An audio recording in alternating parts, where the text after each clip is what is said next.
What is up, everybody? We are back. This is No Borders Sports. We're kind of switching it up. I know it said at the weekly NFL show, but we're going 49ers tonight. We're talking about 49ers. Oh, David Corona. David Corona. Who's the Chargers fan? Are you going to start a fight with him because you're a Giants fan?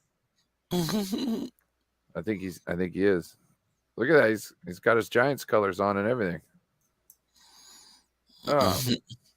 Yeah, we're here to talk 49ers, though. I got David McNiner with me, and for a little while, we got Corey Davis with us. We don't know when Corey's going to be popping out, but he's got a shindig to go to.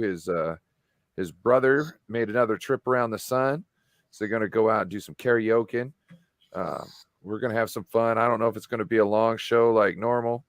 We started a little later, so here we are. Guys, what's up? What's up? So any news in training camp today? You know, I was at Dallas and I don't get no service when I'm in there and I can't see any news. Oh yeah. There's lots of different things to talk about. Brock Purdy had a better day. As far as his completions goes, it seems like he's having issues with anything farther than about 5 to 10 yards. He tried to throw a kind of a deeper ball to Brandon Ayuk and it fluttered and sunk. So it seems like he's doing good against the ones.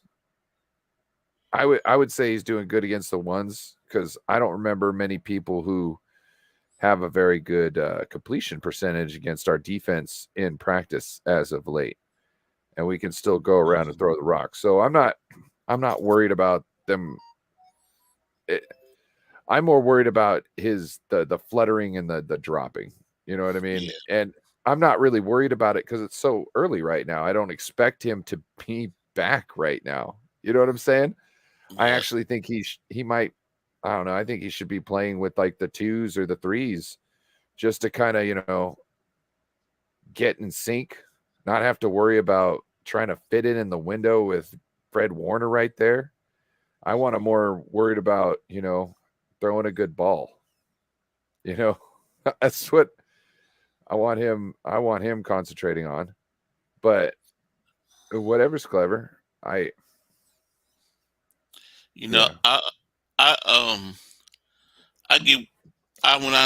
hate when I hear people talk about, the quarterback threw interception and da. Now, if it was the quarterback fault, yeah, but maybe our defense backs are doing their job. Well, I just don't want them getting touchdowns. You're in practice to practice, right? Yep. You're in practice to try things out and figure out what will work and what won't work. So now the Jimmy Garoppolo 5 interceptions in a row, that's a little much. Yeah. But I wasn't there. I didn't see it. I need more context to really condemn him. You know what I mean? But if it's like the same play and the defense knows it's the same play, you know what I mean? How you don't know. It's hard to get a different result when the person on the other side knows exactly what you're trying to do. You know what I'm saying? So I don't know. I need more context to that situation. But that's when it would raise an eyebrow. I'm not really worried too much about interceptions. I'm when it comes to interceptions, stuff like that, I'm more worried about people in the media misrepresenting stats like that. You know what I mean? As far as either not registering them whatsoever, or like making an interception blown out of proportion. You know what I mean? If the receiver gave up on the route, is it the quarterback's fault at that point?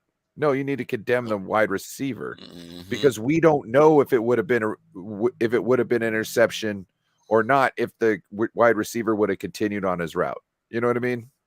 Yeah. Wide receiver might have been able to knock it down, stuff like that. So there's certain things like That's where I really care about, is because it's not giving us the best look. It's giving us an impression. I don't want an impression. I just want the facts. And if you could give me correct, non-biased context, then I want that too. You know what I mean? Is Elijah Mitchell, is he out there practicing or? Woo! You didn't check the Grant's good and not so good at training camp? Elijah Mitchell, I think it was like he caught a 20-yard pass on 1-on-1 coverage.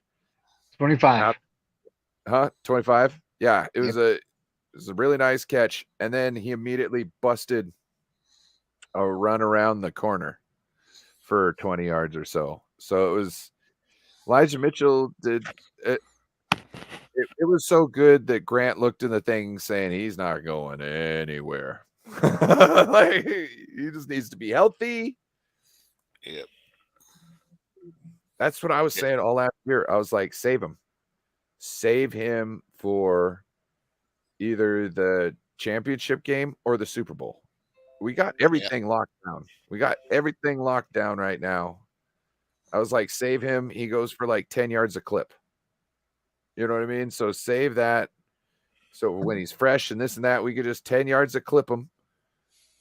You know, people are like, well, he won't last all this and that. I don't care. Whatever. If he can go 10 yards a clip, doesn't need to be warmed up. Let's do it. Yep. Let's do it. Well, no, not to mention Jordan Mason also busted off a run that got Frank Gore whistling and smiling at him. So, and then Christian McCaffrey didn't have a good day, but again, we're talking about practice. And our offense is going up against last year's #1 defense. So what do you expect, right? I think there's context to that. I think the reason why Christian McCaffrey got the not so good is because of the situation where Fred Warner knocked Christian McCaffrey down in practice, and that's not supposed to happen. And Christian McCaffrey is supposed to get up and tell Fred Warner off. I thought that was a great point that Grant made, because it's true. Every year, Fred picks somebody out, and he will fuck with them until they get pissed off enough and they come back at him, and then he's like, "That's what I want to see out of you." So I think Christian McCaffrey's the guy this year, but also Grant made a great point. Christian, if you don't defend yourself in that situation, it's going to put other people in the crosshairs on the offense because they didn't stand up for you. You know what I mean? Like he knows now no one's going to stand up for, you're not going to stand up for people? Well, I can do it to somebody else.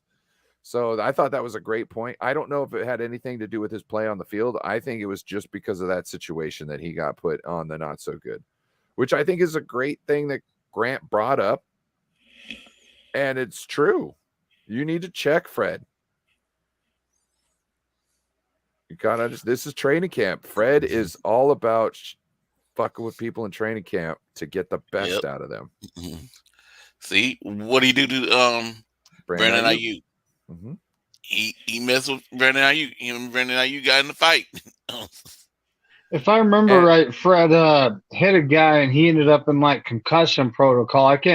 It was a wide receiver that I don't even think made the roster.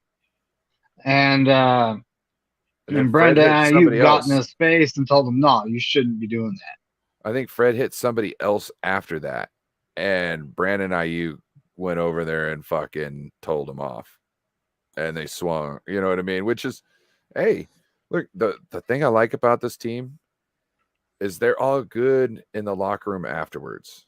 You know what I mean? Like, yep. I remember one time there was my right tackle. He was messing up, and I yelled at him. His name was Deacon Sullivan. I yelled at Deacon. And like, I was pissed off at that moment in time. After I yelled at him, I was like, God damn it, I feel like an asshole. And the reason being was he's out here, he's trying. He just fucked up. He doesn't need to hear it from me. He's already hearing it from the coach. You know what I mean? So like when you're in the locker room later on, you kind of think about those things, and you kind of become a different person. But on the field, you kind of need that to just keep the edge on. You know what I mean? Like where they're at as far as the talent on the team, they need to not be complacent. And somebody like Fred Warner is have you ever heard of see the show Catfish? Mm-mm. Okay, so there was the show Catfish, figuring out if people were like pretending to be somebody else online and entering in relationships with other people. Okay. Anyway, the name of the show Catfish comes from they were somebody in the beginning of the show, or the first documentary he did. He pretty much said that you kind of need people like this. They're like a catfish. And when you're transporting a whole bunch of these, I can't remember what type of fish, but if you're transporting maybe it's pollock or something like that, and you transfer them live, if you just put them in by themselves, they turn to mush because they don't move anywhere, they don't bang against each other, nothing like that. And so their outside skin just becomes very delicate. And he said, so they put catfish in there because the catfish tear through the bottoms of the tank and all this and that, and it roughs them up, and it keeps their scales and their skin thick, so they don't turn to mush. And so I think Fred Warner is that catfish. He's toughening up everybody's skins. Mm-hmm. It's like I watched Patton the other day, and they said, Jesus, they're gonna hate you. And he says, I don't care if they hate me or not. I just don't want them to be less scared of me, or less. I want them to be more scared of me than the Germans. Essentially, that's what he was saying. Mm-hmm. Because if you're worried about what I'm telling you to do, you're not going to be worried about what they're trying to do to you. You just want to make sure whatever I tell you to do, you're going to go do it. Whatever happens, that's fine. At least you didn't piss me off. You know what I mean? And that's the whole concept. Fred is just getting people where he needs to be, where they need to be at the beginning of the season. He's getting that competitive nature going. I think Sherman used to do it when he was with the team. Richard? Yep. I think. Do you guys think that was just Sherm being Sherm though? Like he's just a little mouthy, which I like. He's smart and intelligent with his mouth, which I appreciate. If you're going to be giving me shit, be educated with it. You know what I mean? Because then I can't hate. You're putting time and effort into it. And if you're actually going to break me down, I'm going to be like, oh, damn. Yeah, sure. I love when Sherm told Stephen A. Or not Stephen A. What's his name? Oh, what's that piece of shit? The one, Uncle Shay. Uncle Shay just left. You know that withered leather bag that Uncle Shay just quit the show with? What's his name?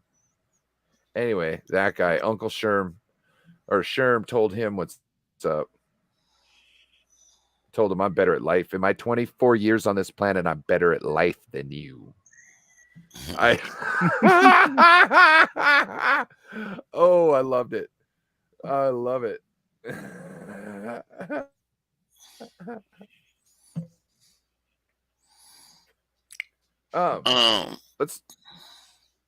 So my boss today doesn't know about football, but she was talking to me about Woolen, Tariq Woolen, the Seahawks 5th overall pick, doing a holdout. Witherspoon.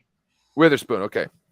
Yeah, Woolen was their rookie last year. He's actually a pretty good corner, but he got this injured, guy's right? holding out, and it's like, why are you holding out?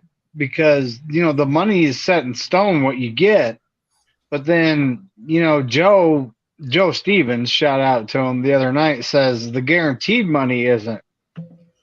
So he might be trying for like a higher guaranteed value, on his contract, even though it's. Joe was also saying that It might be when the money comes, like when the bonus hits. And this is the way I see it. I'm going to tell my piece, and then you guys can say what you think. I think this is the Otis is more on the team here, because it's not like he's asking for a $40 million a year contract. This is shit you're essentially gonna pay anyways. If like this is the same, I would say this is the same stuff that Nick Bosa was a hold in with. And I think that it was like, yeah, we're going to get it done. We just got to iron this out. Right. And I think the reason why he's holding out is it wasn't like yeah, we're going to get this done. It's like, I don't know if we want to do this. And he's like, oh, okay, then I'm going to hold out. So I was like, having to explain this to her. I was like, well, he hasn't signed his contract with them yet. So therefore he's not supposed to be there. And I said, when you're talking about a team, these guys got millions of dollars. You're talking about is, I don't know what the signing bonus would be, but let's say it's multi-million, maybe 1, 2 to 5 or something like that, right? Is that really breaking the bank at this point in time? Get the guy out there. Get the guy out there. You know what I mean? Like, you're just wasting valuable time. And I was talking about, like, Joe was saying, hey, we've got guys who've been in the system for years. So if you're going to have this guy hold out, these guys who've been in the system for years are going to come back, knock off the rust, be flying around the field, and now you're going to have your new guy come in and start learning late. Not only is he behind because he doesn't know your system like everybody else, but he's a college athlete moving up to the pros. There's a learning curve. So to me, I think it's all the Otis here, I think, is on the team. It's not like it's somebody asking for a crazy contract or a crazy amount of guaranteed money. This is not like Mahomes asking for everything up front. McNider, what's your thoughts? I think that he should just sign his contract and get on the field. He doesn't know the system. He's never played in the NFL. He was obviously he's very highly touted for a college player, or else he wouldn't have gone 5th overall. But at the same time, you still haven't hit the field. You haven't hit the practice field. You need to join your teammates, because being a defensive back, you don't just jump in there and do it. You have to gain a rapport with the guys you're playing with. They're not really his team yet. He hasn't signed the contract. What if Seattle up and says, okay, well, we're going to trade you for this guy? Or we never know. They can trade the rights to him, I believe. They can trade the rights to him to a team for a player, and money has to be pretty close. I don't know what would go on there, because there's no contract in place. Well, his contract, I know he hasn't signed it, but the money he's going to make is set. I got you. I got you. I just don't know how that all works with him being just coming into the draft. And then, like, I guess it would be the same thing as what happened with Eli Manning. But you know what I mean? Mm-hmm. To trade him. I just don't think that's an option. I just think, well, Corey, what do you think? I think like Dave, he's a rookie, right? Yeah. So he don't really have nothing to bargain with, right now. I think he just could sign and then next season he come in and try to get something. He doesn't have any rights to bargain next season. Mm-hmm. This is his moment to bargain. Yeah, I think it's after year 3 is when you can renegotiate or you can negotiate an Yes. extension with a rookie. Yes. Yeah. So, I mean, what I'm saying, he don't have right now no negotiation because mm-mm. only rookies get paid so much. He ain't gonna. That Well, Not like when Crabtree came out and held out. you And when can they were get back more of a then, signing bonus. uh, You can. You can get certain more money, I believe, guaranteed. So I believe like some of the things is you can I don't know. This is not my thing. I wish Jeff or Jason Hurley was here. yeah, But yeah, there's some things where like maybe not all the contract is necessarily guaranteed and stuff like that. So there could be real things in here that he's trying to get done that aren't necessarily within the numbers that we're just like, oh, just sign the thing. There could be things here that we might ourselves take pause and notice of and want to make sure we at least attempted. I just think the money's on the books anyways, Seattle. hmm Might as well just spend it and get the guy in camp. He yep. knows what he's worth, obviously. They do too.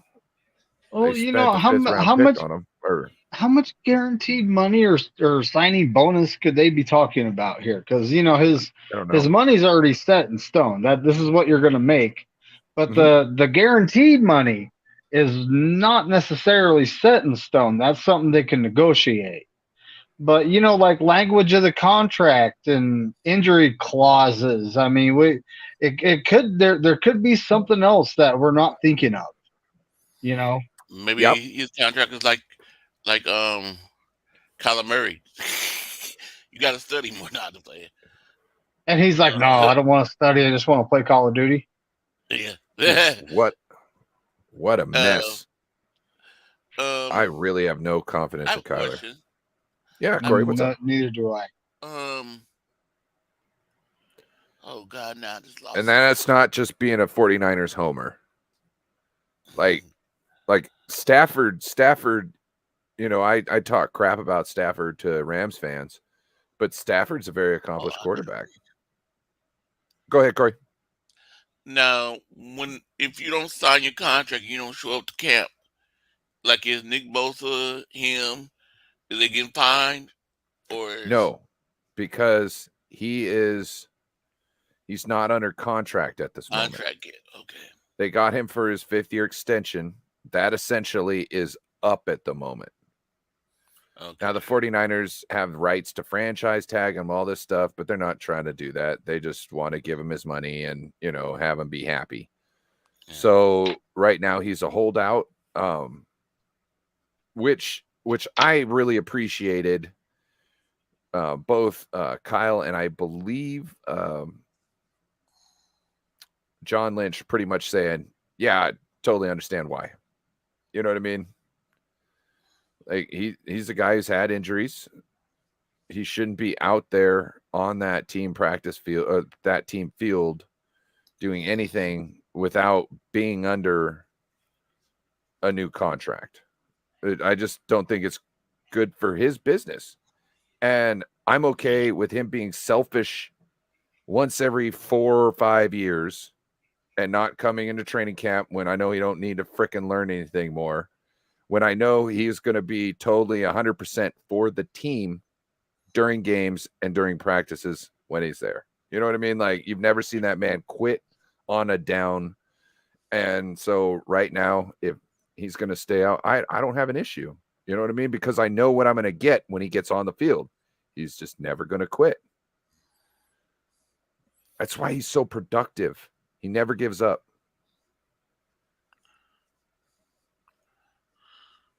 Do you He think played for. Go ahead, Core. when do you think he's gonna be? They're gonna finally have the contract to him before the preseason ends. Oh, I have a feeling we might hear something Monday morning, Sunday night.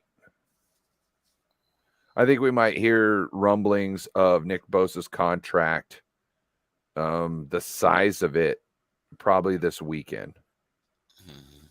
And then Monday, Adam Schefter or Ian Rappaport will come out saying that the deal is done, what he got paid, even though after the fact we'll find out it's actually getting paid something different because they actually don't know what they're talking about when they say it. They're just kind of generalizing the number because of what everybody else is getting. So that's what I feel will happen. Because I think once pads come on, they're really going to want him there. But at the same time, do you really need him there? Like, what is it that they're doing that's new on the defensive line that he has to be totally prepared for? This also could be a way to just like, hey, you could be really healthy. You could be really healthy for this new season if you just hold out longer. You know what I mean? Because you don't have a contract, you can't be fined, right? Even though they do these veteran days and whatnot and stuff like that, so they could just not. But I don't think that's why this is happening. But yeah, what up, Spongy? We got Jeff in the house. We got Nathan Z. What up, Jeff? Hope you're feeling better. Hope that fever is going down. We got Steve-O in the house. What up, Steve-O? Oh, why didn't it? There we go. But yeah, Nick Bosa's working his ass off down in Florida right now. Mhm. Like, he's in shape. He's ready to go. And the second he signs his contract, he's back. And I honestly thought it was going to be done by like Wednesday, Wednesday afternoon. I thought they'd be talking about it. It'd be done, but it's like dragging on. What do you Didn't guys think expect about it to this? drag on this long. I think this is a great question. Do you think Elijah Mitchell will become RB3? I actually think this is a thing. This could be a thing. And not because of Mitchell's talent necessarily, but because of his durability. Yep. And I think you could see Christian McCaffrey being number 1, JP Mason being number 2, because we love us some Mason. You know what I mean? Like, I'm sorry, if you don't like Jordan Mason, are you really a true 49ers fan? You know what I mean? Like, that guy, the way he runs, it just seems like every run that he takes, you're just like, ooh, somebody's leaving with a bruise. You know what I'm saying? Just love Jordan Mason. But yeah, I think this could be a thing. What are you guys' thoughts? Yeah, I think so too. That'd probably be the smart thing to do. Yeah, wouldn't it? Yes, because keep him healthy. Yeah. Make him the RB3. Keep him healthy. You could use RB1 and RB2 really heavily in the first half of the game. And then if somebody is a little banged up, you could sit one of them and then bring an RB3 and run with them too. You know what I mean? And or essentially Jordan Mason could rough everybody up in the beginning, and then you just swap him out for Elijah Mitchell in the second half where everybody's tired, slow, and already banged up from Jordan Mason. And then maybe he wouldn't have, as much contact. You know what I mean? But still be wrecking people. Maybe even going for more clip. I don't know. Thoughts? I honestly think it's the way to go. Because look at what has happened to Mitchell the 2 seasons he's played. This is his 3rd season. So if he's going to get banged up, then why not just bring him in sporadically here and there? And if someone does get bumps and bruises in front of him, all right, let's give him some more carries, some more reps. But just for the sake of keeping the guy around, he even got hurt in the playoffs when he ran out of bounds and needed to go down inbounds. He got hurt on that play and then was unavailable during the NFC Championship. So, and then OTAs come around. The dude got hurt on the first day of them. It's like, man, are you cursed?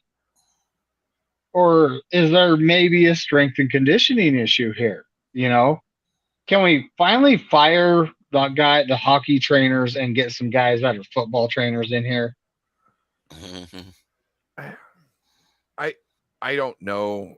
I want to point the finger at them, but it seems like every 6 months I flip flop on that, just to be totally honest with everybody.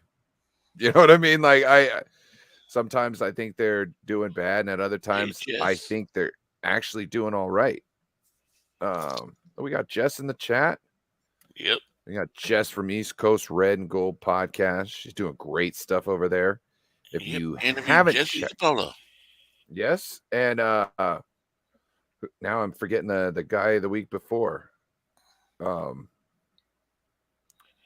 was it? It was Tom Rathman. Yep. There we go. They interviewed Tom Rathman. So make sure you go over to their channel. Not only check out those two shows with those 49er legends, but make sure you hit the subscribe and the bell notification button so you can check out their show every week. Yep. They got great things going on. They got a great tie, 10% tie over there. You got Bex and Maddie B. Shout out to Maddie B. I heard his son got his transplant or got the surgery stuff planned out. Yep. Kidney. Yep.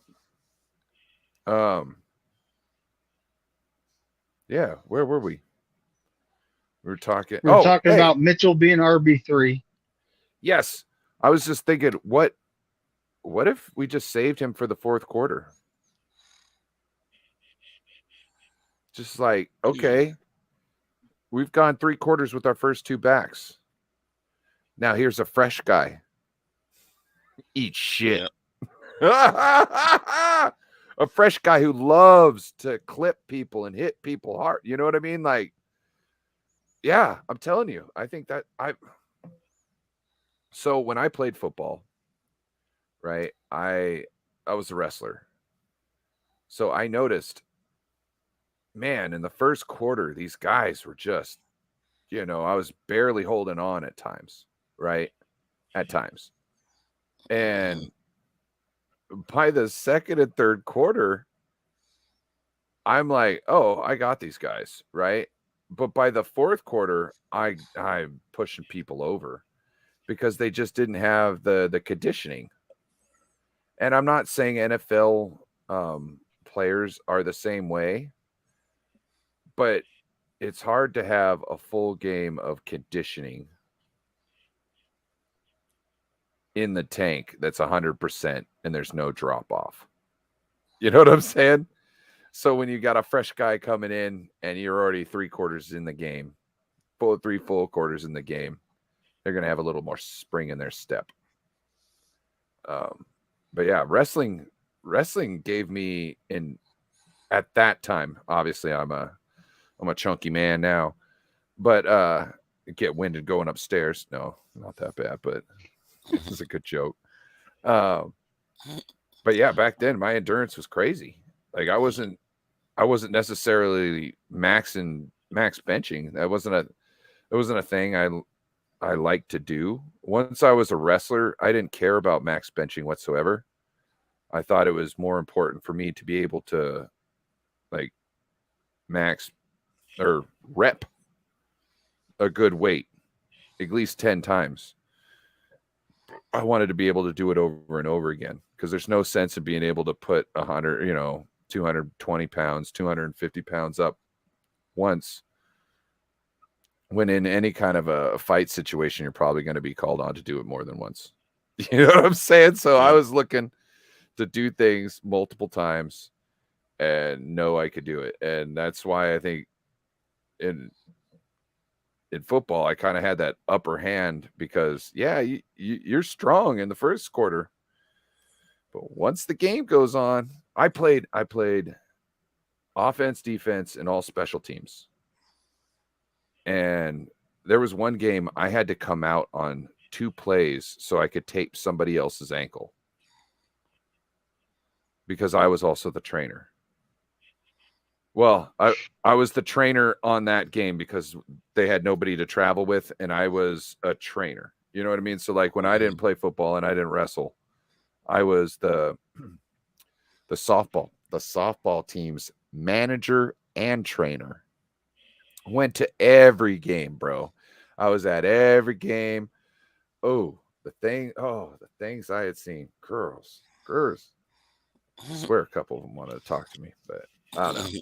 Naive back then, didn't know that, the young face and the deep voice. I didn't know that had I didn't know that had a thing. But yeah. I think it's a great idea. So, how would you split reps for the quarterbacks this preseason games? Preseason games, or I'd like to talk. Can I change that? Let's talk about how we would do it in practice. I'd like to get everybody's opinion on how they would split reps in practice with our quarterbacks. I'll start with who wants to go first? Dave McNiner. Well, all in all, from what my understanding is that the quarterbacks were in there for quite a few more reps than what has been reported. Like Brock Purdy had 21, but a lot of those were running. So, but he attempted 12 passes and was 6 for 12, right? All the other guys got about 11 reps. And this varies between first, second, and third team. But at this point, I wouldn't be pushing Brock so hard. I would probably be splitting the reps, like, give out of 21, give Brock 15, give Trey Lance 15, give Sam Darnold even, 14, 15, and Brandon Allen, the guy that's probably going to get cut and stashed on the practice squad, give him, 6 to 7 reps. I wouldn't be like right now. He's splitting it up. He's giving Brock Purdy 21 first team reps, and then then it's like 11, 11, and 11. So something tells me it's like, is he doing this to make sure everyone's ready to go in the game? Are you planning on quarterbacks getting hurt? Just to bring up a real quick point, by this time last year, the first month of training camp, Brock Purdy had gotten, I think, three attempts, and Brandon Allen has had 5 times that in just the first 3 days or 2 days of practice. Yeah. Corey, what's your thoughts? I kind of agree with David saying, I will go Brock Purdy only. I'll do 11 and 11. 11 for him, 11 for Trey, and then 11 for Sam Darnold. And then 6, 7 for what's his name?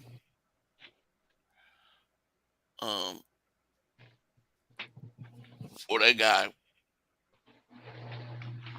Brandon Allen.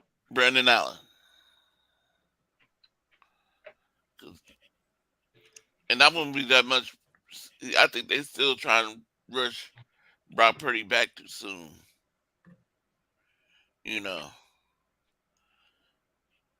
I wouldn't. I'd give him more time if I was there.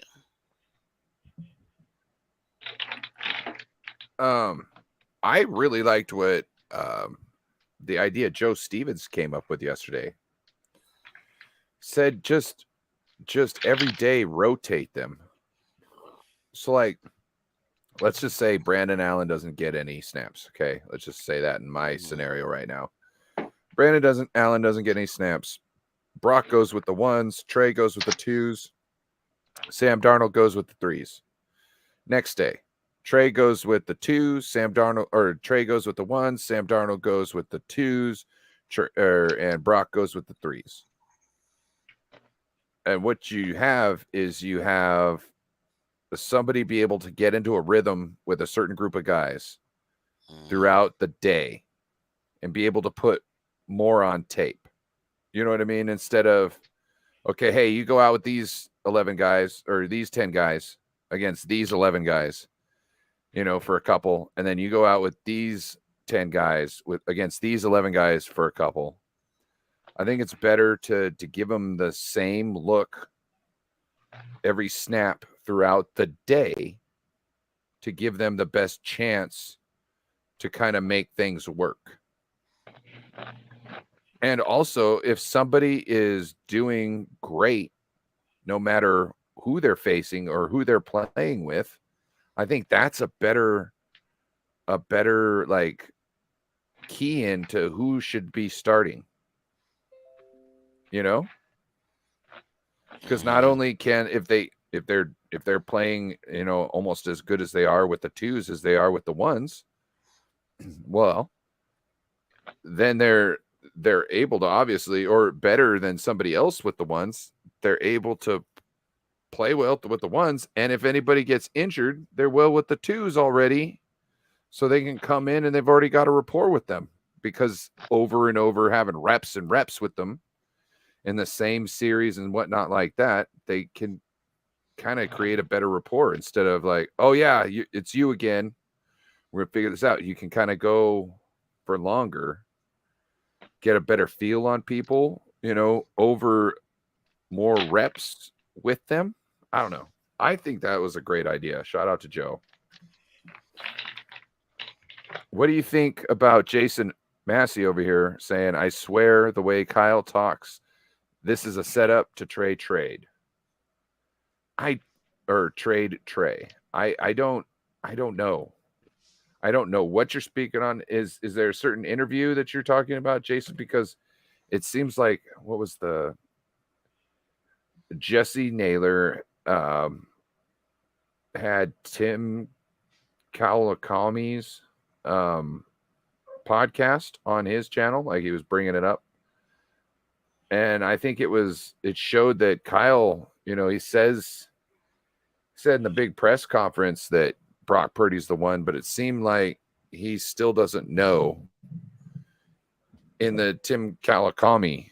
So that could be what you're talking about, but I'm not sure what you mean, because it seems like he talks up a big game for Brock constantly, and it seems like the players are doing the talking for Trey. Like Debo the other day.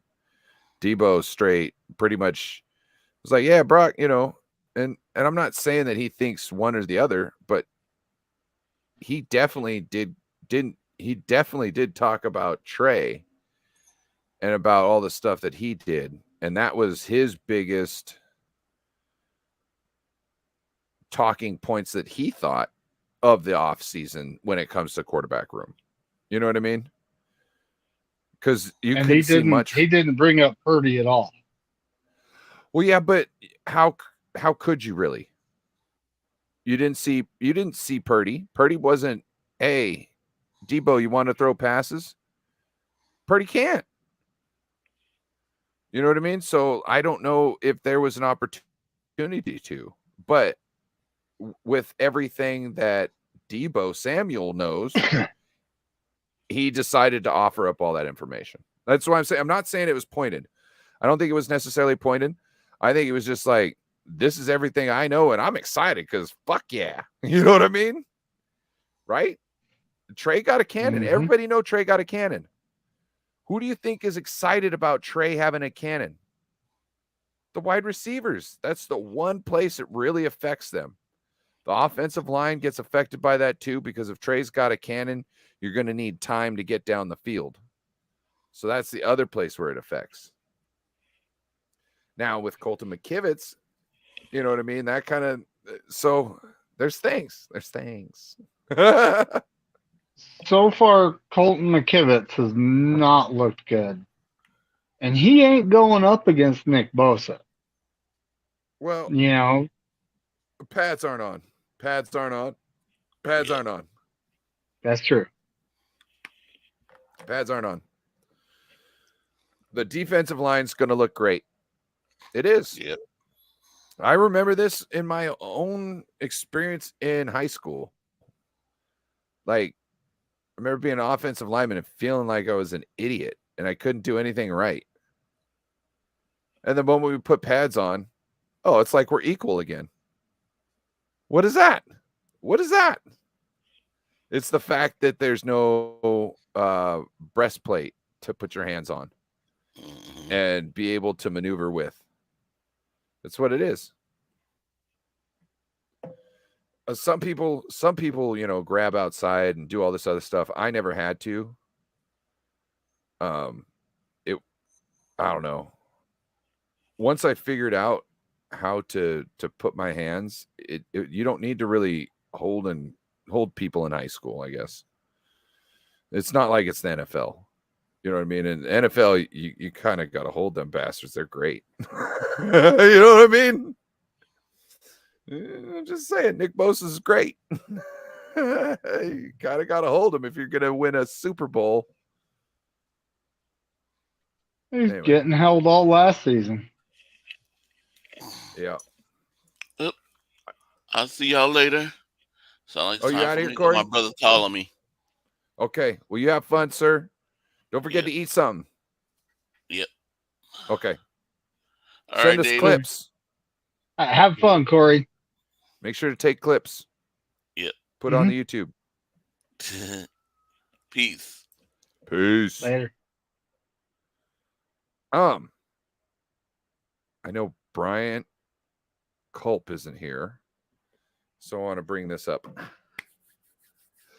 Kickers. Mitch Wisnowski off the other pup list. That's what I'm going to call it. I can't remember the letters that the list is called, but it's the pup list for when you get hurt away from the facility. Non-football injury. Yeah. Well, yeah, I guess you call that but it's away from the facility. So I guess you could get hurt as a non-football injury in the facility and you'd still be on the pup list because you were in the doors, on the grounds. But yeah, what's your thoughts on that? Did that at all, when you found that out, did you at all get worried? Not really, because look at how long we have until the season starts, and Mitch Wazowski, he's a good punter, so I wasn't worried about that at all. My big thing with the kickers is the Zane Gonzalez versus Jake Moody, right? Don't you feel that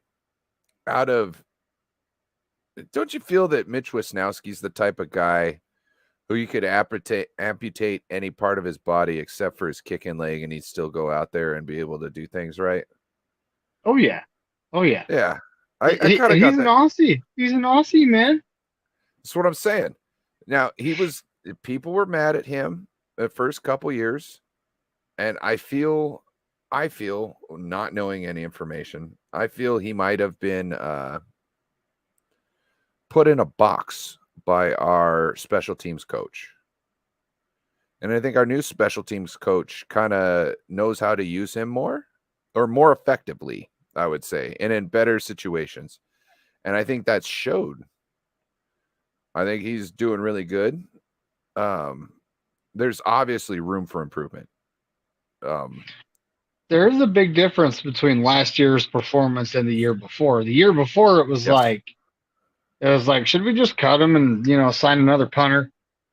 And then, the Niners stuck with him. They got a new special teams coach, and all of a sudden he's, punting. He's sending the ball where it should go. He's, kind of kicking it towards the sideline when he needed to. He was doing very good things for a punter. I do miss Andy Lee, though. I miss his big hits on the sideline. I miss that. Akers and Andy Lee, those are fucking guys right there. God damn. You know what? I might at some point have to get an Akers jersey. Just for fun. Just to I will be say like, I don't do current players when it comes to jerseys. I will I do don't know. all-time greats and older 49er players that I like that were around for a long time, but the new guys, the guys that are currently on the team, I won't do it.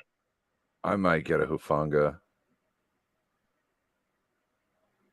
Hufanga's staying, bro. Hufanga's staying. Like there's Well, this is year 3, so after this season they can renegotiate his contract or they can negotiate him an extension. they gotta keep Hufanga, bro. Like you can't let that guy walk. Like Tashawn Gibson essentially was the darling of the secondary last year. And if you heard him today, he was sounding like a fanboy of Talanoa Hufanga. Talk about a 12-year vet who's like, give me more Talanoa. That's something to be said. I'm not saying it's 100% everything I just made it out to be. But you take about 10% of that, and that's still a lot. You know what I'm saying? Yeah. You take 10%, Yeah. that's still a lot. A 12-year vet against a 3-year vet, I guess. I call him a vet. He knows what's going on. Every once in a while he gets fooled, but I'm telling you, this off season, I bet you he went back and looked at all those plays. I bet you he went back and looked at all those plays. I bet you he sent some of them to Troy Polamalu and was like, what am I missing here? What do I need to key in on to not make this mistake again? You know what I mean? I'm sure there was stuff like, if you listen to the interview, Jesse Sapolo in that man's ear too. I'm sure it's for inspirational and, like manhood shit because Jesse didn't play in the secondary. But I'm sure, Troy's giving him that secondary knowledge, and Jesse giving him that man stuff. You know what I mean? Man, just shout out to Jess. Well, Way to have Jesse Sapolo on. Such a beautiful man. You know what I mean? What a lovely guy. Didn't even when he was talking about the Seahawks fans talking shit about him, he just made a great reference to the fact that no, I'm a champion many times over. You know what I mean? Instead of being like, you guys are trash. He didn't say that. He just said, hey, what up, Shaw? Let me know if you want to come in. I'll drop the link for you, bro. We're talking 49ers training camp right now. So I'm sure you'd love to get on this if you got time. I just thought, that poor guy is 21 years old. He's never seen a 49er Super Bowl. yeah, we need to get him one. Mm-hmm. Okay. Shaw, give me 1 second. I'm going to get you your link. But yeah, think about this though. Last year we had DeMeco Ryans. The defensive coordinator before that was Robert Saleh. But now we're bringing in Steve Wilks, a guy that's been around the league. He has experience, and he loves coaching them defensive backs. I love me some Steve Wilks, bro. Mm-hmm. I I'm heard honestly today thinking he was great fit for this team. Great fit. I was listening to the presser with Sam Darnold. Oh, this is the other thing. Real quick about the quarterbacks. I don't want Sam Darnold to think it's a competition for him. I don't want Sam. No. And it's not because I'm mad at him or think he's shit. It's not that. He actually could come in if everything goes right. He could come in at the end of the year, and if people get injured, and probably take us where we need to go. The thing is that if he's in a competition, he was talking about he's still like he hasn't learned the playbook. He's still processing shit. Okay. He doesn't need to be thinking he's in a competition and learn. he's just going to revert back to his fucking shitty ways that he's used as a crutch this whole time. And that's just going to bring the same product. Just need to tell him, hey, this is not a competition. You need to get right. You need to learn the system. Learn the system. Get right. Okay? Because a guy like him who might not be able to run the offense, or he might be able to run the offense, but not do it as effectively as somebody like Brock, or maybe even Trey. We haven't seen Trey in the offense this year. Okay, anyway.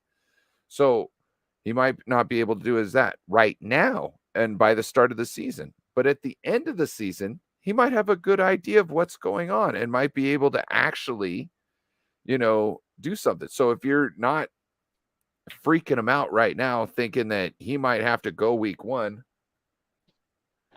he might just plan to, hey, I just need to worry about today and get, like they always say, 1% better. I don't see you getting 300% better each year. So you guys aren't getting 1% better each day. Just saying. It would be over 300% anyways if you're getting 1% better each day. But yeah, I don't see it. Well, the guy can't decipher a shadow person from a wide receiver or defensive back. So it's just kind of, well, that's when he's in a game though. And if you look at James Richard Garoppolo when we traded for him, Kyle didn't just throw him in the game. He made him learn the offense before he put him in the game. And then he put him in the game out of necessity because we lost all the other QBs. I'm sorry, I missed half that. I was going in and out. What's up? Well, I was saying James Richard Garoppolo. Remember when we traded for him back in the day? Yeah. He didn't just get, here's the playbook, you're starting. Kyle sat him and made him learn the offense before he actually let him start and play games. I don't know if that was the reason. It could have totally well been. It could have been both. The other reason would have been he's on contract, and if he kills it, we have to pay this guy, which is exactly what happened. So I think it might have been 50-50, but at the same time, he's seeing ghosts because he's been put in the same position every year. So let's not put him in that position. Let's just let him learn naturally. Kind of like Brock did. You know what I mean? Mm-hmm. And let Brock and Trey actually compete, which I don't think it's a fair competition at this moment. I don't think it would be a fair competition at this moment because Brock Purdy isn't 100% healthy. So you can't judge every one of Brock's throws as every one of Trey's throws. And I'm not saying Trey's going to go out there and destroy anybody. I'm just saying when Brock's arm isn't 100%, you can't grade him on things. So just that's why I think switching everybody between the groups each day is the most beneficial thing. And you could probably take Sam Darnold and Jared Allen and swap each other. Even though I probably wouldn't. I would probably use Allen to warm up people and, throw picks to defensive backs, all that good stuff. He'd be my, you know what I'm talking about? That's what I'd use him for. I'm sorry, right now, if we're talking about a rep, bro, I don't need you to have these reps right now. I can have you have you're not. If the reason I need Jared Allen to have reps is if I feel that he might need to be ready within the first half of the season.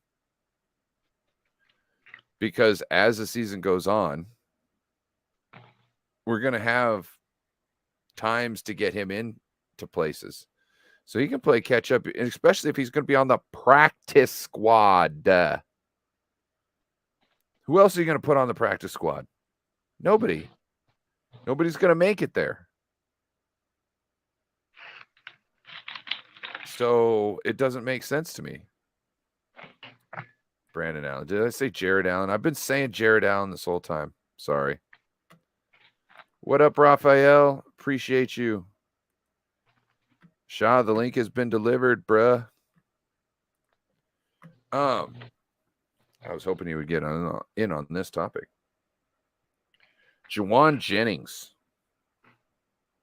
Sounds like, did you hear about his passes today? The one-handed grab and tight coverage downfield. Oh, I definitely heard about that. So now I'm not saying this is how the season's going to go, but if this is what he's doing now, he's going to make a great case for him, because Grant said that only him and Brandon Ayuk would be able to make that catch. Right? So, ooh, yes.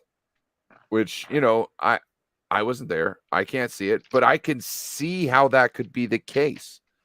I don't see Debo necessarily having hops. I see Debo having that acceleration and that change of direction. He's very good at that. And he's got that thick kind of thick body where you can, use your body to block out the corner to catch the ball too. Yeah, but he kind of got the mind like an offensive lineman.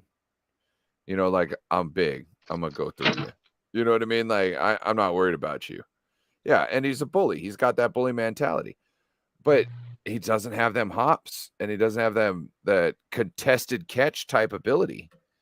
And so I think shout out to Shay Show, the Shaw Show. Sorry, Shaw. I just think that Jauan Jennings is making a case. Say, hey, why do you got to try and break the bank on Brandon Ayuk when I can help it out? So I don't know. I want to see what he's got from his routes this year, but I don't know. I know the Niners feel they can find some deal with Brandon Ayuk this year. I don't know if that means that Debo's gone the next year. I don't know how this works. I've honestly been thinking, are the Niners actually going to hold on to Debo? And I think this is a telling year, because if Danny Gray comes in and, proves himself, then all of a sudden Debo, I look at Brandon Ayuk like he's our number one wide receiver. He's, pure wide receiver. But then all of a sudden Debo becomes expendable. And, next season, his cap hit, dead money for trading him drops. This year it was $28 million. So there's no way we're trading him this year. Okay. I want to ask media here.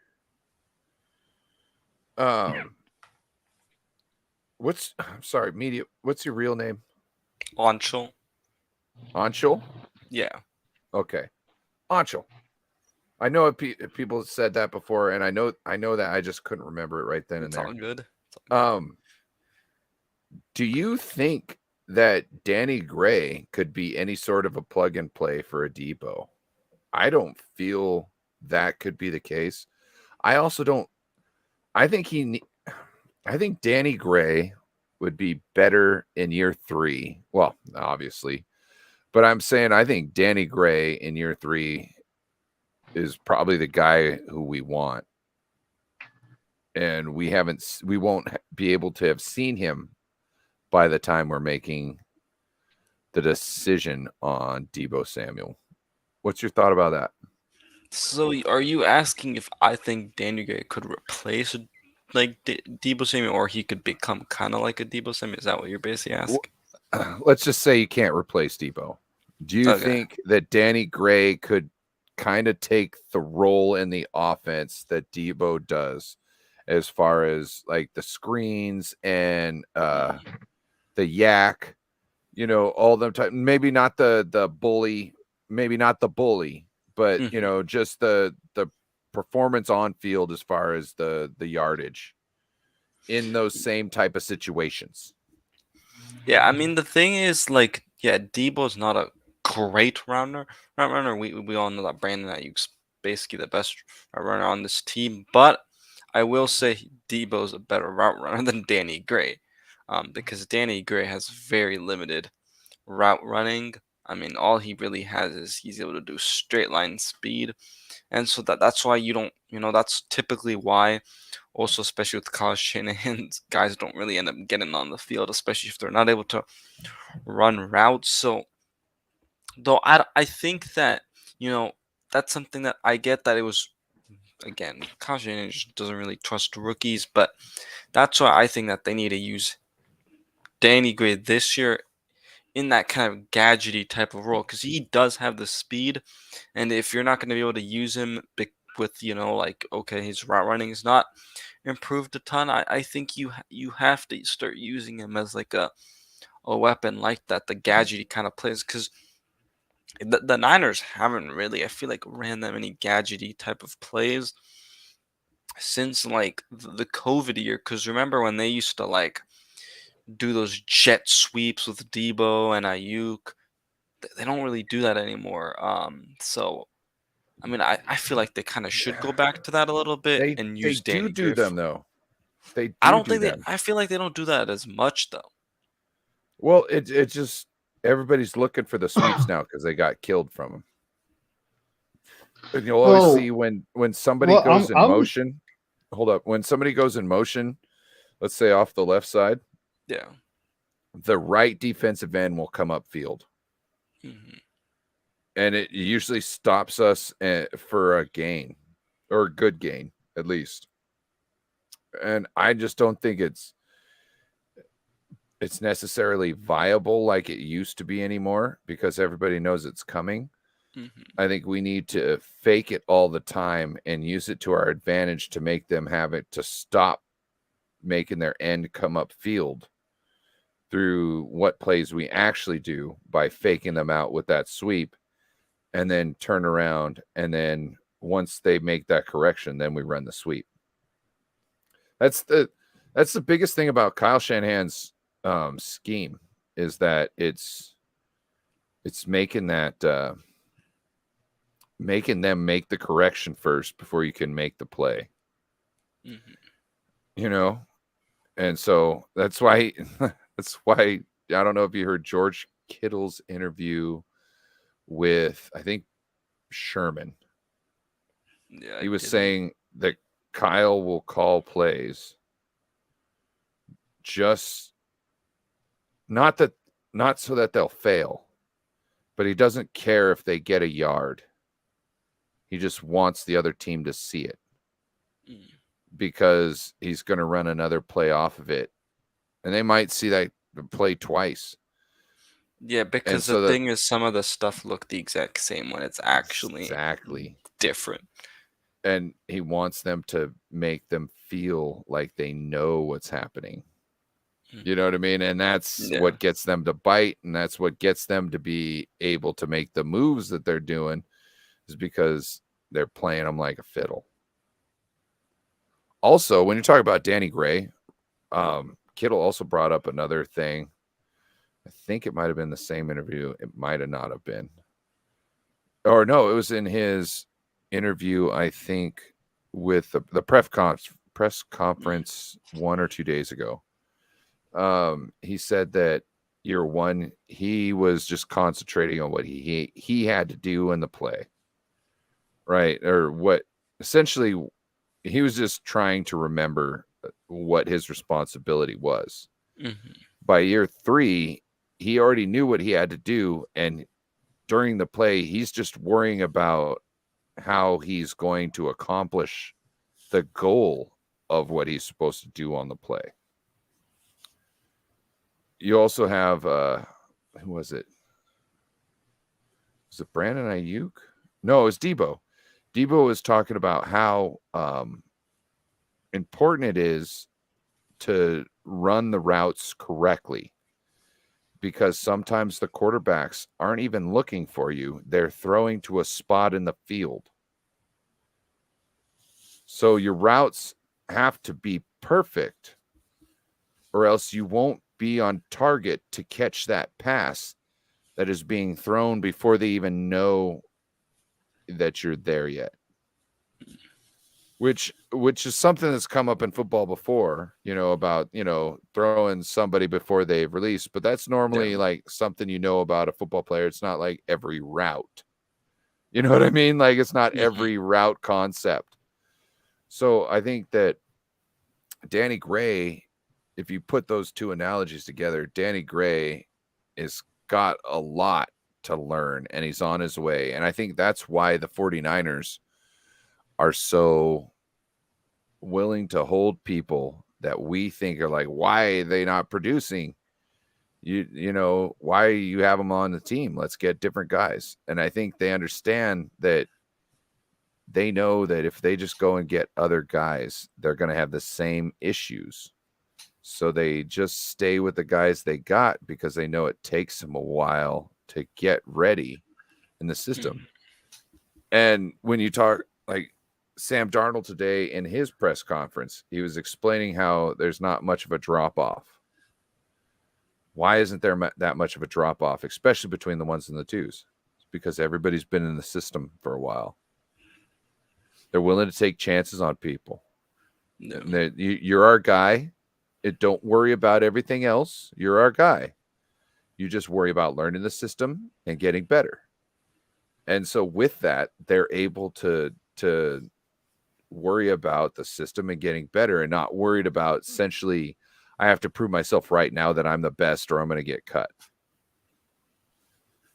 And with that, you make less mistakes, I would think, along the way, because you're not taking as many risks, and you're just building on a good foundation, and you're spending a lot more time talking with your coaches, because that's more important than getting lucky on a play, because it's your repeated progress over the years that's what's going to keep you on the team, and not one or two plays in a practice.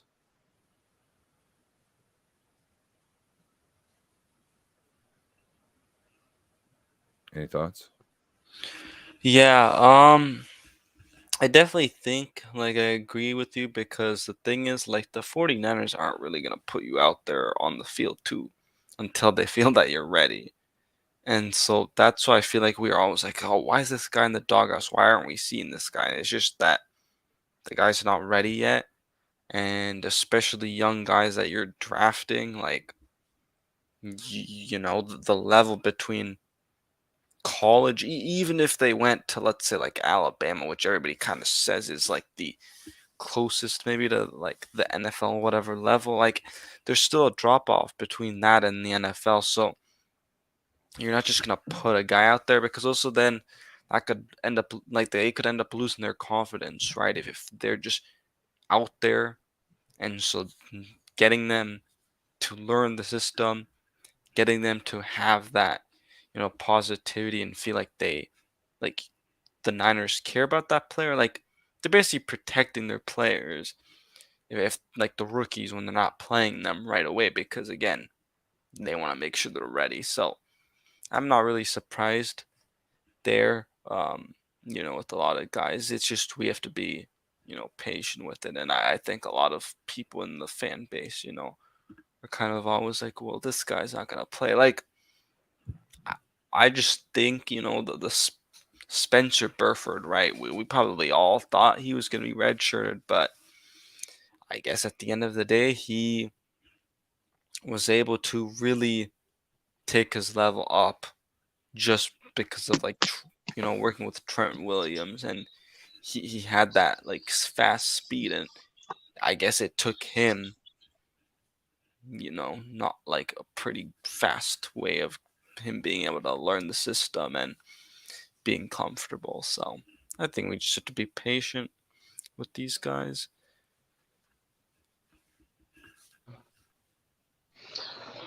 And it always seems like we redshirt guys, and then all of a sudden, like Hufunga, for example, then they come in and it's like, wow, like why did that guy sit year one? But then it's also like if you just put him in right away, then you're like, he probably could have had a lot more other issues.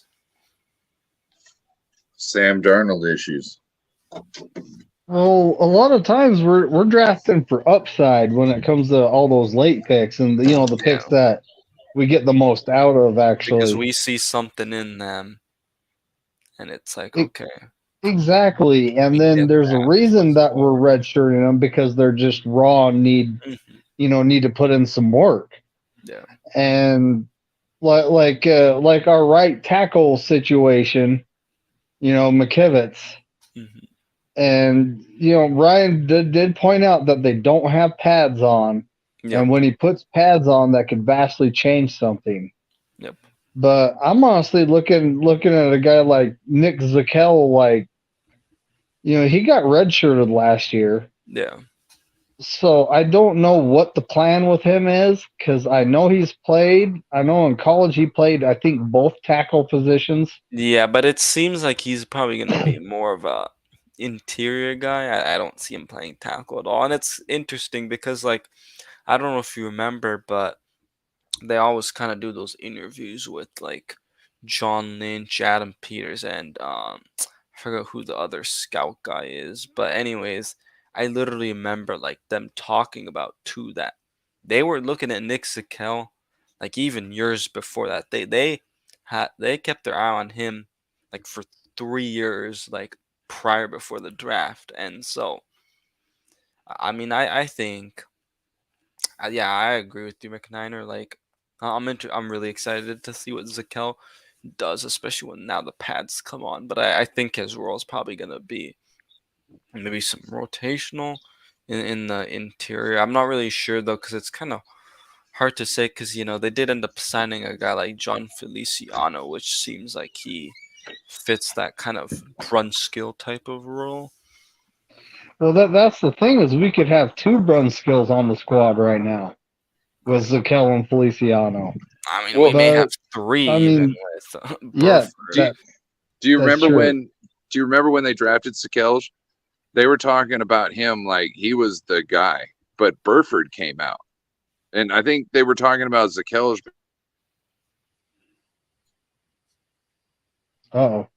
He may be having some internet issues. Yeah. But yeah, Zakelj, I mean, he has the athletic traits. He can play tackle if we need him to. And you remember Brunskill, that's actually what he started out like. Yeah. His rookie season, it was him and Justin School had to come in and play for Joe Staley and Mike McGlinchey due to injury. And, they both did pretty good. Honestly, I think Brunskill played a little better at tackle than he did guard. But, now that's an afterthought because he's a Tennessee Titan. So, you're going to the store. Okay, that's what's up. We going to the store? We get another beer. But and then, Nick Zakelj, he has the athletic traits. Yeah. He, size, his arms aren't short. He could play tackle if we need him to. So maybe he is the overall Swiss Army knife, but at the same time, we extended Brendel to play center. Yeah. And, during the last 4 games, I'm going to say, of last season and into the playoffs, he was playing a lot better than I saw in the first 13. And it was like, okay, now if he's able to keep up that level of play, then all right. But at the same time, center is a key position in Shanahan's offense. and the man is 30 years old, and last year was his first year starting in the NFL. So it's like, is this really the guy moving forward? You know, or is Zakel, or maybe even I like Jason Poe, Mm. and it's not necessarily to start at center, Yeah. but as the sixth guy in the jumbo package, because he's athletic, and I could imagine him playing fullback, running through that hole, and the linebacker going, "I'm screwed." Yeah. One thing I also want to say is like there's a guy like Jalen Moore who I think is 100% on the roster bubble, and so I don't really see him I think he's a making. goner. I think he's a goner. I think so too. So I think that also puts like Zakel higher up a little bit on the depth chart too. So I don't know. It's going to be interesting. That's why I'm interested. He doesn't want to say go see- Giants. I'm interested to see who else. You get a tan? Whoever. The store is like right by where Ryan lives, so that's he does this sometimes. But yeah, I'm interested to just see like that's what I'm gonna see. I'm hoping some of the like other content creators who are pretty much there for most of the practice or all the practice. I'm interested to see what they say about a guy like Nick Zakel. Well, the O-line battle is what I'm most interested in. Real quick, can you turn your camera on, show your shirt? Oh, sure. See, you gotta cut your sleeves off like that. He's got a tan line down to his wrists and up there like he's wearing a turtleneck. I don't know if you can see it. I told him when he goes outside, he can't wear turtlenecks.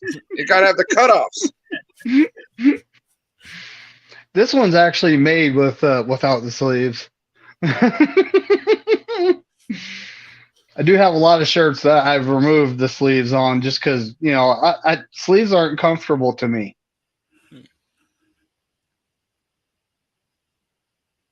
Yeah, but going back to the offensive line, and the hot spot on that engine I was working on last weekend wasn't very comfortable either. Happens. Yeah, but I really like a guy like Jason Potu. It's just I still think it's gonna be tough for him to make this roster though. It is, but this is one of those seasons where if they cut him, chances are he's gonna get picked up. Yeah. So last season I think we got lucky in retaining him. And the good offensive linemen are getting harder and harder to find, it seems like. Yeah, that's true. Because so we have the starters, and then we have swing tackle, I guess, is Pryor, right? Matt Pryor. Yes. So then I'd say probably Zakel. Okay, so we say Feliciano and Zakel are kind of the interior guys. You want to see the crackhead house? Uh-oh. Oh. Holy wow. Hold on a second. What kind of that red car, what is that? I don't know. I can't see a badge, but it looks like a Firebird or Camaro. Probably Camaro with the front hood scoop, right? Oh yeah, that's a third gen Camaro in the 80s. Hey, no one's here most of the time. If you can figure out how to clear some plates, that's one of their other cars right there. You know what I mean? Like, if you was to find somebody who could take one out of the yard, then they could put that one over there, I guess. I don't think anybody's allowed to be in that house, so Oh really? Anybody want a car? Let me know. Oh damn, you live real close to that place. Yeah, bro. You might. Oh, my corner store is amazing. That guy's awesome.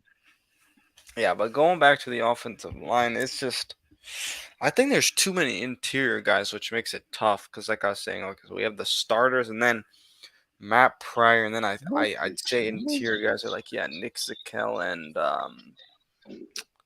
Feliciano. So then I'm just like, I don't really know who else. Like,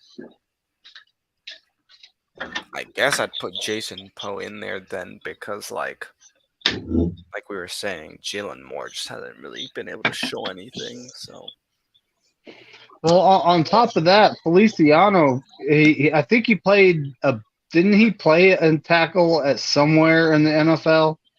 yeah, he's basically like, I see him as like a unskilled basically replacing because he's able to play interior and out the tackle spot. Yeah. And having I look at the 5 starters like that's pretty much set in stone. And when it comes to McKivitz, like Brian said, let's put some pads on and let's see what the guy's made of. Exactly. But so our 5 starters are set. You got McKivitz, Burford, Brendel, Banks, and the Silverback. Yep. But then you have the backups. You have what? Feliciano, Matt Pryor, Nick Zakel, and that's pretty much all we're gonna have roster space for, ain't it? Yeah, because I mean, let's talk about this. But for the running back position, I mean, we'll see what happens with the TDP. But people been saying that LeBourne kid has been looking really, really good. So I don't know. Is he gonna be the next Jordan Mason? You're muted. Yeah. So remember when Grant Cohn was talking about? I think it was in his good and bads of the day. I think he said something about Frank Gore and about was that him who said that, or was that he somebody said a else lot that today, but I can't tell you what he said. And I think it was like, that motherfucker can run. I bet you it was some stuff like that. You know what I mean? Like, can't quote me on that, but this motherfucker gonna be best in the league. It might have been, he might have been talking about like Laybourne or JP Mason being better than McCaffrey or something. You know what I mean? Like, not saying it's the truth. I'm just saying there's something outlandish he said that he didn't want on the record. So that's what I'm thinking. Bebop, yeah, Bebop knows what I'm talking about. I seen a late earlier. Went to my corner store, like you seen, Yeah. Okay, and the wife was behind the counter, and she was talking to this one Hispanic lady about how she never aged. She's like, "You Asian?" She's like, "You don't age. Your son, 10 years old. You still look the same." You know what I mean? Like she's saying, "I've known you forever. You haven't looked at." And I noticed this lady having this guava thing, so I went to go buy the one I like, and I was like, I might as well just try that because I ain't got to work tomorrow. And banger, it's pretty good. It'd probably be better in like a glass where you could salt the rim, maybe crush a little mint in there. This thing would be banging. It's nice. Now, what were you saying, Shaw? I have a serious question though. Okay, go ahead. Which one? Oh, do 1800. Fucking Jägermeister's for the kids, bro. Or the chicks. The chicks. Okay. Hey. Candy is dandy, but liquor ladies is quicker. love it. The ladies love it. I know. I know. All right. Going back to Niners stuff. You don't like talking about ladies? No, I'm joking. I'm joking. I saw it out there. I saw it out there. I took it. I immediately pulled it back because I ain't trying to get at you like that. I know you're joking. But it doesn't matter either or. Yeah, but I don't know if you guys have heard anything about Austin Bryant, but he's been looking really, really good apparently. Which I'm happy to see because I've been kind of one of those people that have said I feel like they need to go out and get another edge rusher. For like depth. I'm not saying like starting wise, across from Nick Bosa because Jake Jackson I think is going to be having a really good year. I like Cleveland. I don't know. Let's talk about Drake Jackson real quick. Okay. So you think he's going to have a great year, which I'm not saying he can't. Mm-hmm. But what I'm saying is that I heard Coach Korserk say essentially he could be in his final form by like end of year 2 or essentially year 3. So to me, that's what I'm looking at right now as far as when I expect him to be good. I'm not saying he can't. I'm waiting for him to surprise me, but I'm not going to go out and say that's the guy who's going to impress me this year because I don't want to be disgruntled. I don't want to be upset when he doesn't. You know what I mean? And because I listen to the coaches, and it seems like the coaches think, hey, look, we saw him do great stuff last year when he was in. Okay. Yeah. We saw him do good stuff. I feel that the coaches kind of know what his thing is, and it seems like he knows what his weakness was, and that's why he addressed it all this off season. He really did. Yeah. And I'm not saying it's going to be the complete fix, but it's definitely what's going to get him on his path. Mm-hmm. You know what I mean? It's definitely going to get him on his path. He just setting days on top of days. He's stacking. So to me, I don't know if it's going to happen this early. I actually think Cleveland Farrell's going to be our Charles Omenihu.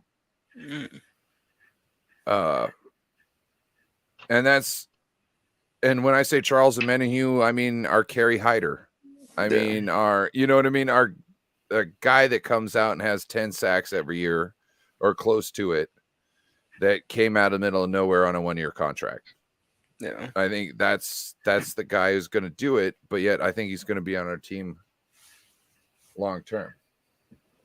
And I think this helps the team more too, because if he doesn't, really start showing out to year 3, they've got bargaining material against him essentially. And it's not that I like that, but in this situation with Nick Bosa getting what he's getting on the other side or about to get on the other side, it's going to be nice to have somebody who's got talent on the other side locked in at a reasonable rate. You know what I mean? Shout out to the Rams and their tears. And to Peo time, because we didn't mean to do this. We appreciate you, sir. Pale Time's cool. I like him. Yeah. Peo time is amazing, not only for his team and the fan base, but for YouTube in general. Just want to point that Shout out to Zach. Yep. Which we just call him Peo time. Yep.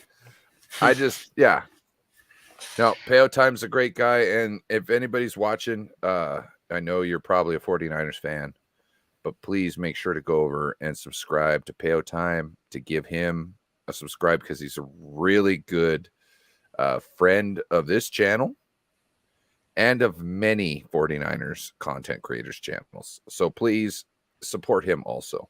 Peo Time, Rams, Canadian fan, I think the whole thing is. But if you look at Peo Time, it's the only Peo Time you'll find. Yeah. Okay. What have we all gone through? We kind of just touched on a whole bunch right there. I kind of want to spread it out, and I just hey, let's get to. I wish our guy was in here because he's a special teams lover. I was hoping Brian Culp would be here because we should talk about Jake Moody. I feel like a little bit. Well, or should we be talking about? I was gonna touch on the D line just for a second. Yeah, go So Drake Jackson. Yeah, we're gonna see a lot more of him this year. A lot more than 15%.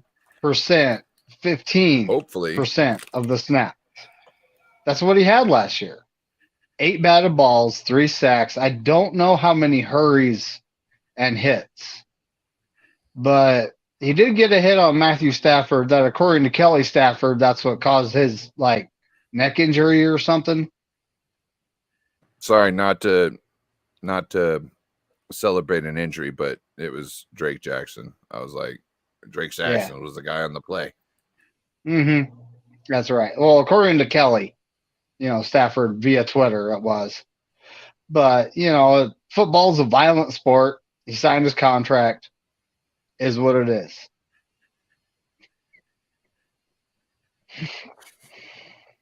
But so you wanted to talk about Jake Moody and the fact that he has hit every kick that has actually been snapped correctly and put placed properly.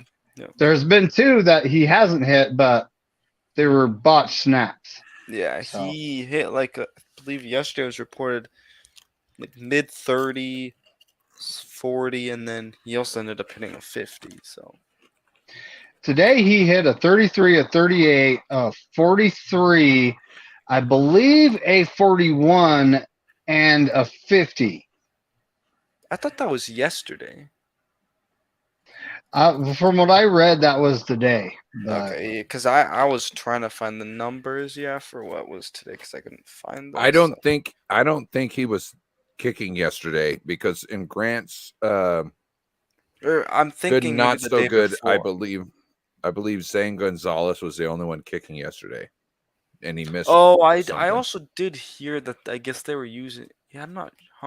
Okay, so maybe the Jake Moody thing. Let's see. I thought the Jake Moody thing maybe was the day before then. But yeah, he has missed a 33-yarder. This is today, but it was a botched snap, and the throw didn't get down, it didn't get down. So let's see if I can find the one. You know what somebody should do? They should build like a stadium and just make it so you could manipulate the winds in it. And then every kicker could go there and kick in any type of wind situation that they wanted. You'd be surprised what you could do with a little turbine on a swivel. Not through the whole trajectory of the ball, though. Okay, you know what I'm saying? You can set one up at the right. It far away, so it's just like a wind coming in from the side, right? I don't know. I'm perfectly fine with Jake Moody. There's going to be bumps and bruises, I think, along the way, especially the first 2 years. But I have a feeling. Well, I don't know. I'm just saying, like, I'm willing to. Well, I guess I started that saying that there was going to be like it was an absolute, but in my mind, I'm just open for the fact that there's going to be a little bit of growing pains in the first 2 years. But I feel that with his range, we'll be able to do more. Yeah, I think especially because the thing with Robbie Gould was all that great and stuff, but because of how his age and stuff, just on the kickoffs too, we could never pin those guys where it's a touchback. So I'm hope with Jake Moody, he's younger and he does have that leg. So hopefully that's something that can improve. I mean, I'd love if that can improve somehow this year. We'll see. But I did look at what was kind of reported. So it was actually yesterday. So he was 3 for 3. It was 33, 38, 41, and then he hit a 51 as well. And he hit another 38. The one way Robbie Gould could be a better fit for us this year than Jake Moody is the kickoff rule. Robbie Gould could not only have ideas of how to finesse, but he also might have the leg that would be able already to be trained to do it or closely trained to do it. You know what I'm saying? Well, now all Jake Moody has to do is kick it out the back of the end zone, and he's more than capable of doing that. Yeah, that's what I'm saying. I think that's something that will improve. But I think as the season goes on, you're going to see some special teams coaches doing certain things to try and negate that new fair catch rule. And I think with a kicker like Robbie Gould, you would be able to jump on the bandwagon quicker because him and his knowledge and his years of training might be able to facilitate that easier than going with a guy out of college who was essentially just doing regular kickoffs and field goals his whole life instead of trying to train in every scenario. My only knock on Gould was unreliable from 40 yards out. You know, like that game winner that he missed versus the Raiders. Yeah, the first. You know, stuff like that. I mean, in the playoffs, yeah, he was reliable. But you remember during I think, what was it, the Dolphins game where Kyle Shanahan went for it? It was like fourth down or something. He went for it, and Purdy ended up throwing an interception that was more like an arm punt. Yup, it was the Dolphins game. And see, I'm okay with those interceptions. Then there's that stupid kick too, like in one of the games to end the half or whatever. Was it the Cowboys game? I think it was the Cowboys playoff game where it was a short kick.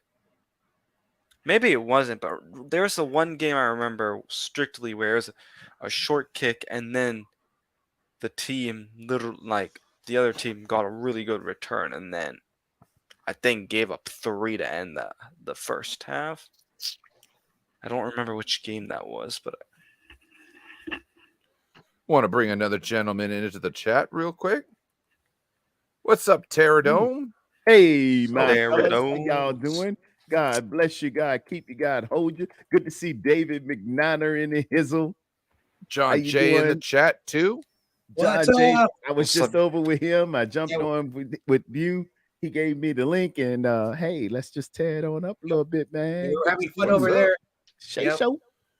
So now, gentlemen, we just got done. We were just in the middle of talking about the difference between Jake Moody and Robbie Gould, the plus and minuses kind of, we had already gotten to the point where we're kind of out on Zane. You can definitely kick back on that. That's no issues.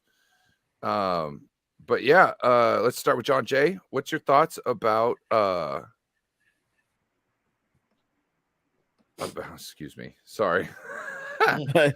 Moody. About how Moody could come in and change things up, and how I was saying how Robbie Gould might have been more of an asset this year with how the fair catch rule changed, and how maybe with his leg and his brain, he might have been able to figure some way to kind of finesse.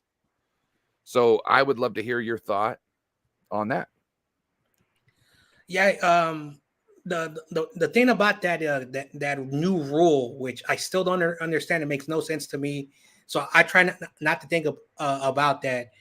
But when it comes to Robbie Gould and Jake Moody, Robbie Gould's veteran leadership, he could figure out what to do in this certain situation. Jake Moody is just entering the NFL.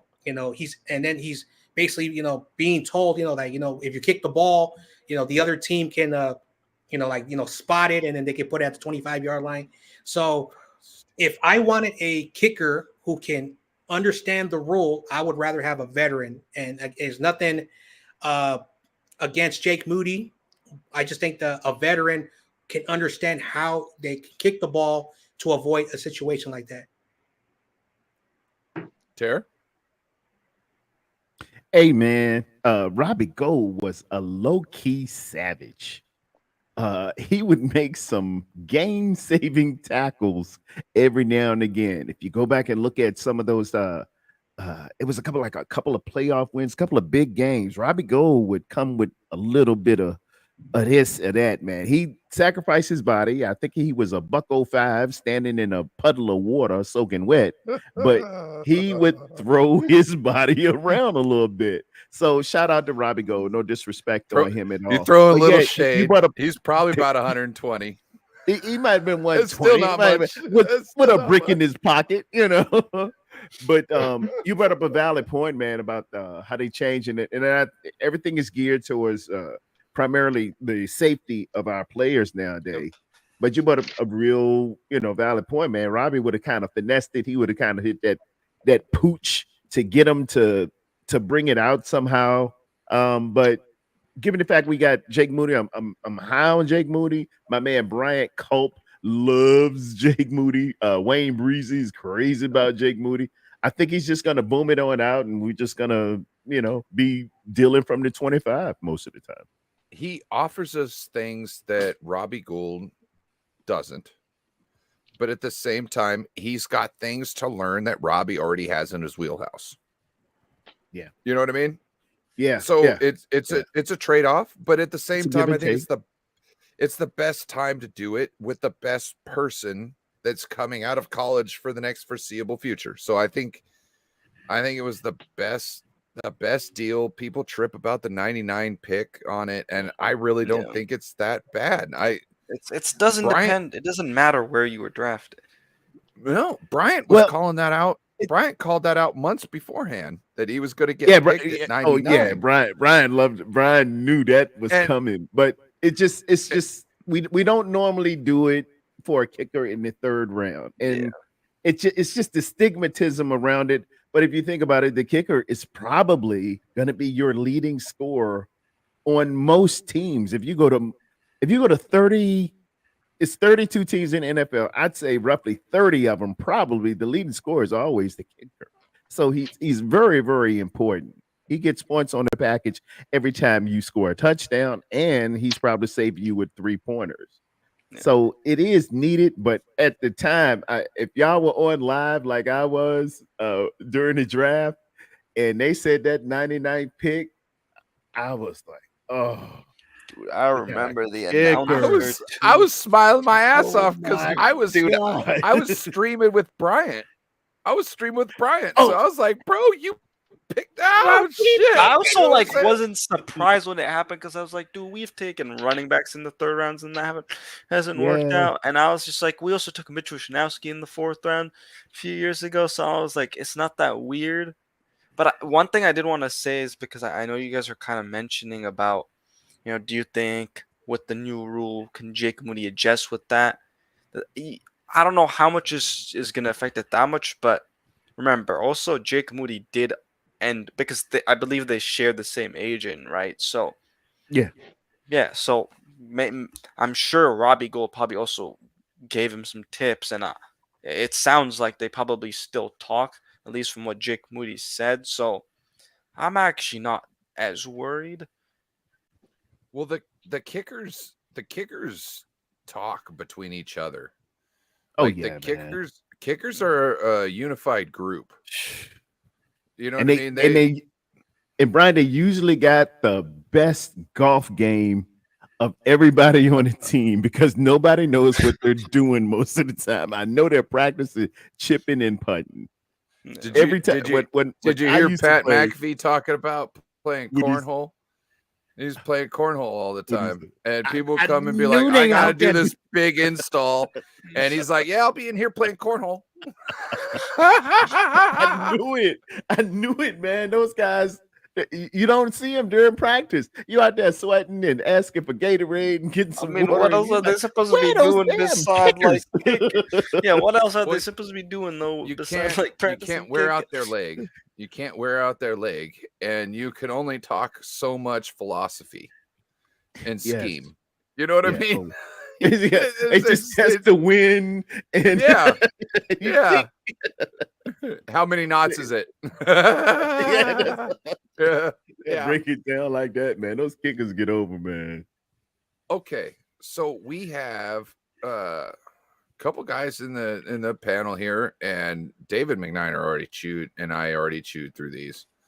I want to know what your thoughts on how this not necessarily how the quarterback competition should shape up, or quote unquote competition, but how the reps should be shared.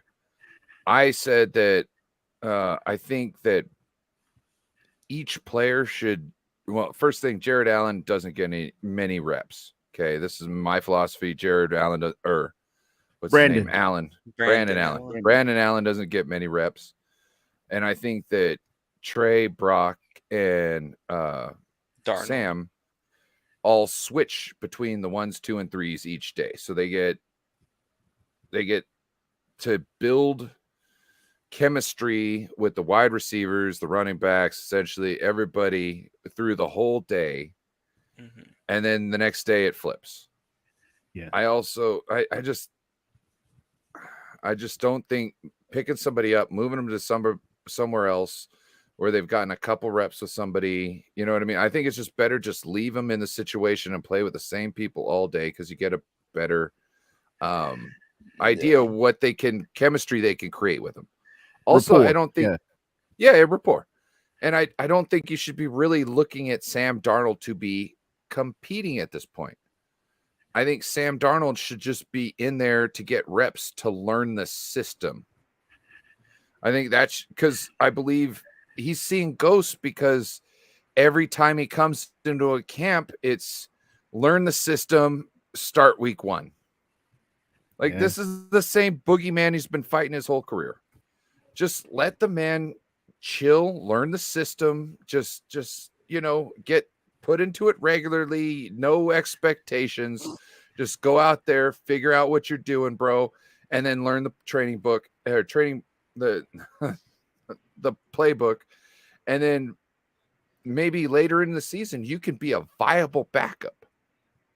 You know what I mean? And not worry about having to rely on those crutches that have gotten him through to this point, but couldn't get him past this point. Gotcha. You know what I mean? So I kind of want to know your feelings on that. Terry, you want to go first? Sure. I'm going to use the restroom. I'll be right back. Go ahead. Well, looking at it, somebody broke the percentage of it down the last couple of days, and it's only been a couple of days. Brock is going to be running with the 1s. He's not dropping back down and doing with the 2s. And then it looks like it's split up pretty equally between Trey and Sam Darnold, with I think Brandon Allen is getting like almost the scraps. And I think that's okay. We'll isolate to Brandon Allen first. He has been a very good backup for Joe Burrow. Joe Burrow went down with an injury and he performed pretty good while Joe Burrow was there. He didn't overwhelm anybody. He didn't, blow the roof off of anything, but he was kind of a serviceable backup the last couple of years. So you kind of know that he knows how real bullets work in the NFL. He's had, I think it was 925 yards 2 years ago. And I'm quite sure he was 260%. So that just shows me he's serviceable. He's got enough to feel decent in it. Well, as far as Sam Darnold's concerned, when you learn a different system, and I'm a big advocate of JT O'Sullivan's QB School. If you ever get a chance to check him out, I'm on with him and his Patreon. He was kind of a journeyman. He was with us. He breaks out Detroit stuff. He breaks out the Rams, not the Rams. I'm sorry, the New Orleans Saints and a couple of other teams, because he's been there, and they may be the same play, like a stick combination, a stick or a snag, but there's different terminology that they call it. The Zampese offense numbers systems. It's like a 3 to the single side 76. One's running the 7 route, one's running a 6. But in the Earnhardt Perkins, where Tom Brady was, they just tag it ghost tosser. And you just have to know the concept of, if you're on the left side, you're doing a down, and you're on the right side, you're doing a crosser, or whatever the case may be. And then you come to the West Coast offense, and they might throw something at you like I've heard Sean Payton say it, and I just remember this play 98 block pass special, Zig Peel, fake cross, 37 Buster Bluff, or something like that. And it's foreign, but it's probably similar to another play. So with Sam Darnold, he's got to get the terminology all together, not even thinking in terms of the concepts. So you have a very valid point there. With Trey Lance, Trey's got to, he's retooled his swing if it was golf, which is a very, very hard thing to do. He said that the offense is slowing down to him. Not that it's slowed down, but it's slowing down. So that to me means the system is in his head fully. He knows where everybody is. He knows that this is a shoot. He hears the play. He can utter it out. He can utter it out. I've seen a film with John Gruden trying to get a quarterback to say, look, scatter the west right tight, F left 372, Y zig Z spot on one. Now say it just like that. And the kid's a rookie. He's like, okay, a scatter to west, scatter the west right tight, F left 372, Y zig Z spot. And it takes a minute for that terminology. And what Trey's done is he's heard it enough. He knows the concepts enough, even though he was getting what's called dry reps and he wasn't actually on the field. He always had his ear in there and he's in the meeting room and he's heard the terminology. He knows where everybody's supposed to go. So you feel Can I say something real quick? Comfortable with that. Go ahead. Supposedly it takes people 2 to 3 months to get comfortable with an acronym. And essentially all the play is when it gets called in is essentially an acronym, but with words instead of just letters. Oh yeah. And you tag it and you just do different things with it. But a quarterback's got to know what that means in his head. I remember watching some Cincinnati film and they used the term Bruce. And they explained what that meant. And this was during the 80s, y'all. So I'm going back a little bit. Bruce meant block the strong safety. And they couldn't just say block the strong safety. They had to tag it with boss, BOSS, because Bruce was the boss, right? For y'all that don't know Bruce Springsteen, he was boss. Bruce Springsteen, yep. But they had to change it because people leave, and now you know my tag. So instead of saying boss, they said Bruce. I was watching the Netflix QB special. Oh, yeah. And Kirk Cousin was talking about saber. And he was like, I'm going to do this like it's a lightsaber.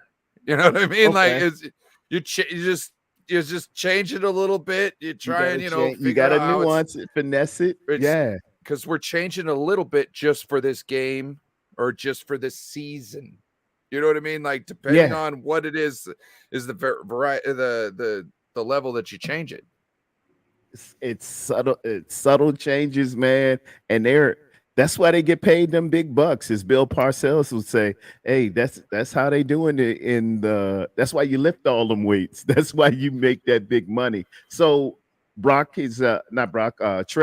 has gotten a little bit more comfortable with our system, and it's slowing down for him because as a rookie, man, they just throwing it's like drinking from a fire hose. That's why I think it was so imperative that they just play him at that point, because you're gonna figure it out at some point, because it's so imperative that you do during the game. It's gonna create a better mark. Yeah. You know what I mean? But I don't think the same scenario didn't work for Sam Darnold. So who knows if it would have worked for Trey.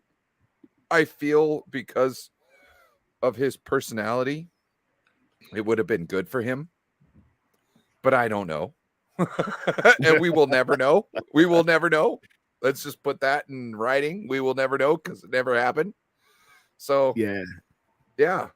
Sam needs a hug, man. Sam was seeing ghosts out there, and they were throwing so many things at him. Let and me he get was John he was Jay's take. overwhelmed. Go ahead, John Yeah. Jay. Okay. Yeah, well, when it comes to Sam Darnold, I actually had a crazy take, and I don't think it's going to happen. But like after I was watching Kyle and John, their press conference, talking about how they're going to how they're going to look at the quarterback's reps, and he was saying well we want to work with Trey, we want to work with Darnold, we want to work with Brandon Allen, and he said, unfortunately, Brandon Allen is going to be, that number 4 guy when Brock Purdy comes back. So I was like, what if, just hypothetical, again, it's just a crazy, crazy thing. Take is what if Sam Darnold is there to just evaluate Trey and also see what Sam Darnold can do, because I do think that they do want to keep 3 quarterbacks. And I was like, what if Sam Darnold is only there to push Trey, And so I was like, maybe Sam Darnold, may not make the roster. I know this was a very dumb take, but by listening, to what he says, because sometimes he says one thing, and the media like here's another. But basically, what he's saying is like some quarterbacks are going to have some days where they're not going to have reps, and we want to look at Trey, and we want to look at Purdy, as the guy at the top.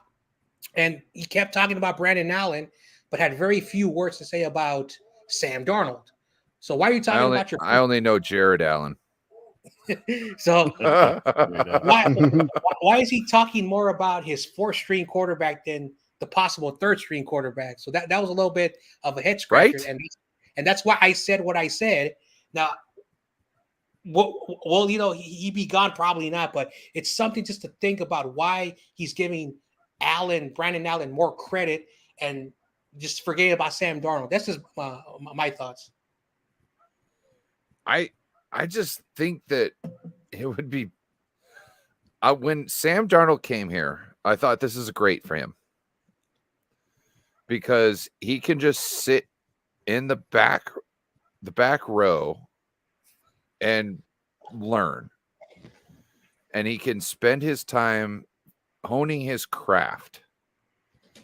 And I thought that Brian Griese did a great job last year with I would say the best thing I could say Brian Griese did was Jimmy Garoppolo had a great year. He had a year he had never put on the books ever before in his life, and I can only attribute that to Griese. Yes. I nothing to me else changed other than Griese being in there. And I think the drills, like Grant Cohn was showing the drills that they were doing, and to me it seemed those drills were way better than what they were doing the year before.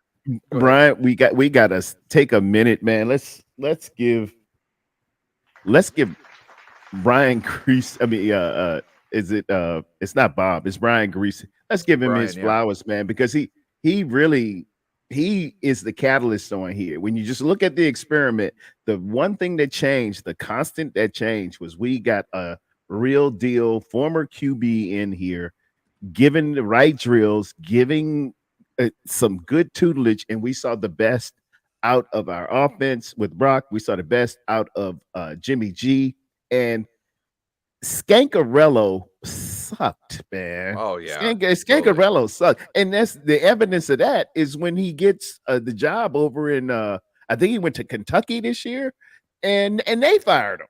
The guys, he was a joke. When I saw the drill that they were supposed to be under pressure and throwing a 20-yard out, I was like, you're stupid.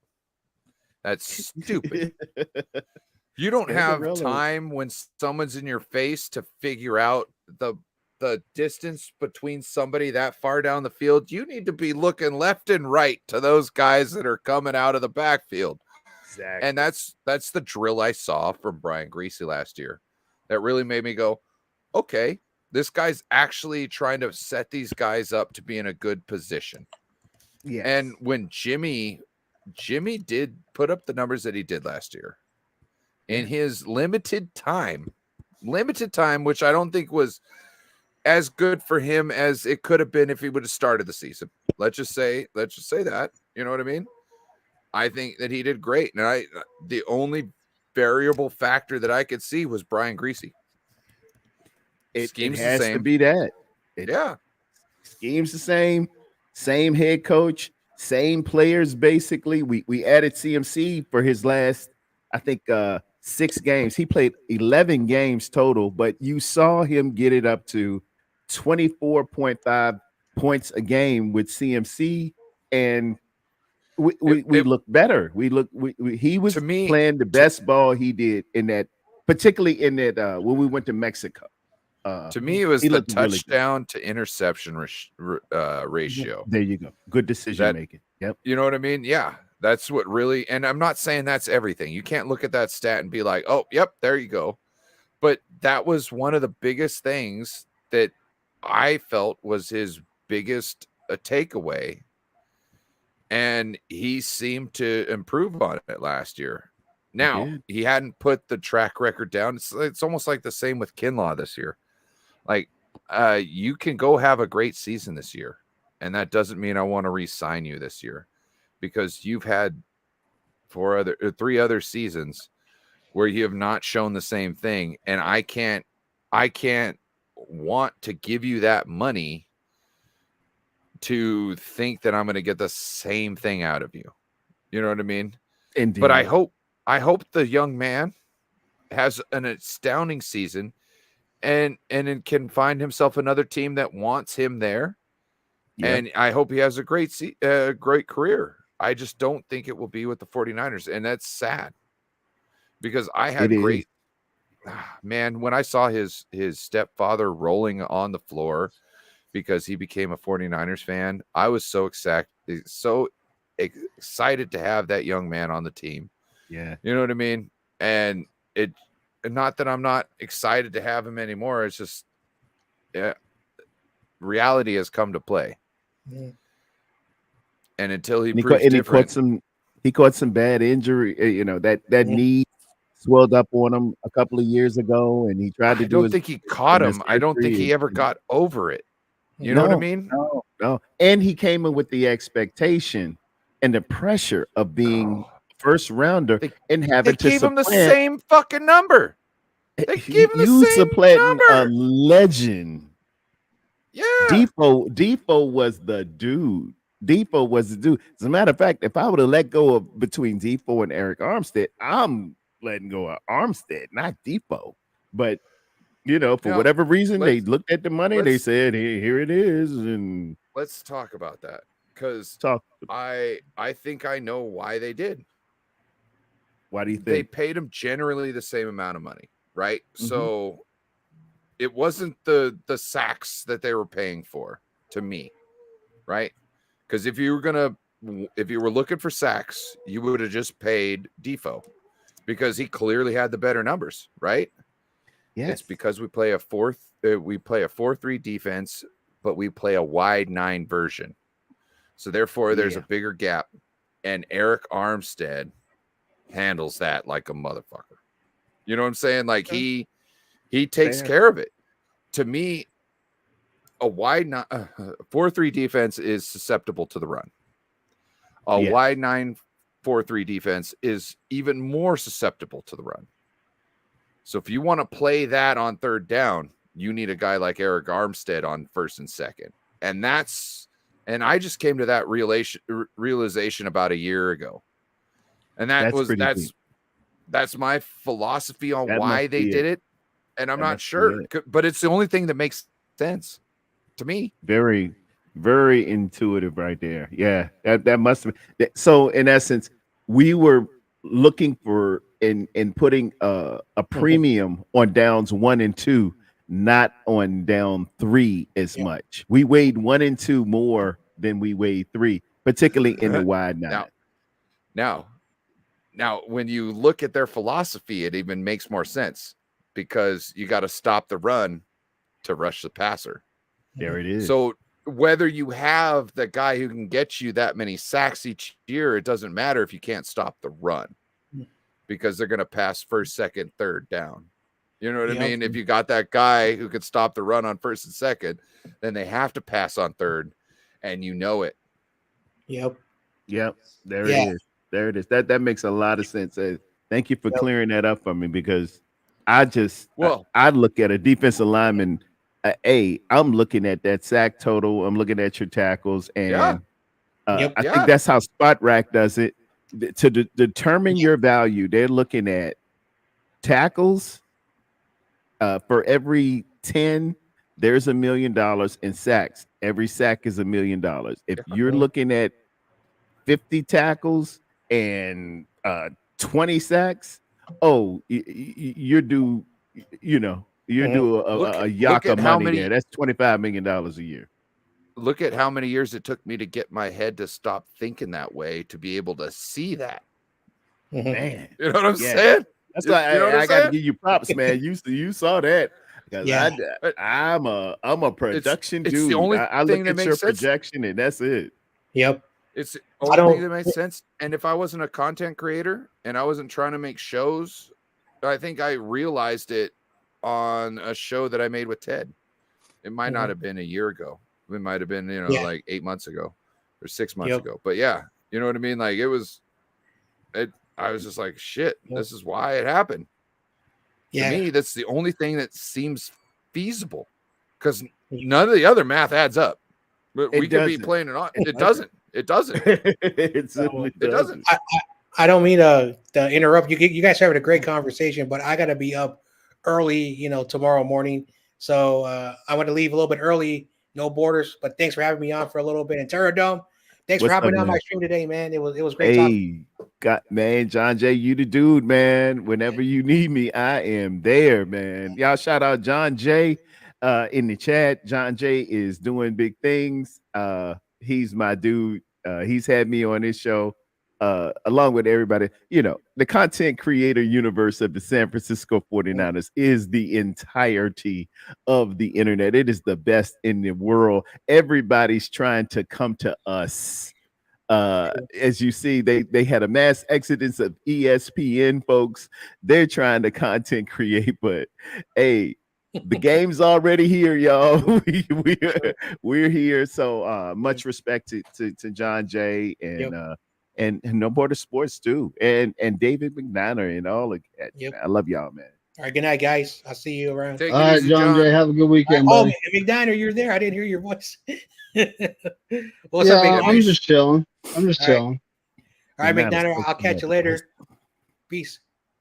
Later, bro. Make sure you guys check out 49ers Ultimate Report. That was John Jay there. He's been posting different content lately. A lot of pre-recorded stuff. So make sure you go to check that out.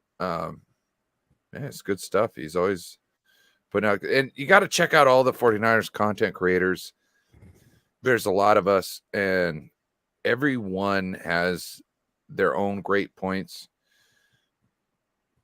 I think And- we lead the league in content creation. Oh yeah, And that's hands down. amazing because second is the Kansas City Chiefs, and you can they won see a Super that. Bowl, 2 Super You Bowls. can but You can see that in the way major networks put out their clips.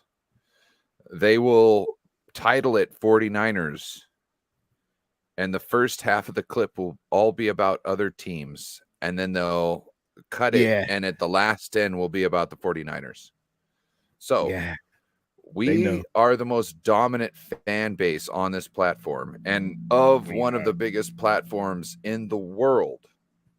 So we are, make sure to and we man, get just great support interviews. everybody, and, please. and I'm using my contacts. I got Spencer Burford on East Coast Red and Gold. She Yep. just had a great show with Jesse Sapolo last Oh night. my Was God. it last night? It was Thursday night. Did you Yes. check that out, man? Yes. Jesse, I didn't four-time want to Super Bowl leave. champ, man. I didn't want to leave to What? go do my own stream. You know what I'm saying? Like, Hey, that's real. That's Hey. Jesse Sapolo, and he's a Niner, man. He's a Oh, yeah. he's a faithful Niner. He's not one He of got these. 4 Yeah, I rings. played there, man. 4 rings. And he was giving you the game. He was telling you what's real and what's not. And I was he brought up some man, some valid points because there were some lean years. I'm a little older, so I remember this, man. There were some lean years where we had everything and we should have beat those Minnesota Vikings in 87. They came to us. We had home field throughout. We were the top ranked offense. We were one of the best defenses. And Anthony Carter came out there and gave us work. I think he had 215 yards receiving that day. And it, the moral of the story is from 84 to 88, we had lean years. It was some things that happened. We got punched in the mouth in New York in 86. LT runs it all the way back. And then in 87, we run up on Anthony Carter, and the things happen, but we didn't just lose the battle, say, hey, fire Bill Walsh, let's get it all done. We just understood that we're going to be competitive. We're going to be very, very, very competitive and go deep into the divisional, deep into the NFC Championship. We're going to give ourselves chances to win. Lo and behold, 88 comes around. We win versus Cincinnati. 89, we win against the Denver Broncos. In 1990, we're a step away. We're a fumble away from three-peating. We could have literally had 2 3-peats in that time frame. And then in the 90s, it happens. We get I just wanna rivals say, with the Cowboys. Chris Collinworth is a punk.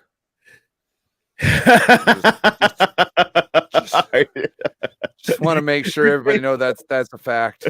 You didn't take a 9-iron on that. Explain why Chris Collinsworth is a punk. Because he still is butthurt over that loss. And if you don't know what butthurt means, well, DM me later. I'll explain it. Emotional damage. Yeah. He feels man. like he got bent over a barrel, and it looked like that. Well, that was his one shot, and Jerry just had a night of nights, man. He went for 215. He was Super Bowl MVP that night in Miami. Oh man, Jeff, that was Jeff. If I send you the link, are you gonna rap for us? Here he is. This Jeff, is you gonna come on? Jeff got raps. Give it So when it comes down to it, it's been 34, 35 years since Chris Collinsworth got whooped by us. And how long does it take a man to get over something? Man, talk he'll about never seeing go. ghosts, bro. Man, You know what I'm saying? You can't get over those losses. I'm still mad at the Kansas City Chiefs, man. I spent all that money going down to Miami, and I'm not mad at them. I'm mad at a coach too, who shall remain nameless. But we had that one in the bag, No, we didn't. I knew. Man. I was like, we only got 10 points. Once they started marching, I was like, we're fucked. So my house got flooded the day beforehand, and I went to the store to go get a couple 18 packs, because if the house is gonna wash away with me in it, I was gonna be feeling good. So I drank. I probably had about 10 beers left out of both those 18 packs by the time the game started. God almighty. Oh, I used to be a beer man, bro. You were lathered up. What kind did you Rolling go Rock? It was $8.50 18 pack, with? bro. Good choice. You know how drunk you can get off of $20? Damn. Anyway, so I was like, I'm too hungover to drink, right? And then there was like 10 minutes left, 10 points, and they started marching, and I was like, oh, we're fucked. And so I went and got a beer and started drinking again, because it was like, with our offense, we are not known to just go down and strike, right? It's not what our offense is made to do. It's not. True. Methodical. So when you got a guy like Mahomes who is just doing it, right? He's obviously exposing the defense. Okay. Especially in the secondary. If you can't make corrections and that's all you got, you're screwed. And which is what I thought was the thing, because Sherman was getting just blown out there. There's nothing we could do. They had our defense sewed up. And that's why I think we started moving more towards man after Saleh left. Because, well, not man essentially, but man on third down. Okay. Okay. So you know what I mean? Like that's when yeah, I consider it. Man on demand. But right, here's down is here's the where I'll down push with that. back a little bit. The best thing you can do against major playmakers, whether it be the '84 Miami Dolphins, whether it be the Buffalo Bills back in the 1990s, time of possession, running that ball and keeping them on the sidelines is 100% foolproof. And if you are going at 6.4 yards a clip, you run that rock until they are sick. And if you down that hill, running that rock and taking that time off, because a pass that is incomplete, the average play takes 6 seconds. A pass that is incomplete just took 6 seconds off, clock stops. 6 seconds off, clock stops. Yeah, the average play is 6 seconds. I learned that from Jim Garrison back at Chowan College. Average play, 6 seconds. That's when I guess that could be cool. Yeah. But when you run, you keep that clock running and you chew up time of possession like nobody's business. See, a pass all play my scheme. Don't get me wrong. A pass That's play my takes scheme. 6 seconds, and you stop it if it's incomplete. You stop it if it goes out of bounds. You stop it. Essentially, it's a 50-50. It's a 50-50 at the start of the play if you're going to be able to stop the clock at the end of it. That's how I look at it. It's actually somewhere, if you got a good quarterback, it's a 67%. And right? if a running back does something, boneheaded, like just run out of bounds, well, now you done blew your 50-50 shot and you blew some of the clock. When we were running at 6.4 yards a carry, even at the end, Tyrann Mathieu said, "Man, I'm glad they stopped running it because we're just chewing them up." And you cheat them up. You cheat them up if they're having a hard time stopping it. You cheat them up, and then you go with a pop pass to a Kittle. You go to a slant with a you use that then. But dude, run that rock. That's why we've been asking for a guy with an arm this whole time. Because we don't, on first and second down, whether we're eating them up or not, we don't want them in the box. You know what I mean? Well, I was isolating it just to. No. I got you. I'm just saying, move against Kansas City, But for me, I wanted a guy like Trey, and the reason being is because you're gonna have to keep the safety out of the box because he can go over the top at any moment in time. So if you want to go single high and stop the run, well, we can just audible out of that. And I'm not trying to cuss so much. We can screw you. You know what I'm saying? I'm sorry. It's all good. This your show, man. You no, run I that got thing. you. I'm not. I try to be respectful. You know what I mean? Thank you so but much. Yeah, you're a wonderful guy. And don't think because I say something, it's pointed towards you. No. You know, I got you. You good? You but good? Yeah, at home. I want that dynamic in our system and in our scheme to where it just cools the defense off to the point where they have to respect every inch, not yard, but every inch of the field.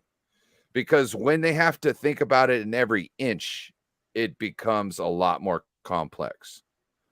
And that's here's essentially what Kyle is already bringing to the table with what the scheme is. Yeah. And here's the wonderful thing about Kyle. Traditionally, everyone who's ever watched football always thinks that you stretch a defense vertically. What Kyle has done is put safeties in conflict and stretch them horizontally now. And he finds these holes because the concept is called Yankee, which involves a go route on one side and a deep over on the other. You just see it time and time again. If you watch Johnny Dale, if you watch JT O'Sullivan, if you watch he's putting the safety in conflict. That's the primary thing you have to do. Either you're biting up on this and I'm going over top, or you're laying all the way back, respecting it. As we were always taught, wide is the widest, deep is the deepest. And he's coming underneath with a Debo crosser or an IU crosser. So I was always and that's still 15, 20 yards down the line. I was always told it was called a stretch concept, which in football, if anybody doesn't know, every concept has about 20 different names. Yes. Oh, yeah. Like the Oklahoma drill, we used to call it root hog. You know what I mean? Wow. Okay. It kind of makes Oklahoma. sense. Yeah, it was Oklahoma, but y'all said root hog. I even heard it called pigtails. Yeah, pigtails. It's the same thing, but we call it different stuff. Yeah, certain moves on the defensive line might have certain names across it. So just so you understand, these concepts are like throughout the league, but it's how people attack them differently that sets people apart. And Kyle Shanahan's system is one of the ones that really aggravates defenses. And that's why it's the most employed throughout the league, because I was looking at the Andy Reid disciples, and I was like, yeah, that's Kyle Shanahan got more than that. Yeah. And I'm just looking at the Bill Belichick ones that never succeeded. And I'm looking I could go on for a dissertation. Go ahead, finish what you were saying, and man. look at the Kyle Shanahan ones that are on the cusp. You know, it seems like Kyle Shanahan is putting out a better product when it comes to these. Yes, I'm gonna hold on real quick. We got Jeff in the stream. Oh, here he comes. Switchblade. He loves knives. That man loves a knife. Yes, he does. What up, Jeff? Hey, Jeff, what's up, man? Finally seeing you, brother. How you doing, man? Everything all right? How you doing? God bless you, man. I know you've been dealing with some fevers and things of that nature. Amen. He'll heal you. Amen. David McNiner. Yo. Let's get your thoughts on all this. Everything Terradone is covered. You know what I'm saying? Like we got over here. You've been silent. I want to hear what you got to say. I'm just getting. I didn't work today, so I'm getting my miles in. Getting the miles in. I normally walk like somewhere around 7 miles a day at work. Oh wow! So, and I didn't work today, so I got like a lot of energy bottled up. So I kind of need to use it. Are you on a treadmill, or you walk in the neighborhood? Or I'm walking back and forth in my apartment. Okay, cool. You get them in. Okay. Do you use? You guys were talking about the KC Super Bowl. Oh, and being up 10 points on Patrick Mahomes with Tyreek Hill. I was saying the same thing Ryan was like. That's not enough, man. Like. You know, number one, you need to run the ball and keep Mahomes on the sideline. They started passing the ball. And they needed to score more points, period. Yeah. And you know what? Tyreek Hill, I saw Jimmy Ward blow coverage on Tyreek Hill, and they hit a long bomb. And the second that happened, I was like, "Oh no, we're screwed." Oh yeah. Because they had did it in the playoffs so well, man. I think they came back from 17. They were getting killed by Deshaun Watson in Houston, and then the next game, I think they came back and did the same thing. I think they played maybe the Tennessee Titans. I think it was that year in the run up. No lead was safe with those Kansas City Chiefs. I'm gonna step out and go to the bathroom. I think it was the Tennessee Titans. They were good. That's the truth. That's the truth. Yeah. And there was just no way to actually, the second they started coming back on us, that was like, oh, I was going, no, like, no. Then the missed pass to Emmanuel Sanders, which a lot of people blame on James, but if you watched the play, Emmanuel Sanders kind of eased up because he didn't think he was going to get the ball. Mm-hmm. So, it was honestly on both of those guys. It wasn't just James Richards' fault, but it was on both of those guys. And the play calling, the whole start throwing the ball around when you just should be running it down their throats, that's on Kyle. So that was a team fuck up. That's what that's called. Yeah, that definitely was a team fuck up. A lot of people are like, oh, our defense broke down. Dude, we're playing against Patrick Mahomes, Travis Kelce, Tyreek Hill, several guys that are number one at their position. And do you expect the defense to hold up all game? No. And our offense has a job to do too. Stay on the field, score points, and keep their offense on the sideline. And they didn't do their job. So I can't blame the defense for this loss. Which loss? The KC Super Bowl 54. Oh. Yeah, I can't blame the defense. No, I don't blame them either. You're right about that. I don't know. They got exposed. Okay. Now, you could say they might not have been exposed if the offense was able to sustain longer drives. That's what I'm saying. But because that's Kyle's fault though, because he started calling pass plays instead of running the ball. You don't know when the realization happened and when the correction came in. Yep. That's the thing.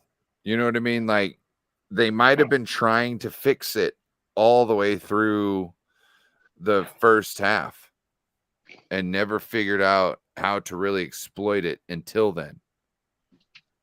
Mm-hmm. I don't know if that's totally a thing. I'm just like, let's hypothetical things out. You know what I mean? So you can't just, that's why I'm not necessarily totally mad at anybody. And that's why I wasn't like pissed. I just saw it happening as time went on. And I just realized that that's what was going to happen. I feel just like the players on the field. Mm-hmm. You know what I mean? Because I was hella hungover. Mm. So I wasn't in the best scenario. So when I saw that, I was already like, oh shit. Like I'm doing math, right? And I'm going 10 points. Doesn't matter. And we saw even more vindication of it when the Bills and Mahomes went against each other. There was 17 seconds, or was it 17 seconds or 31 seconds? I think it was 31 seconds. 31, I think. It was something ridiculous. And it still doesn't matter. Yeah. Right? So 10 points. To me, I was like 10 points, a 10-point lead doesn't mean shit without like 2 minutes left in the game. To me, I didn't think that 10 points was going to hold it unless the clock ticked down to 2 minutes. And I'd feel even better if the ball was in our hand at that point. You know what I'm saying? Oh, for sure, yeah. So when that happened, I wasn't really like blown away by it. My roommate at the time, I was like, oh shit, watch out, here it comes. Because I just knew it was that you could feel the momentum on the field through the TV.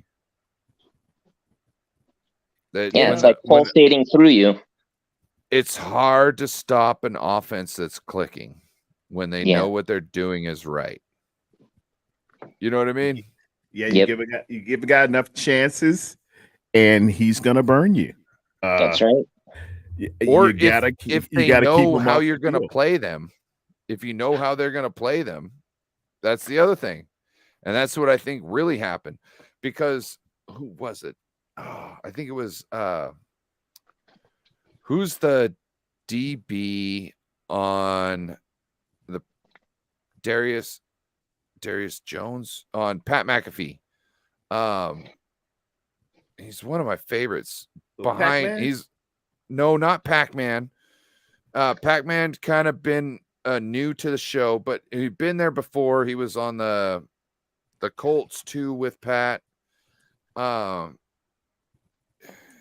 don't know. He's really smart about secondary. I love listening to him because I'm not very good with the secondary. I'm actually going to buy a book. I think the name's at the tip of his tongue. So I can learn some more. But this man was explaining, like, when you see these receivers this open, it's because they broke the defense. And to me, that made total sense. Because that's why Kyle Shanahan can do the thing he needs to do when he needs to do it. It's because he's lulled you to sleep the whole time thinking this was going to be like this, and then he pulls this like that. And that's how he gets that. I don't know. Beto says he wants the link. I don't know. Should we let that guy in here? I don't know. Darius As long as we Darius don't talk Butler QB. from the Colts. Did you hear me, Ryan? Darius Butler is the guy you're talking about. You're referencing. Yes. And he knows he knows this stuff. He does, man. And I'm gonna be honest with you guys. I played in college. I played strong safety in college, man. Everybody can get open. Yes. You can't cover a child. How for much about time? 3 seconds. Yeah, 3, 4, 5 I can. seconds. A child. I got a my child daughter for can- 5 seconds. You About held it 6 down? seconds. I'm fucked. You pretty much a lockdown corner. But everybody gets open. It is a 100% fail-proof thing, man. Time of possession and just keeping those guys off the field works 100% of the time. Your offense sometimes has to complement your defense. It simply does. And if you go through the annals of the greatest defenses ever, I've looked at the 85 Bears, I've studied the 2000 Ravens and the 76 Steelers and all of these guys who held people to 13 points or under during their tenures. They were complemented by enormous and really, really good running games. The 85 Bears had Walter Payton. The 2000 Ravens had a cat named Lewis, Jamal Lewis. Yes. The Buccaneers had, remember, Mike Allstott and Dunn. I love him. It complements you Now, so well. wait. Can we Go ahead. explain how nasty because I talked about this the other night, how nasty Mike Allstott and Work Dunn were together. Good Lord, they- have mercy. They would hit you up the middle all day long with Mike Allstott because he was just a dog. Like, he was just going to slang bodies left and right. And then when you would pack your people closer together to try and stop that, Work Done would go around the corner and take you for a million yards. And bust you open. Yes. Bust you open. And so it was death. It was death either way. Some Yeah. people say death by paper clips, but it wasn't. It was like death by like Rambo blades. You know what I'm saying? Like, 'cause Yeah. whether Death Mike by a Allstott was switchblade. whether Mike Allstott was getting those yards or not, he was punishing anybody who was trying to stop him. You know what I Soften them mean? up. Yeah. Yeah, Yeah, Just yeah. just like war, you come in with your slowing 'em down. artillery first, and you soften up the shore, and Yeah. then you release your air attack, you release your Marines, your special forces. It's this, classic outflanking. It Those just aerial attacks is. don't He was necessarily literally work the all the time. Undertaker of football, literally. Soften it up and then kill them. And the My offense grandpa's on Ewo. complements the defense, and it Those- keeps them those- fresh. The less reps your defense has to have. If your defense is ever out there Yep. for more than, I'd say, 55 plays, if they're out there more than 55 plays, they're susceptible, man. No matter what the defense, Oh, you're yeah. susceptible. You can't be and- out there for a whole bunch. And this is the danger Do we- of having a quick strike offense, because that can work against you. Most of the times in the annals of history, great offenses who were quick strike, the San Diego Chargers, Wait, our the- defense all of these- against the Saints in 2019. yeah. Oh, yeah, for sure. You were Exactly. scoring too quick, and then now I'm back out here again. Even though we got that score, and granted, the object, as I don't Herman think would that say, would you be play the to win the same game. You with our you people want to today, though. score. You want Yep. to score, and you want to score a lot of points, but sometimes it's too quick. And I'm back out here. I get my Gatorade, and then I gotta get back out there again. And I'm softened up a little bit because they just ran my tongue out. I might have made a play before, and they punted, but you went, scored real quick, and now I got to go back out there. Exactly. It leaves you to a little bit of vulnerability, for lack Yep. of a better term. I feel that we have one of the best defenses in the league to actually make up for that. But we don't have the offense that can commit to putting up those points and making it happen like that. You know what I'm Well, saying? Well, Like, see, I'm not you- saying we do you- great. you without- you can have both, but I think it's better if I have a methodical offense who clearly takes up time of possession, who takes up it's only 60 minutes of possession you can have in an entire game. If you take up 55 to 60% of that with a running game that keeps the clock running, now my defense is better because I'm fresher. I only have to cover down on 10 possessions versus 14, and those are 14. That 4 possession difference really puts a stretch on your pass rushers, on your cornerbacks, on your nickel, on your personnel. I think as a team, we've gotten kind of past needing to worry about that because of the fact that in the first half, we go 3 and out a lot or can't sustain a drive. You know what I mean? Like in the first half, we do that a lot. And our defense does a lot in the first half of the game.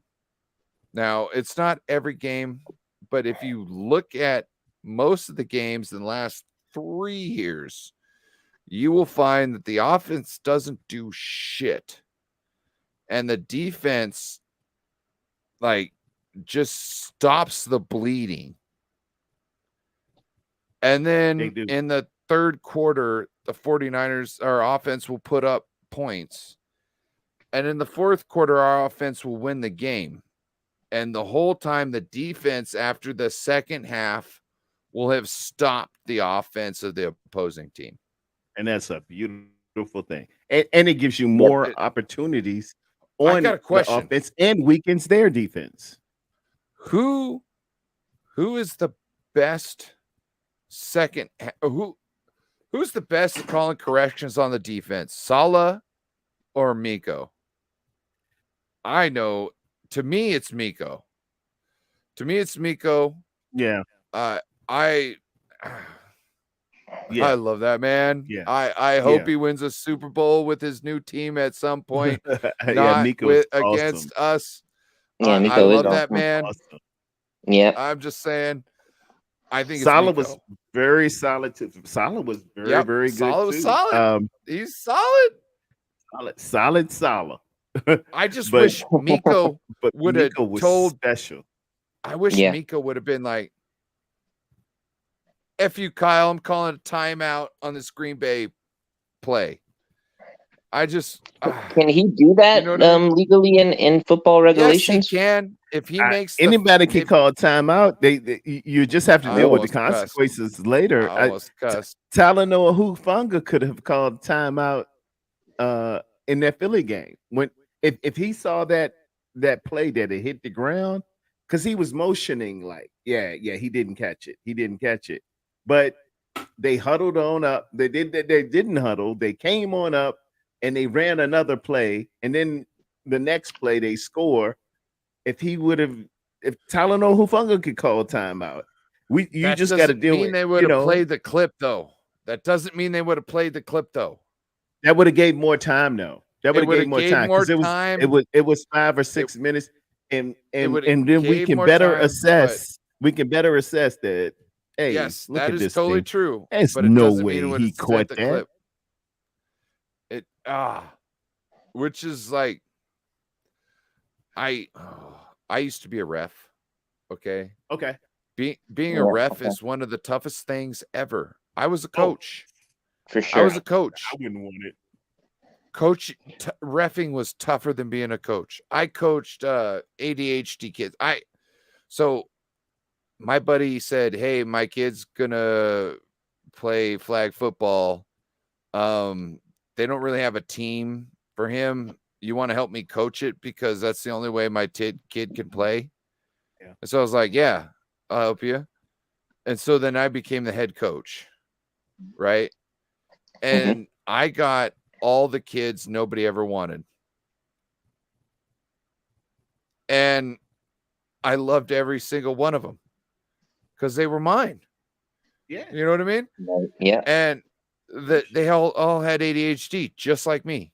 So guess So what? they were a part of you, right? They were just like me. I knew exactly how to talk to them. I talked to them real quick because they can't tune me out if they got to track every single word that I'm saying real quick and they don't understand what I'm trying to say until I finish what I'm saying. Smart. Great philosophy. Yeah. Yep.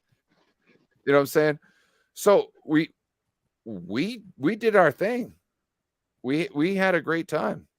And if the guy who was the AD wasn't a drunk, we would have gone into the playoffs. We were giving out trophies for our season that we paid for because we wanted to make sure our kids got credit. We were told, oh, they could play next week, but we can't because the team that beat us the week before got disqualified because they had a girl in there who was older and she came in at halftime and whooped us. Which wow. I knew that had happened, but I wasn't mad about it because it was neck and neck until the end. And my buddy's son, who could have pulled the tag, I am not going to show you what he was doing, but he was hopping up and down on one leg while grabbing one ankle. Okay. And to me, I wasn't gonna complain about that when my player wasn't doing what he was supposed to do. You know what I mean? Like, yeah, this is football, bro. I'm not worried about winner cheaters and this and that. I'm making sure my team is doing what they're supposed to do. Yeah. And this is what happened. And that, to me, like, I don't know, like it's about who you have. It's not about who you are. It's about using the tools that you have at hand in their best situations. And that's how you win. I played a game down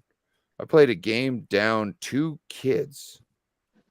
And then once I got another kid in, I kept the third kid in who wasn't old enough to play. He was younger. Okay. Mm-hmm. I kept him in because he showed up to the freaking game. You showed up to the game. You're Hey, playing. you show up. Yeah, Wow. you showed. His dad's telling me to pull him out. I'm saying, no, this is my kid. He showed up to the game. He's playing. He's going to learn. Yeah. We might lose, but we're going to learn.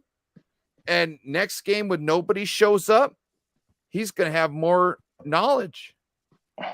My buddy couldn't understand that. He was mad at me.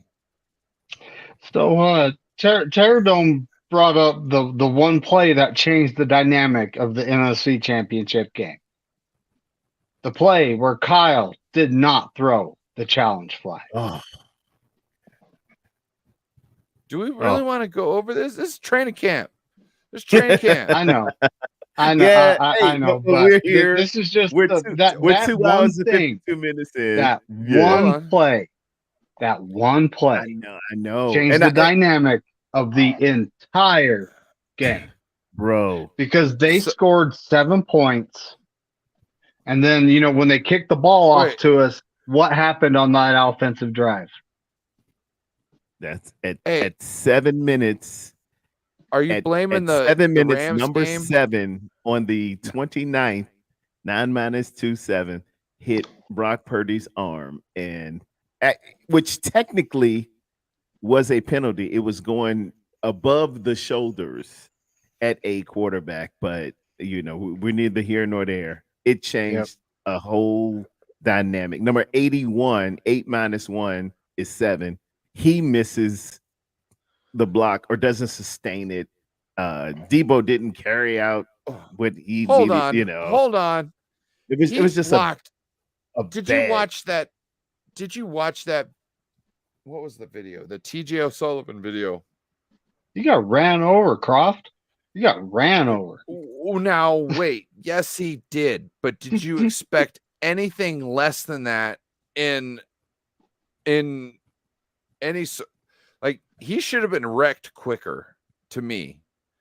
You know what I mean? Like who I honestly think Reddick or Charlie the Warner player? Croft. Charlie Croft Warner should have would been have wrecked. held up longer. Croft. Yes, but Croft was in there because he was supposed to be a fucking a weapon at the point. Because he had been used many times to seal deals. So he wasn't supposed to be in there to look like a blocker. He was in there supposed to look like it was a passing down essentially, and that he was moving across the thing. You know what I mean? Essentially, yes, it was a passing down, but it's trying to make it look like it's different. You know what I mean? I would say. Hold on real quick. I got to bring in this obnoxious old guy. It's He obnoxious. thinks he's handsome. quick. Remember we were talking about the play that changed the dynamic of the game. right? My man, what's going So- on? I'm gonna man? put my headset on. What up, Beto? But it was a 4th down play. So we would have got the ball right there Yeah. and took 7 points off the board. No doubt. It's primarily at least a 10-point swing because It doesn't we would get the ball matter. back and we would have been in field goal position. We would Take at it off least the got final a field goal. score. If Take it off the not, final score. just It doesn't matter.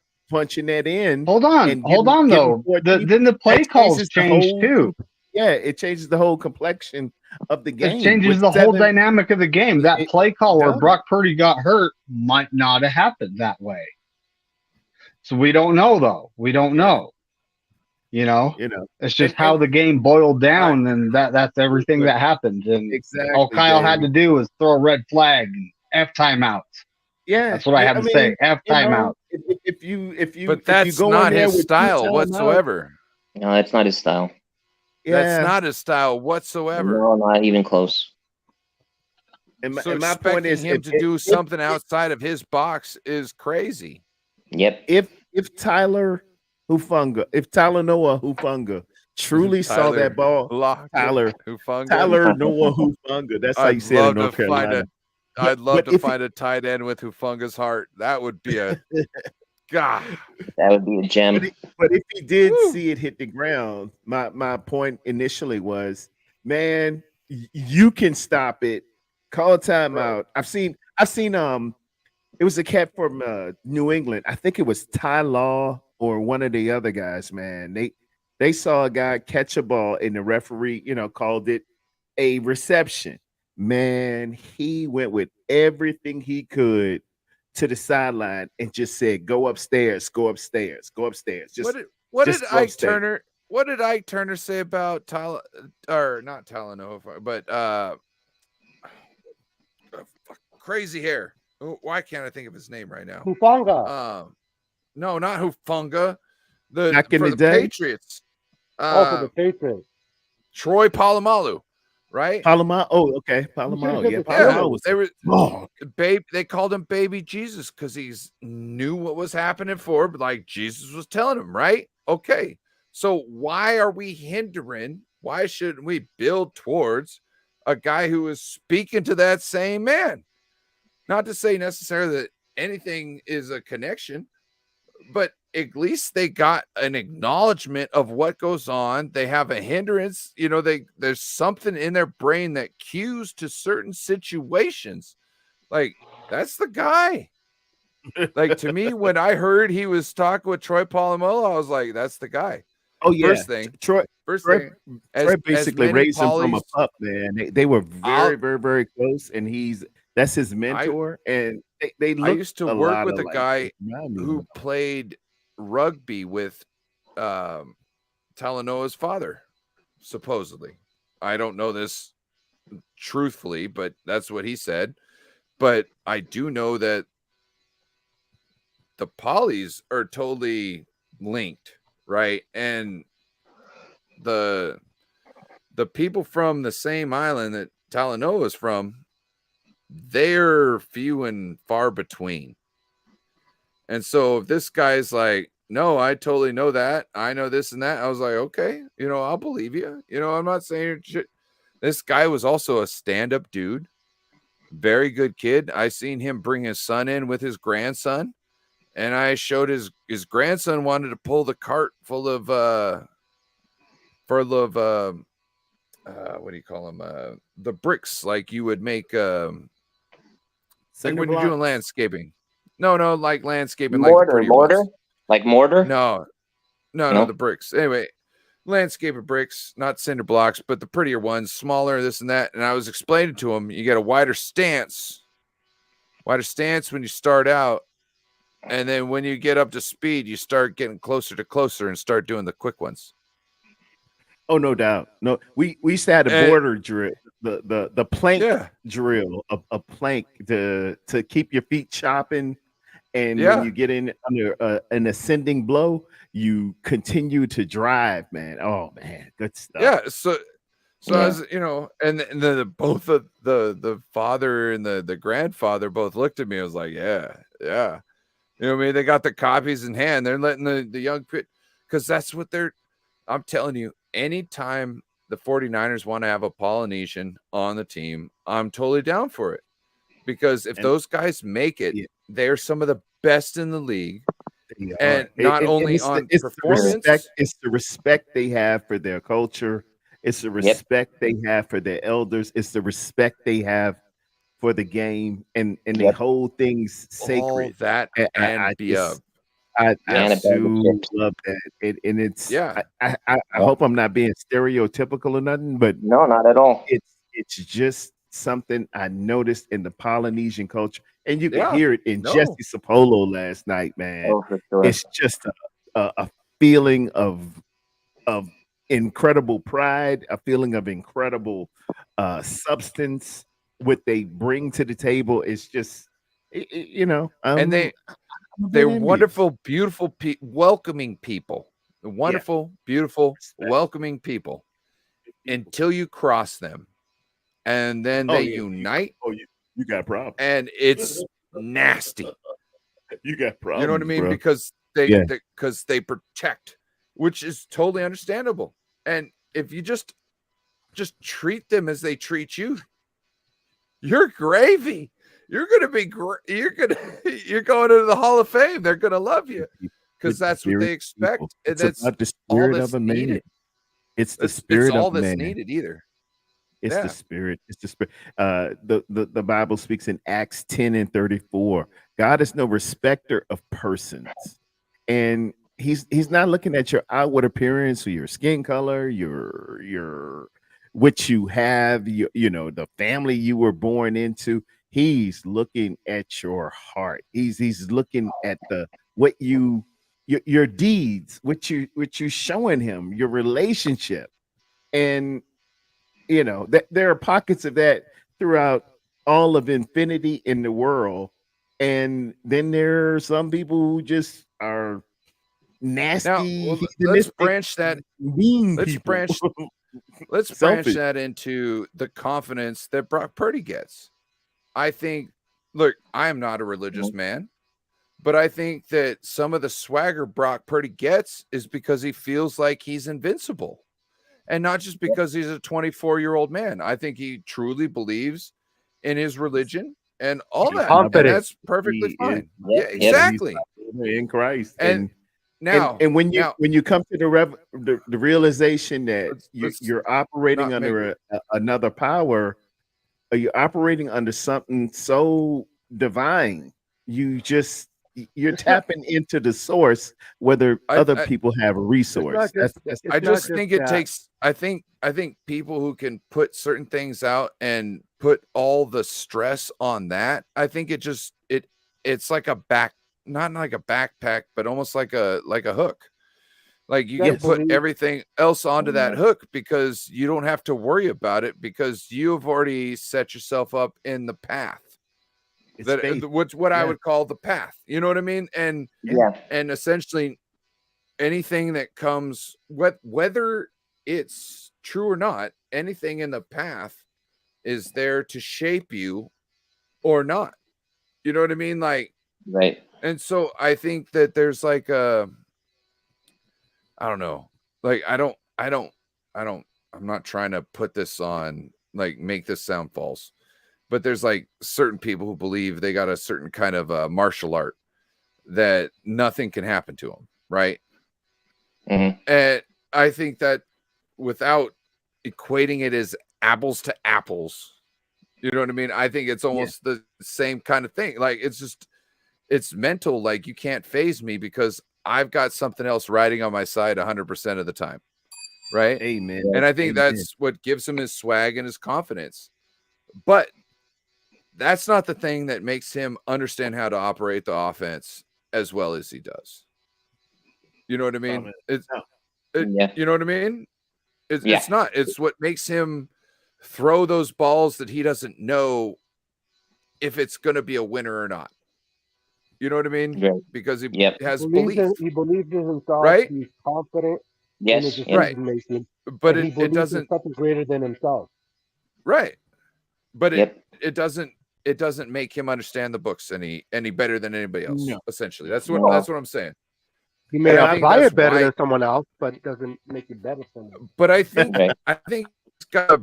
I think he really has the best of both worlds in these two situations, because I think he Amen. does hit the books as well as anybody else. And Yes, I think sir. he feels that he's invincible, and he's just, I just don't know if that's the full iteration of this offense. That's the only thing that because I've been clamoring for somebody who can scream for the safeties to not have to get in the box. And Brock can And do because I really think that would set the it. And Brock can do it. Brock Can he? throw the deep ball. Oh yeah, he can definitely throw the deep ball. Listen, he can't get taller than the height that he's at. That is a given. Unfortunately, that's how. I'm not worried how about far the he's gonna height. go. I'm not worried But about the height. but his arm strength, it's That's gotten not a stronger. thing. Now, during the whole offseason, Hold on. we've been Hold hearing on. about the dick and dunk. Hold on. The arm strength hasn't got stronger. The what we've heard so far is that in practice, like, some of the longer throws have fizzled and dropped. Now, That's not what I heard. am not That's I not what I am heard not either. like Yeah, I heard he I'm not overthrew. holding. I don't know about that. Well, it You- could you have gotta been a fu- you different gotta name play your that they were source. talking about. It could. Oh, Grant Cohn. So it could have been a Oh, different. there it is.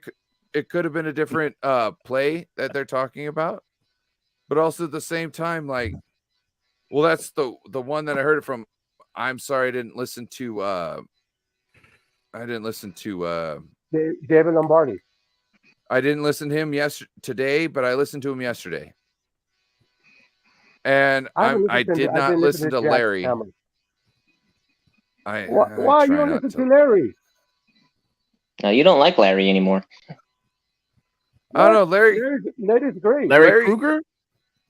No, He tells you the way it is. when you come out and make crazy accusations about people being traded, and it doesn't make any sort of sense, and they're still on the See, that's a team by now. misunderstanding. He didn't say No. he should get traded. That's somebody trying to get views. That's somebody trying to get views in a drought, and trying Show me to a video of him establish. stating that out loud, saying, I want traded. Show me a video of No, that. he said Find he it said and send that me the the 40. Okay, so he said in a video that I'll share you a link to that the 49ers are going to trade Trey because they like him so much and that they wanted him to be in a better situation. So I'll send you that link later. Okay, let me ask you a I'll question. send you Ryan, that. Has he been traded? Can you send me that link He also, said Ryan? he'd be traded before the draft. Has he been traded? Well, that was a bad Okay, mistake so I'll from send his you that part. link.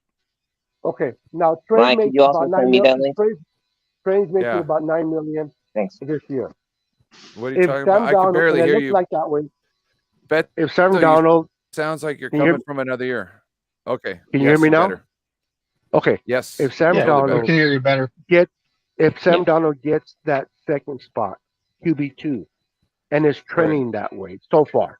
Now the pads haven't come on.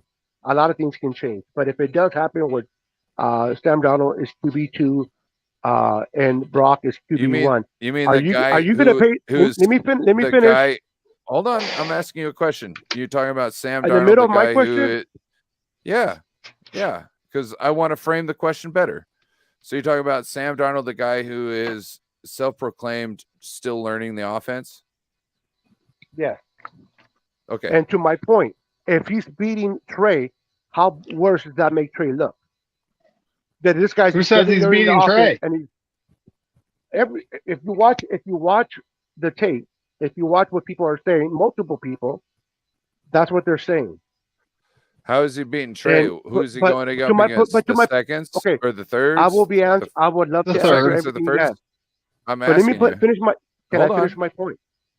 Well, I want better No. context. Can for I this. finish my point? Yes or no? Well, can you give Simple yes me or no. better context of? Can you give me I better will after I make context my as point. for your question right now, so we can get on to your next points? I don't have. It's the same point that I'm trying to make, but you don't want to hear it. That's what I'm you're saying. I'm just diverting it. wanting better. I'm wanting better context on the point you're asking for before you get to the Okay. extra Go ahead. part I'll of your play. I'll question. play along. Go ahead. What's the No, extra I'm content asking. you get? I'm asking you, what reps are you talking about, and which ones are they playing against which squads, and which ones do you feel that Trey is losing? Okay. Today, for example, Okay. he had a wide open Willis in the flat. Nobody behind, nobody in front of Trey, nobody in between Trey and Willis, and he straight up threw it at the floor. When Willis couldn't even catch, he did the same thing with Mason. Two perfectly good plays that should move the chain at least 3 or 4 yards. Trey could not get it to them. Oh, who'd you hear this from? I heard it from Grant Cohn, from Larry Lombardi. Heard it from David 'Cause I- David Lombardi, I Grant Cohn, listened to Larry Grant Kruger, Cohn today. and I listened he to makes Grant short- Cohn, 3 of his videos, and I didn't hear him talking about that one. I'll send you the link Okay. to that. But he said it. What's that guy's name? Anyway, a few people said Well- that because they seen not Kruger, the other guy. Did has the you smallest also channel. hear when Grant But- Cohn said his first Trey Lance's first 2 passes looked like crap, and then his last 3 looked very good?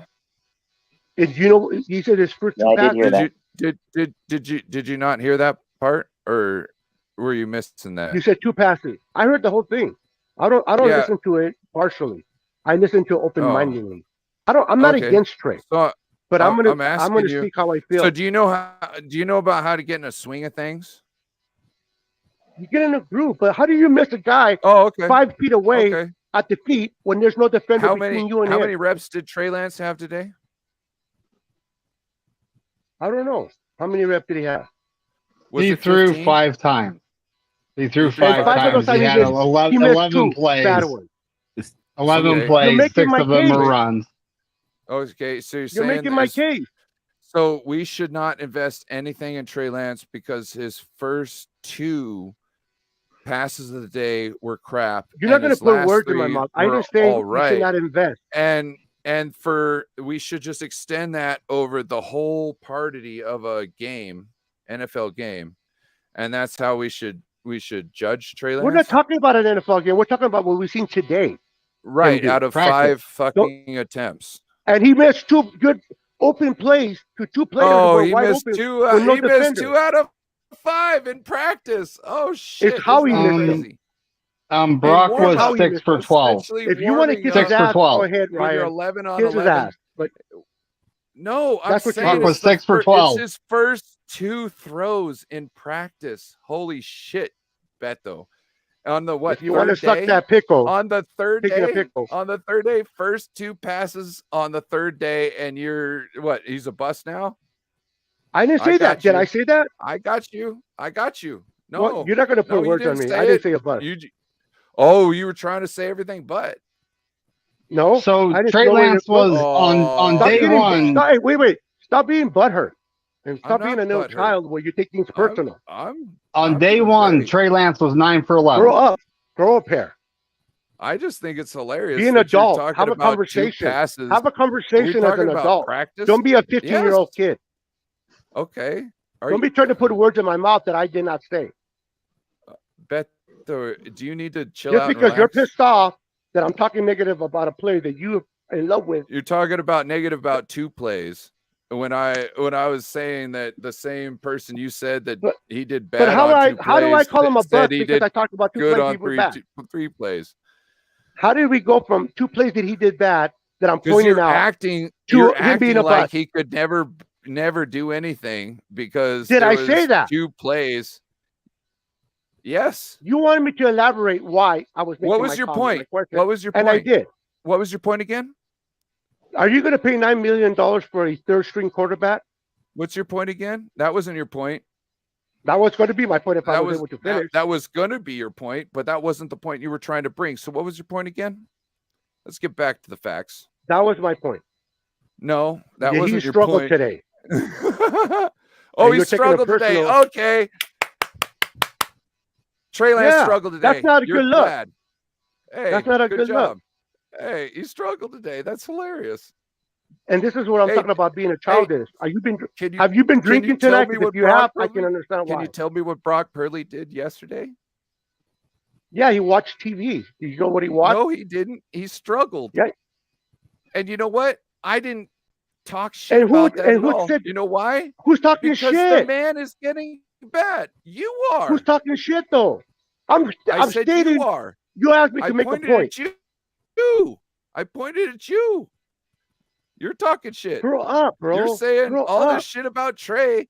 It's like 3rd day of training camp. Chill out. None of these I guys made can two. be I judged I on made what 2 they're statements putting about out what he right now, threw today. and you're freaking out over all this.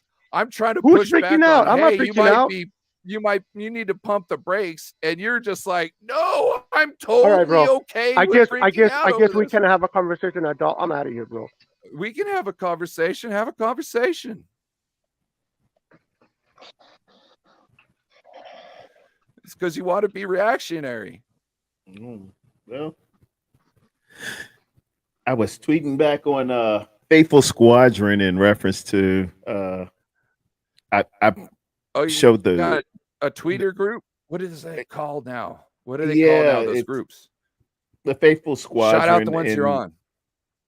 And I just they were talking about Grant Cohen today, and he had what I deemed as a come to Jesus post with Trey Lance today.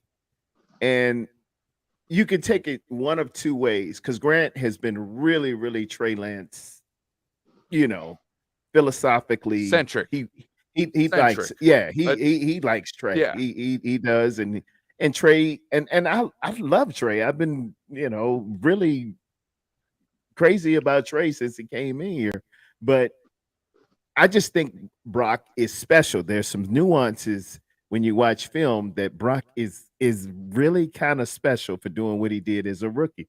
But that is true. Judging, I'm not going to take anything away from that. Yeah, at all. Okay, Yeah, that's on point. For sure. And you don't. I know people. I don't think you I can. think it's this. How think can it's you this come into this political offense and operate it It's- like that, and nobody give you some it's freaking just- credit? It's You know what I'm just- saying? Exactly. Like it's special. He was unreasonable. shooting the ball like not to give the man M16. credit.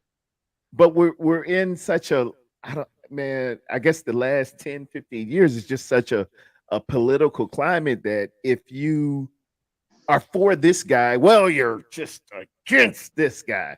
And you're not going to paint me into that box. I like both young men. I think both young men are superior young men.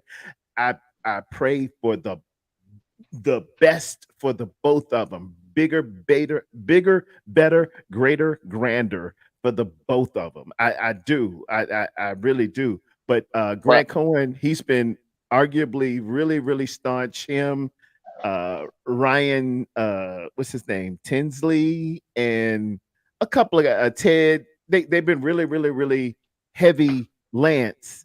And for Grant to come out and really I'm give an heavy honest Lance. assessment. You're I'm heavy Lance as well. Just Yeah. because of I the give it to capital you as that we well. brought into him. But that doesn't mean I'm blinded by the talent of Brock Purdy.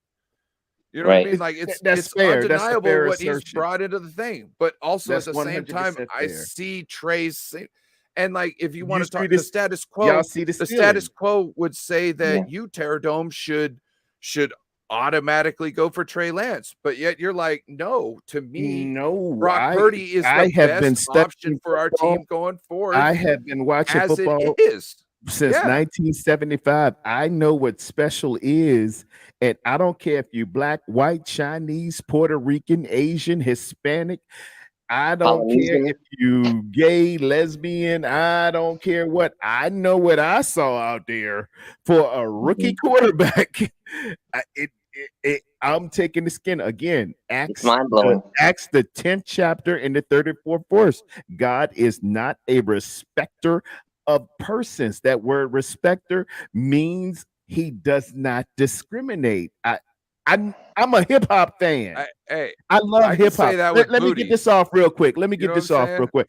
I'm a When it hip hop fan, but I know in my heart of hearts, as I love Eric B. and Rakim, as I love 50 Cent, as I love LL Cool J, as I love Grandmaster Flash and the Furious Five, that white boy in Detroit is nasty.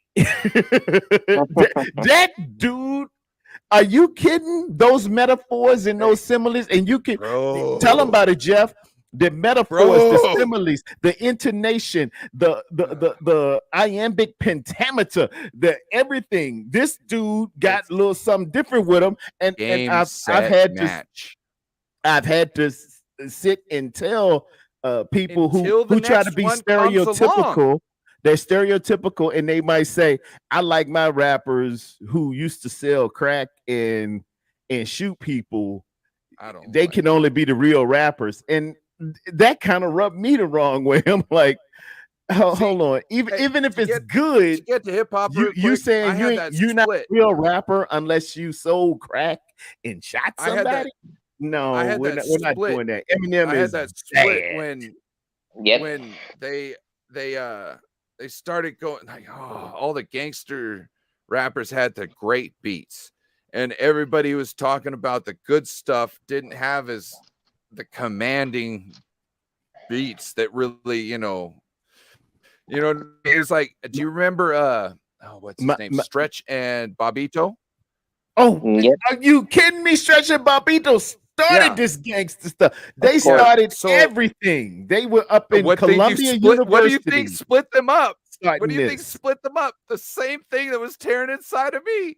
The beats of the gangster rap and the lyrics of the hip hop. You know what I mean? Like that's Yeah, what man. split me. You know what I mean? I look at it just like that. And good is good to me.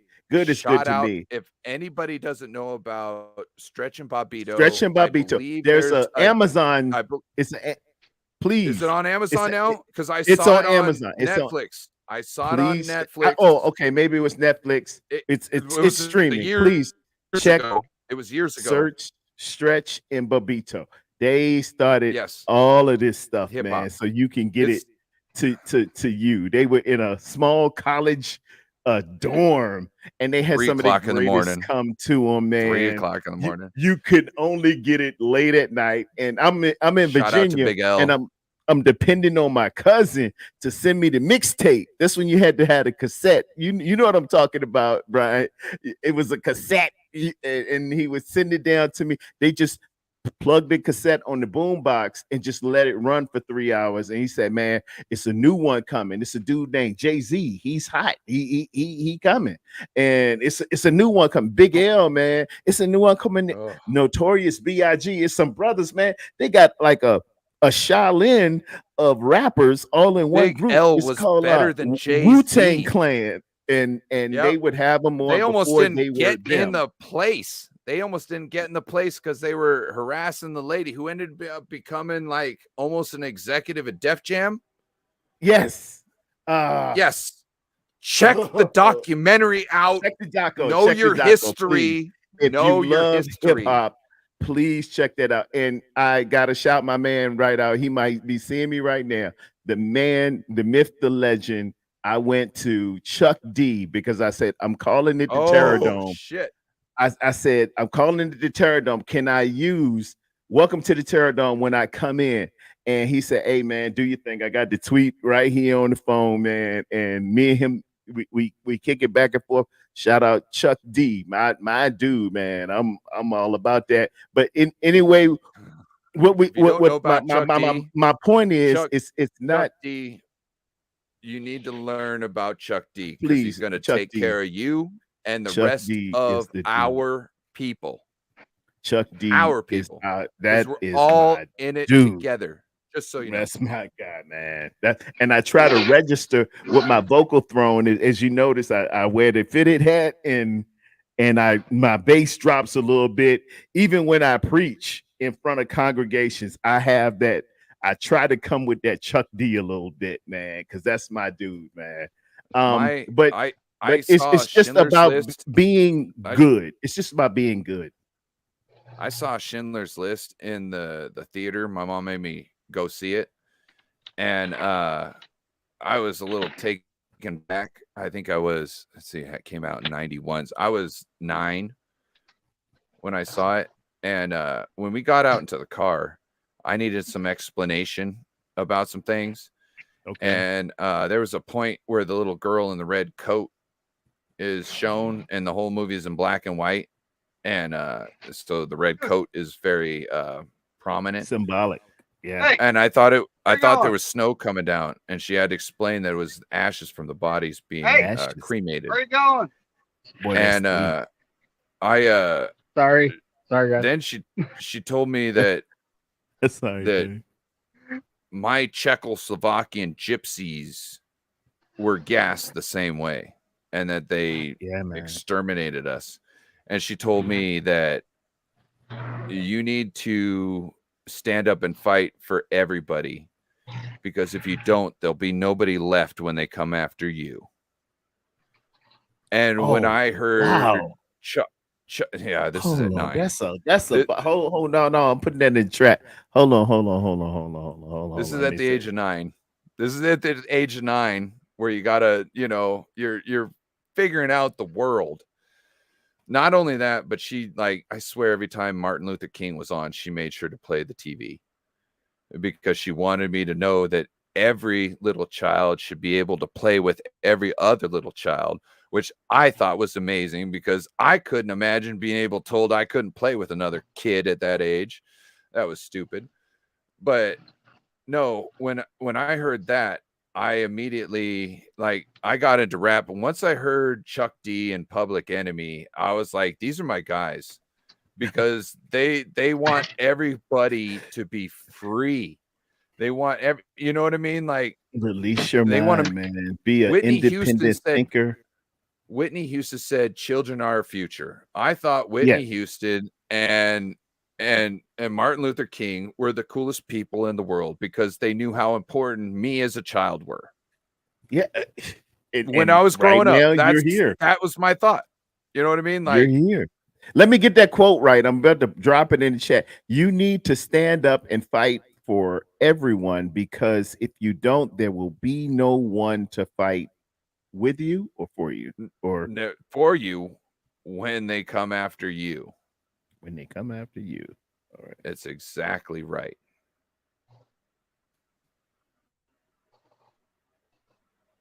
You need to stand up and fight for everyone, because if you don't, there will be no one to fight. Exactly right. Unified, we are strong. Separated, we are weak. Remember that. That's a bar. That's a bar. I'm ready to tweet it too. I want that on my timeline. That's look. If you think about it, that's another way. A good preacher gives it. I'll give her credit the first time, but after I get it a couple times, it becomes. That's how you can do. You can probably find that same thought in every civilization. I'm sure of it. Everyone worth their salt. Have you ever heard of the Tecumseh quotes? Tecumseh poems. I've heard of them, but I haven't. I don't have them published. I got one tattooed right here. Oh, look at that! So you go up, look up the Tecumseh poems. The first paragraph. It's a very long one. That's what's on my ribs. It tells you about tells you about a lot of things. Tells you about not interfering with somebody's beliefs, but making sure they believe that they respect yours. It tells you about when it's your time to die. So the fear of death can never enter your heart. Enter your heart. Trouble no one about their religion. Respect others in their views and demand that they respect yours. Love your life. Perfect your life. Beautify all things in your life. Man. And if you see nothing in your life that's worth beautifying, the fault is in you. That's one thing that I really love in that. Yeah. Man. That they called him the gentleman savage. Oh. They called him a savage.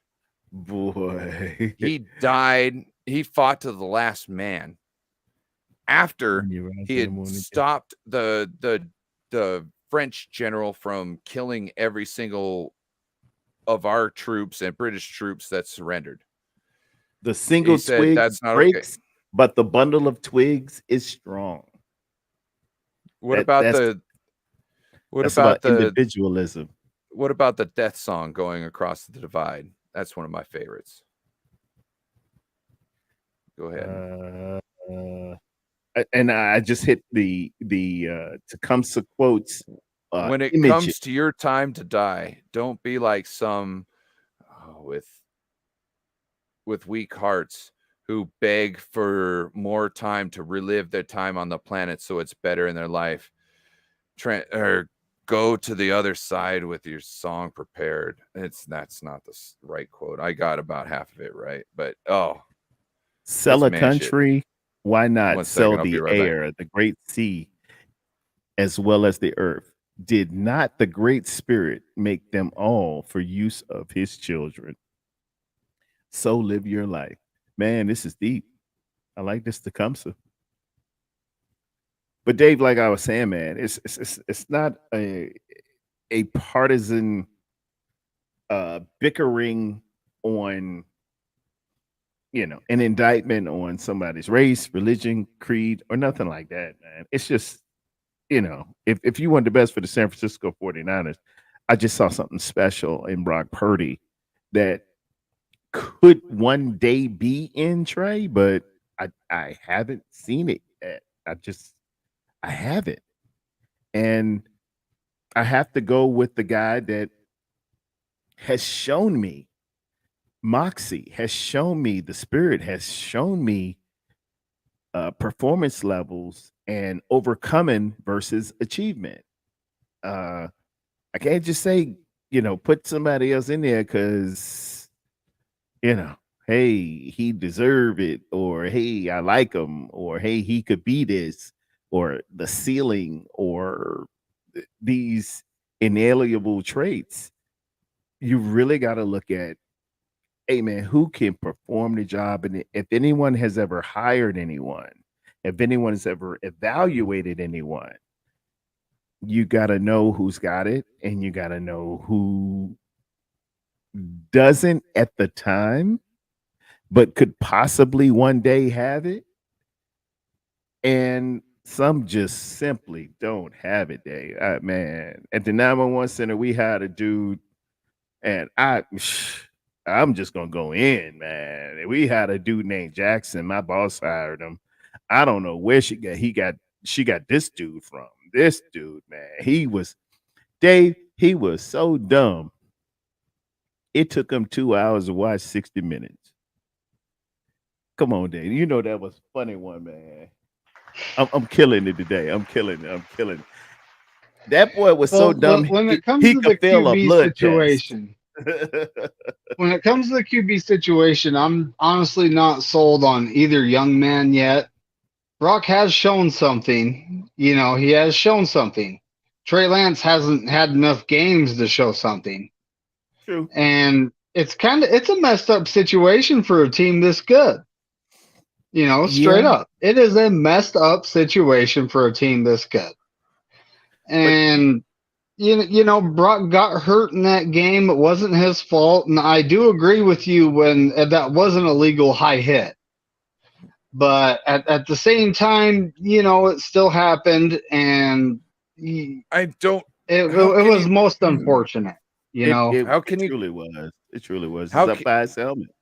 How can you call it an illegal high hit, really, when everybody in that position is going to go for the hands? You know They what I mean? should have went. Like, you're supposed to go for the strike zone. If it's all about player safety, it's not like it's basketball. That's what I'm saying. That's my only defense to this situation is it's not like it's basketball. And you can say that I'm wrong, and I can't tell you why I'm not. I'm just saying that's my only thought is it's not basketball. I got you. But the NFL clearly established the fact that we're not going to go above the shoulders and we're not going to go below the knees or the thighs. We're not going to go at their thighs. And this guy went at it was near his head. If he's holding that ball up there, it's near his head. You're not supposed to. They didn't call it, and I'm not trying to make a national referendum on anything, but is to it the letter, any appendage that is above the shoulders? They said anywhere near his head. Anywhere near his head, which would mean his head, includes the neck and above the neck, anywhere. Wait, who near are we his talking head. about? I thought we were talking about Purdy in the national Yeah, championship. Purdy. My bad. Purdy. Mhm. Yeah, Purdy. Yeah, well, his NFC arm, championship. Yeah. his arm got messed up, which is lower than his shoulder. His elbow, Yes, but he hit him. lower He than hit his him shoulder, in his right? wrist. As you go to your hold your hand up to throw a football, as if Okay. you were throwing a football right now. Okay. Isn't this near your head? Isn't this above your shoulder? That's Yeah, but that's if all you're I'm saying. Technically, if you're it's talking above- about striking somebody, right? yes, You wouldn't think that somebody's hand would necessarily be up right there. It's talking about unimpeded to the head type. That would be the rule, I would They think. said You know, They I said like I said, above the shoulders, and we got I got got tricked out. But as a Listen, ref, we got tricked out of a NFC Championship game in Seattle versus where it should have been in San Francisco because Ahmad Brooks tackled, and it was a good tackle to me. He tackled Drew Brees around the neck, which was above the shoulders. They called a penalty on that, but you're going at a kid's arm near the head. We can't like even between the same referee crews, we can't like expect the same calls game to game with how the system is.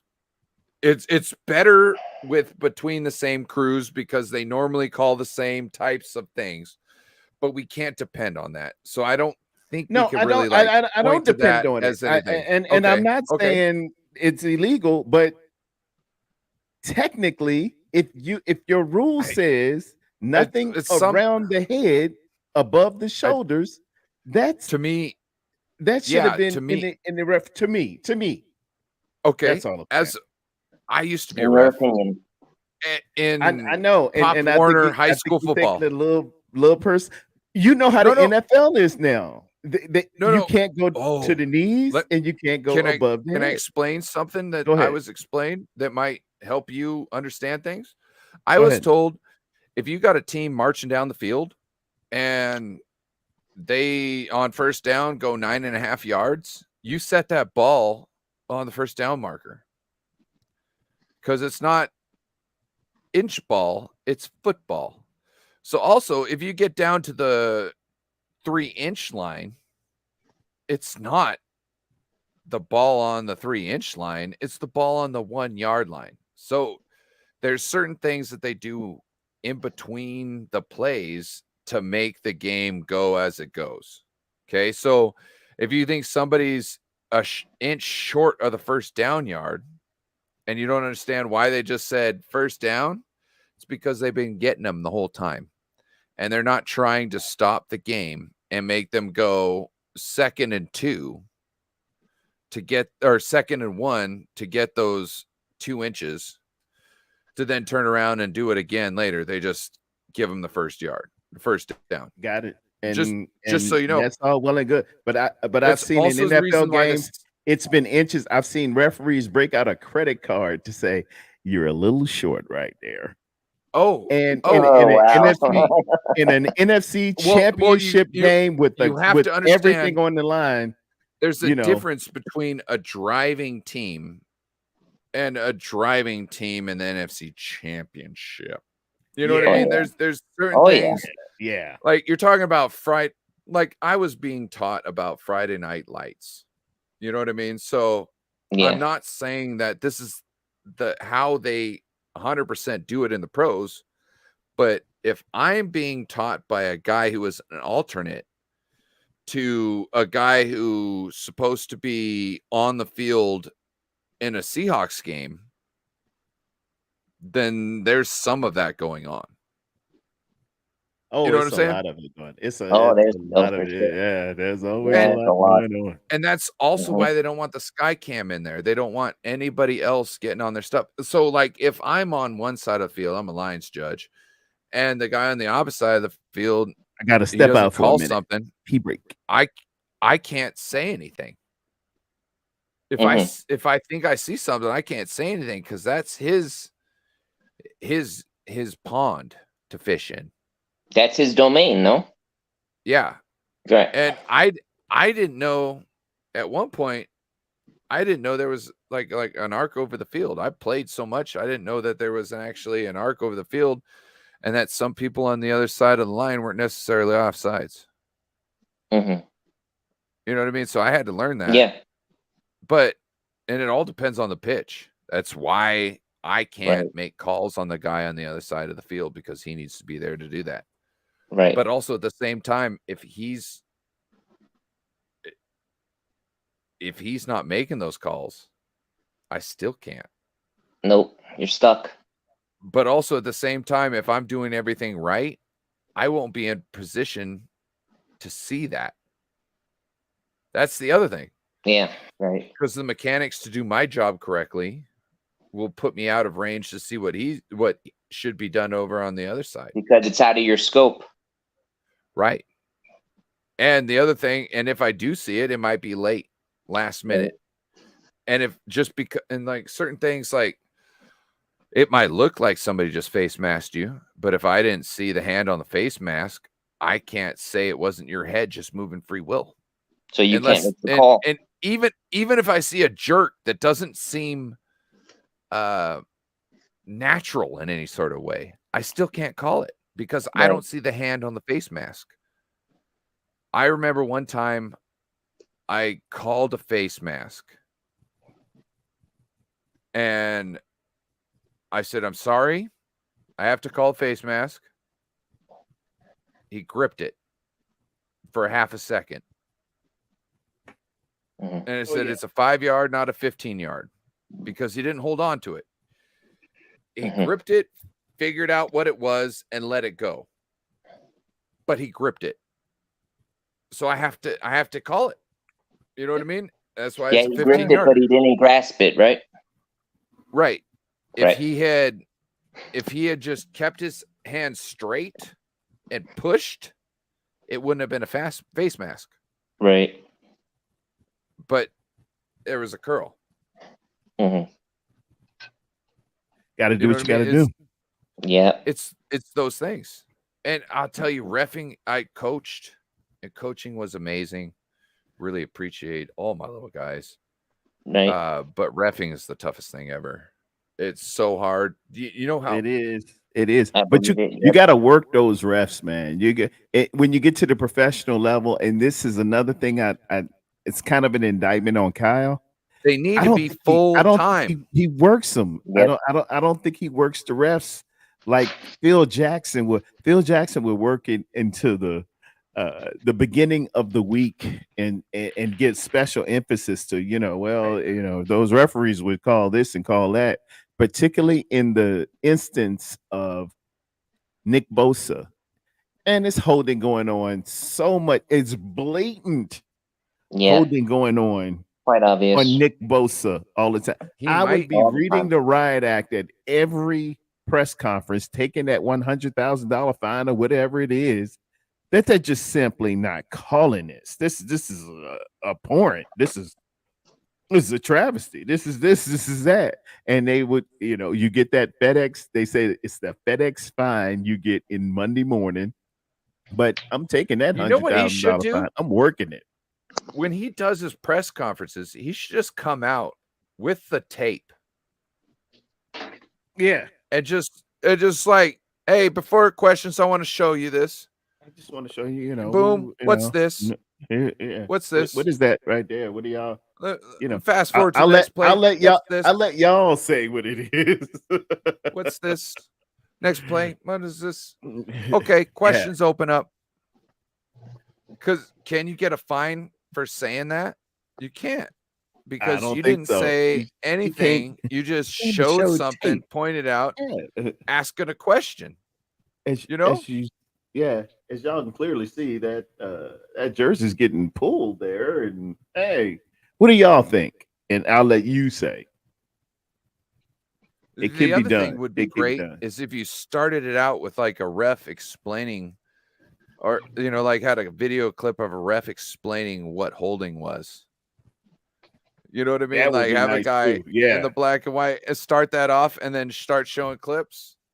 Just be like, what?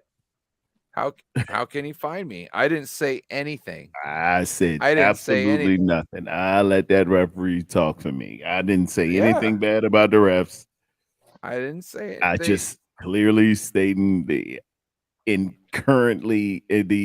People made their assumptions. People made their assumptions off of what the ref said and what they saw. True. I don't know. True that. Real quick, Terradome. Talk to me. I want to get your thoughts on the Gruden /NFL / that piece of shit Dan Snyder. I'm sorry. my cousin, my family. I'm from Richmond, Virginia, man, and half of my family is ardent Redskin / Commanders fan, and they are Wait, real quick. elated. Can I ask a different, because you're from that area? So I was looking into this a little bit. The son of the original owner wanted to buy it, and they didn't go with him. They decided to go with two other guys and Snyder, who Snyder somehow got the other guys out of it. Was there any fishy shit going on? Because to me, it smells like the blackmail. You know what I'm saying? Like, to me, the NFL, I think, would want to pass the franchise on to a family and whatnot, because they already know the drill, all that good stuff. And But to me, with Snyder being the minority looking owner in that situation, now becoming the majority, it seems like he was a slimy son of a gun from the get. And this is where I didn't want to say some real gun. history comes into play.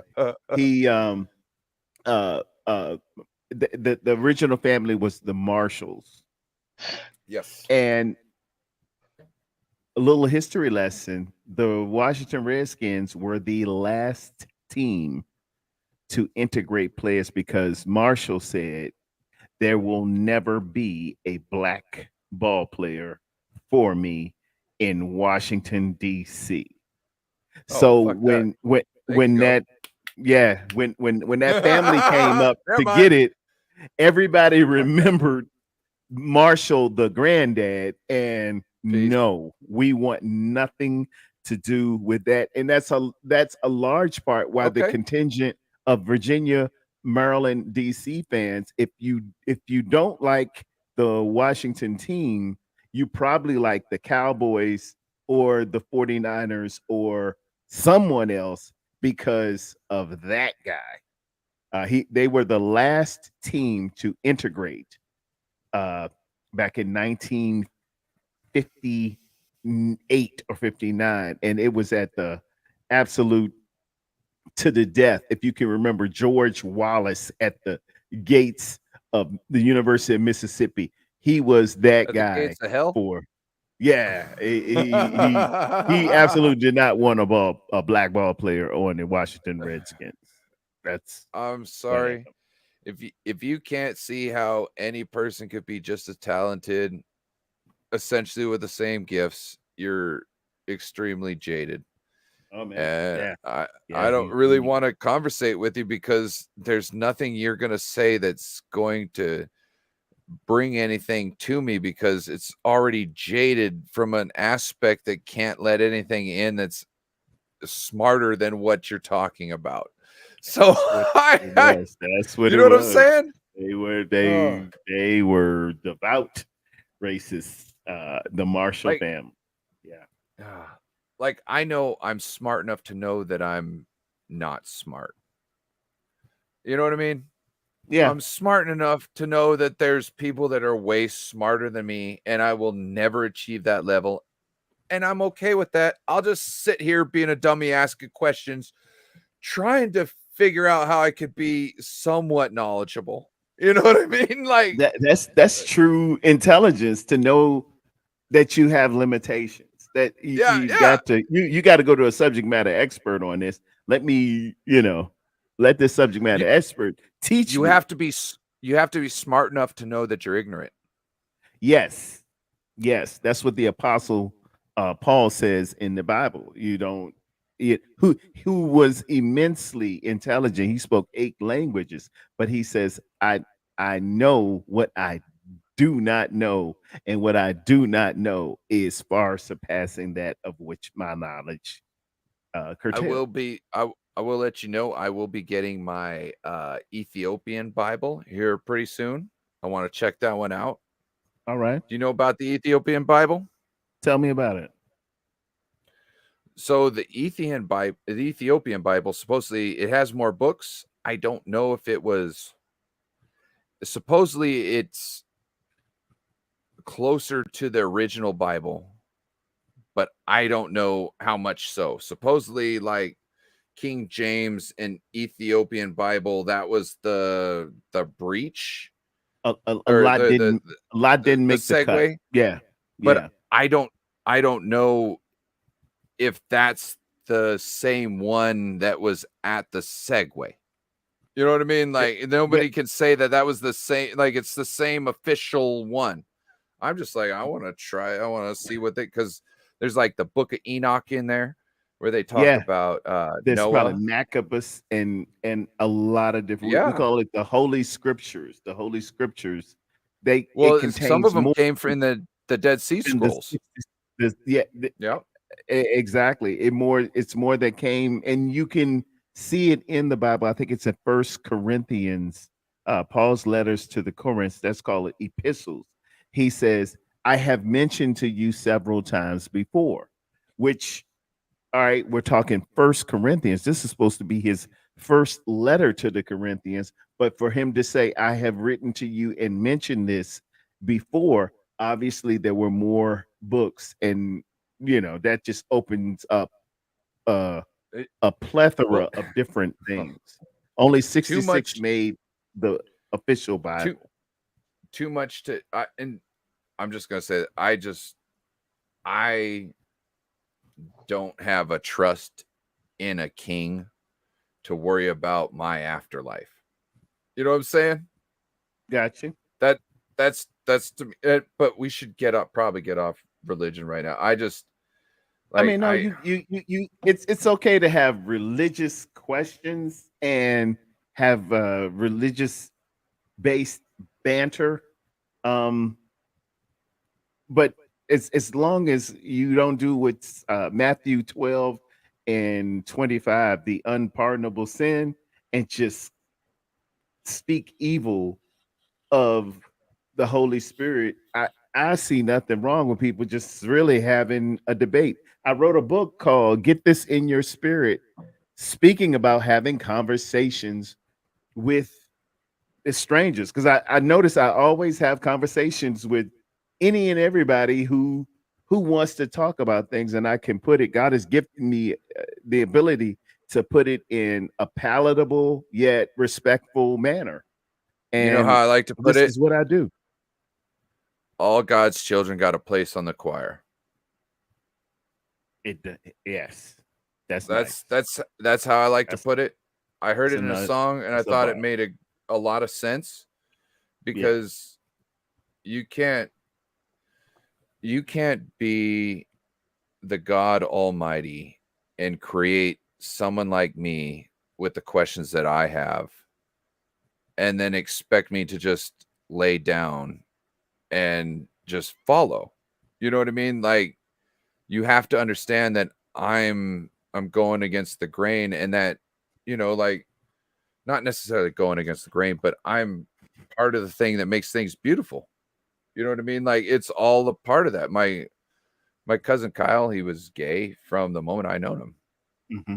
And to me, I don't think this world would be as colorful or as dynamic in certain areas as it is without the whole LGBTQ community. No, you know what I mean?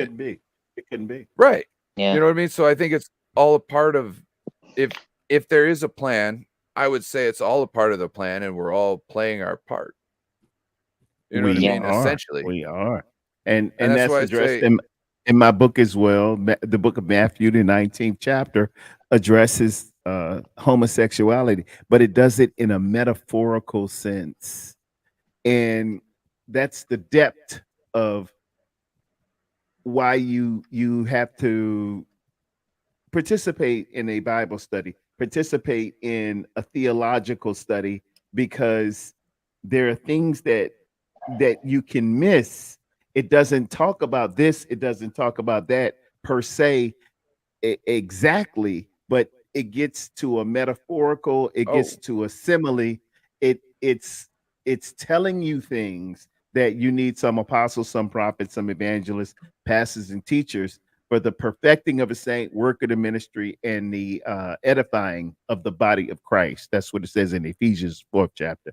But that's why you need to have these conversations to fulfill your understanding. So Jeff wants to actually do a rap for you, Terradome. Go ahead, kick it. Yeah. Now, Terradome, since the rap is about you, you can pick the beat. Oh yeah. Being from so Virginia. Let me Being from go down Virginia, the. I need. Let me go down the list. The best hip hop beat ever is Clips Oh, grinding. we Oh, don't are have you all limited? that right here. Oh, Yes, okay. we're limited to what we have on stage. So if you hear My anything, internet messing up. like That one sounded good. You you guys like there? that one, okay. Okay. Street sound. Yeah, we're still here. So Did think you of hear street us? sound. That was the one that you liked. Mhm. This was one I called God mode. My router says everything's fine. That's a little too rock there. You're all good. That's nice. This one's called cooking food. Cooking Let's get to food? dancing funky. I'm a big funk guy, so this one's my jam. I can see why. That's nasty. Yep. Yeah, I can see that. Yep. Oh, you probably don't know the scary dynamic. This is the Quest Love loop, but it just messes up at the end. Hold on. Which, you know about Quest Love? What I know about Questlove. Do you know he launched the Summer of Soul? Real quick, can you put on pause real quick? Let me tell you about something. I know about the summer. So what are you talking about? So The Summer of Soul is an incredible documentary. It was Aquatics, the or Black what is this Woodstock held in Harlem in 1969. They couldn't get security for it, so they got Black Panthers to do security.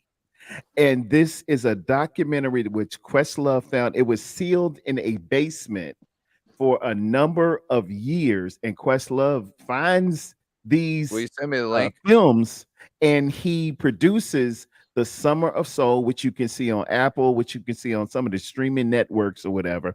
He wins an Oscar for it, but it was overshadowed by Will Smith smacking Chris Rock. So That's some if you get a chance, bullshit. the Summer of Soul, Questlove wins an Oscar for this documentary that was a beautiful. I mean, he had Axeman, he had The Fifth Dimension, he had I think That's it was some bullshit. Al Green, he had Sly and the Family Stone, The Emotions, he had. If you guys don't know about Sly and the Family Stone, you need to check that out. Dude, he had some great. He had Stevie Wonder on there. He had. It's a beautiful documentary, y'all. Check it out. It was Woodstock for Black folks, 1969 in Harlem. What's your favorite part of Papa Was a Rolling Stone? When those violins hit, it's not even people talking. Me Oh personally, it's like the clap with the stomp. The clap with the stomp. Yeah, it clap gets with the going. stomp. That is, I'm you just take like, it oh. church right there, written by George Whitfield in Motown. If you ever want to check out a great documentary, Standing in the Shadows of Motown, the Funk Brothers, man, when in the Temptations, when they kicked that, when that Watch the movie Zulu. Have you ever watched the movie Zulu? Yeah, I saw that. Watch the movie Zulu. I watched Shaka Zulu, but I haven't watched Zulu. No, watch Zulu. It might be a tough watch for you because the Zulus get worked. But that was right after they murked 2,000. No, that was right after they ran over 2,000 the British people. But the sound with the shields is almost the same. The sound when they're clapping the shields is almost the same, and I just feel like each culture had certain rhythms, and they brought them through. Yes. And that's one reason why soul and all that was such a hit, because nobody had heard those rhythms before. You feel me? Yep. I'm just 100%. I don't know.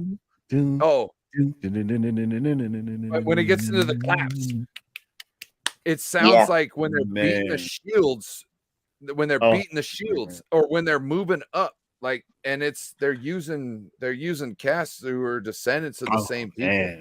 Yep. Yep. And like I remember, I think you were in a talk Oh. with Ted, and I was talking about the MP Warriors. Like those guys were, there's like I wouldn't want to fight against them. No. They could they could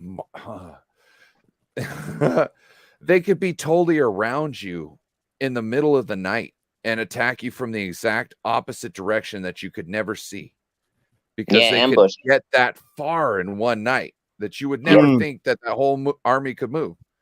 And it's Right. because the older guys, they let the younger guys held their shields and they ran through the night.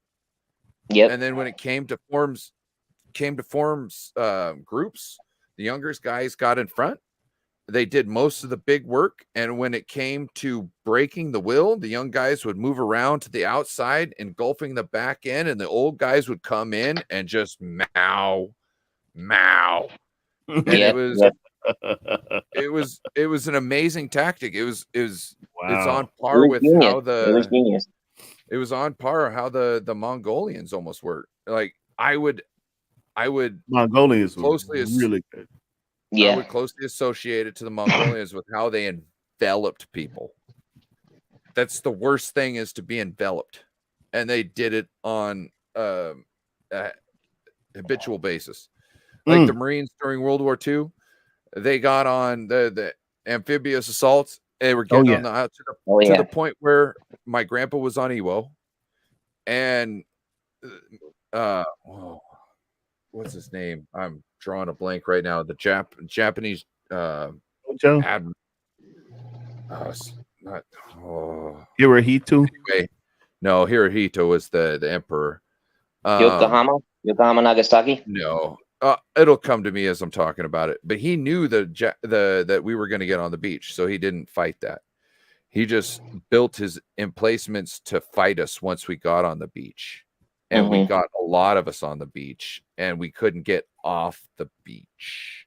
And that's where my grandpa was for 35 days, and it was hell.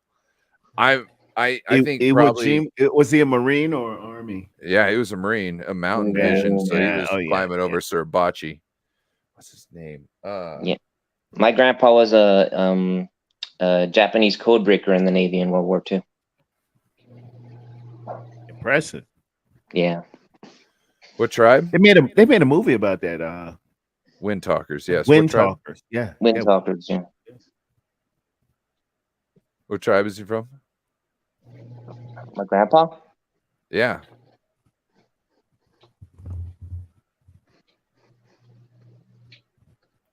I just know because like I used to live on a res, and there's some sacred people there, and they're just good people, very honorable. And yeah. Wouldn't want to use their name in vain or anything like that. Right. Should we get back to the rap? Did you know that at one point I think it was 3/5 of the Marines master sergeants were natives? I did know that. Wow. Yeah, Tara. Think about 60%. that. 60%. That's crazy. Tara, think about that. That's 60%. Those are some guys. I just watched a video before I got on here tonight about Dr. John Crow.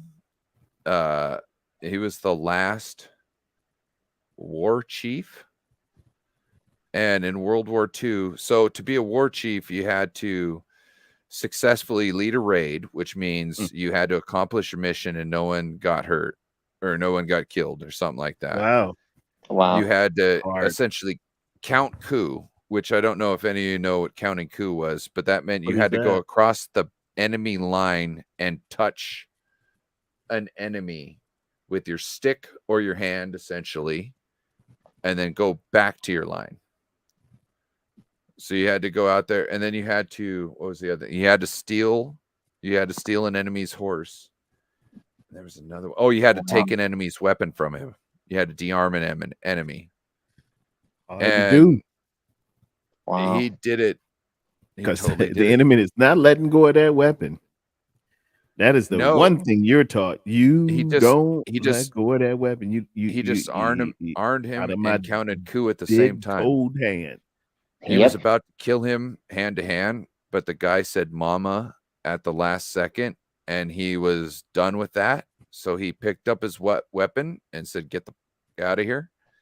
And yeah, that was his counting coup. He overpowered an enemy, touched him, also disarmed him at the same time.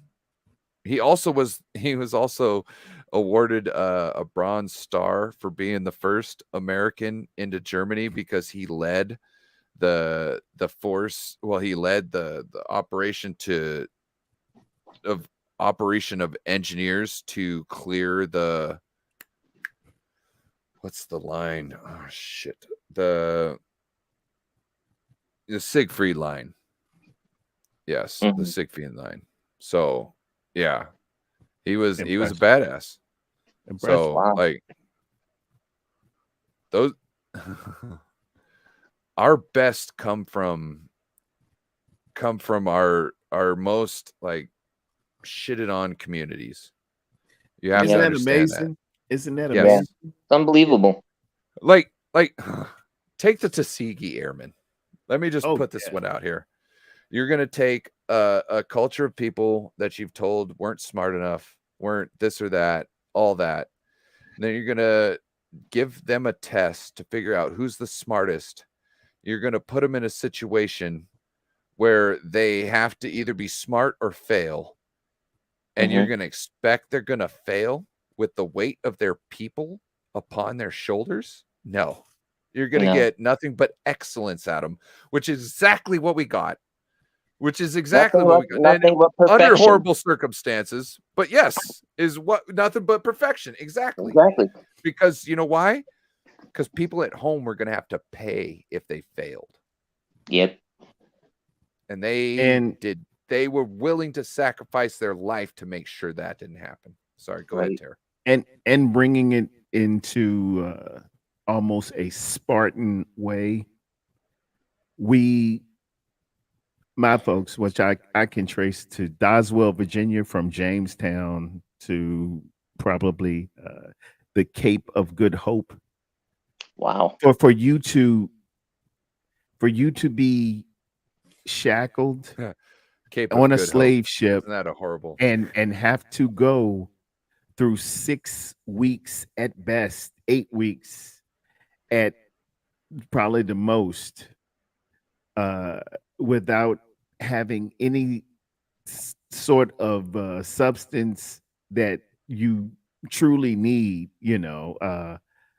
they just gave them the scraps of scraps. They just gave them the smallest and tiniest of things to just Can I get point them out there one- to Jamestown Can I to point then out one go. horrifying fact? Well, hold on, real quick. To then Oh, go go and be sold into slavery to work for ungodly hours for no wage, and then for you to bring forth the best of those survivors and to go through years and years of discrimination, different laws, systematic things that have cut you down for this country, and still maintain and be some of the greatest athletes, some of the greatest minds, some of the greatest music makers, and everything there is. Patriots. It's Spartan. It's Spartan. Soldiers. Hey. It's Spartan. There was It's a more than gentleman maintain, who though. did- It's also prevail. There was a gentleman who didn't get his Medal of Honor until Clinton came in office because Clinton asked that all Medal of Honor cases be re-looked at without like race or religion in them. And we found that one African American gentleman had called an artillery strike on himself after he had been found out. And when they came in to assess the damage afterwards, there was like 99 Germans that were dead on the ground and him. So that man behind enemy lines killed 99 Germans with his intel and killed the rest of them by killing himself at the same time. All for us. I want to say another thing, that on those boats, this is something that I was told about, which I can't confirm, but it's something that I would probably think about if I was in that same situation. Some of those people on the boats, if they were able to get free, some of them just jumped overboard so they could drown. An incredible line in Black Panther. I'd rather die with my ancestors. Yes. With than to freedom, let you than to imprison let my you children. imprison me. Yep. And my children. This is the thing. My children. You know what I mean? Like, me is one thing, but you want to take my kin and all that other stuff. Like, that's like you.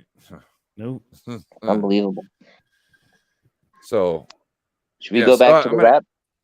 We're gonna give Corey in here real quick. We're gonna Corey! go back up. What my Corey Davis. Hey. Hey, Corey. How you come in, Corey? That's how we do you around here. Yeah, that's how Corey we do. D in the hizzle with them Corey. With them trivia questions. I was surprised. I had I was no idea. I'm like, I don't know why I'm in today. They gotta be finished. And then I looked Corey, up shouldn't you still be partying? Well, we ain't left. Your brother turned into a square when he get old. Yes, he did. That giggle did. Let Yeah. me tell you, Father time undefeated, bro.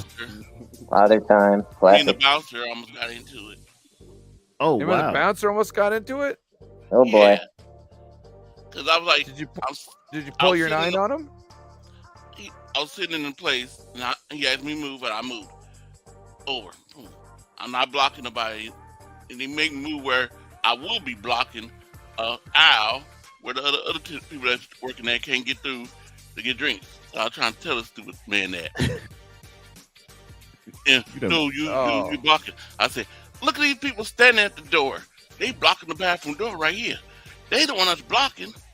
People that's standing right here is blocking. I'm sitting down right here. He singled you out. Yeah, must he was have been a wrong. If he Oakland. making Corey mad, he wrong. He wrong. Yeah, he's wrong. Convict Oakland fan. That's right. Sorry, Terror. I don't know if you know this, but I have labeled any Oakland fan as a convict. 'Cause I think it offends them. Yeah, I know that. I know it's not true deep down inside, but I know that if they heard that, they would be upset, and that makes me happy. Mhm. That's all that matters. Just want to poke the sword, pull the scab, Ryan, poke the sword. No more sports. Yes, Corey. If you go to the place, you better make sure you have your ID. Because you're not getting in if you don't have your ID. Even though you look old enough to be in there, they're not letting you in. What place is that, Corey? This place is called Melody. Melody. Okay. Oh, We're gonna man, have that to was my Yelp them. ex-girlfriend in college, man, or in high school. Sad memories. Yeah, you know. Y'all obviously, need she to looked watch like, out for Amber. She looked like Mariah Carey. Oh boy. Amber's. That's another one. Oh, right. That woman was just a tragic train wreck. Yeah, Oh but my she gosh. looked good though. Oh no, look. But she wasn't. No. Oh my god. Oh, what's his name? Nick Cannon or Tony Braxton. Oh, that's Like- my baby. Oh, so I was. Oh, that was my What's her baby. name? Clifford. Who's the T.I.? white lady? No, the white lady who was the shit forever during the 80s and then still looks amazing today. Cindy Clifford. Crawford. Cindy Crawford. Cindy Crawford was mine, and then Tony Braxton came around, and I was like, yeah, let's. Oh, What, bro? She was 7 whole gorgeous. days and another Oh. sad love song. Boy, I- that short hair had me She going. had them, Soundtrack she had from them Boomerang. thighs. She was. She had Oh, them didn't she? thighs that were He power had them. packed. Oh, You know what I my mean? Like they weren't big, Lord, but they, you know, yes. pow, pow, pow, pow. Boy. No more sport. Yeah, She what's was up, fun. Court? I finally saw, oh God, why I can't think of her Oh. name? You say her name all the Next time. time Jeff comes, next time Jeff comes in, he's got a rap. I think this. You know the girl that you said pitching the ball? Oh yeah, yeah, Megan I Thee saw Stallion. her. Yeah, Megan Thee Stallion. Oh, Oh. yeah, I saw her, was it today or yesterday? yeah. Look, Very, Saw a that- video of it. I'm like, whoa. very nice. Nicki Minaj ain't where it's at. No, yeah, Megan Thee yeah. Stallion. It's Ooh. Megan. It's Megan Yeah. Thee Stallion. Ooh. Yeah, yeah. That- oh, I gotta agree. Yeah, I was like, There's a whoa, lot. Look at there's that. she, I know she what can give I a see lot. what Ryan is talking about now. She can give a lot. Like there's a lot there. You like you. Oh, you can get lost Yeah, she for days. Yep. She For, bad. She bad. for days. Oh, I'm she just ain't ever- saying. We're gonna And- agree on that. You get Only the a bell true on ass that man one. would understand. Only a true ass man would understand how happy somebody would be to receive a gift like that. You know what I'm saying? True that. To get the total package, Ryan. Yes, Jeff, you're here. Let's get the rap I'm here. going. Okay. The Terradome rap. Let's get it. Oh, it's a Terradome. He is a preacher, a speaker, a teacher, almost a black belt. This man is heaven felt, has a voice as smooth as velvet, and felt listening, reasoning at the right time, drinking his holy seasoning to his congregants, sweetening, deepening. Sometimes they come to him in confidence. So, secreting his love for all individuals, no matter their income and or residuals. All the time, the devil he is weakening, helping out the enfeebling. While the devil and snakes, like in Adam and Eve, are poisoning, he is rejoicing. In his love for Christ, the reason is for Christ and the Lord's sake, it's his bid. His smile is listening, keeping the congregants listening. Oh, man, that's Listening, dope. never teetering, always peopling, always peopling. Staying up all night, machine running to his congregants, he is gunning. The devil he is sunning, he is key, turning the devil. He is the key, turning the devil. He is a burning creek running to his congregants and the people who love him and respect him. His words flow like a stream, a fine moonbeam. To the devil he will ream, cream. Jesus is in him, wiping out the brother's grim, and he does this on a whim. The devil's fat he will trim. He is hard as nails, wiping out the devil's entrails. He finds favor in his wife's eyes, which should come as no surprise. The man is on cloud 9, glide. He is a winner, winner, winner, chicken dinner against the sinner. He is a parishioner. He keeps his congregants motivated, procreated, on their toes throughout all the devil's flows. He was karate master, a pastor to the devil and the sexual zombies a blaster, but not an actor. As this is a United States capitalist who made a fortune in still trading. But his belief in Christ and the Lord is exacerbating. He is a caster, a shaker with a perforated top for sprinkling powdered sugar. All right. Sprinkling powdered sugar to his congregants. He will sweeten, giving them a special treatment, going right down to the gaster. To the devil he will slash her, thrash her, in a very different and unique category and class than her. He is so good he can be an actor, a reactor, moves strong like a tractor. To everyone he cares about in his life, he's a very strong factor. Like a farmer lays out his cattle to pasture, he does not have time for idle chatter, only talks and cares for people that matter. He is a planter who plants the mustard seed and gets rid of all the garden weed. His knowledge and perseverance is as strong as the speed. There may be those that spin their wheel like a hamster, but this guy is the real deal. Comes out of nowhere like Casper, the friendly ghost. He is quite the host, but he never does boast. The devil he will slap her. Use the devil as a fastener, a grappler, a retractor, but his last name is not Schafter. This is the German name, but he will vanquish the devil with his holy water. On this you can be certain. To the devil he's an extractor, an X-factor, a protractor. Smacks the devil in the face like a rafter. To his little ones, one day he and his wife will hear their feet go pitter-patter, of his nieces and nephews and or grandchildren. When making a cake, he would be the batter, holding it together, making everything eternal and last forever, no matter what the weather. Whether or not it matters, the devil, like glass, he will shatter. He has been listening to rap since 1975 and studying hip-hop since he was born and came alive.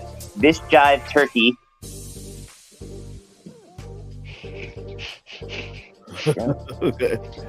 Don't in on the jive turkey. Come on, man. Come on, bring it home. Bring it home.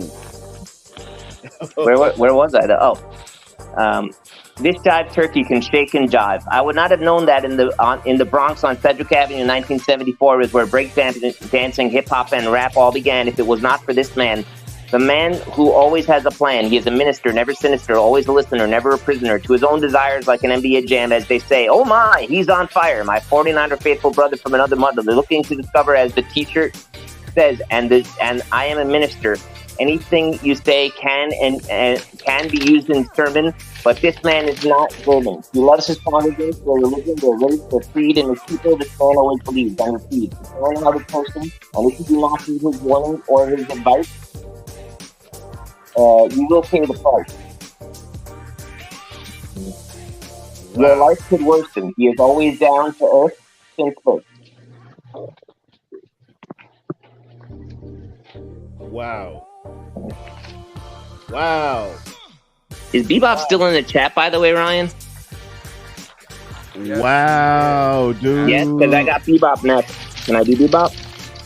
Wow. Let me recover a little bit. That was let him recover a little bit, my brother. That was awesome, man. Thank you so much, Jeff. You're welcome, bro. What do you think spoke to you the most, Terradome? Man. Again, he kind of put you in a box. He kind of put you in a box. He caught me. He caught me in my put in a box, but you know what I mean. Like that's my essence. Kind of got you. It got my essence. It's my that's me, man. I live for calling. The Lord. I live for the Lord, and I love the Niners. And it's a daily battle with the devil and his minions, and I put them on notice. You know, we're not gonna be defeated. We're not gonna be defeated. I call myself optimistic prime. Optimistic prime. I'm just coming with it as God gives it to me, man. I'm happy to be associated with you guys, man, and Jeff, man. That you know that. Well, now that you say that, I'm not often speechless, but thank you so much, man. That was of course, but now that you say the optimistic prime, that's why I designed this rhyme. That's the last line now. Oh snap! Can I do Bebop now? Well, Bebop. If you blow Bebop, you know what?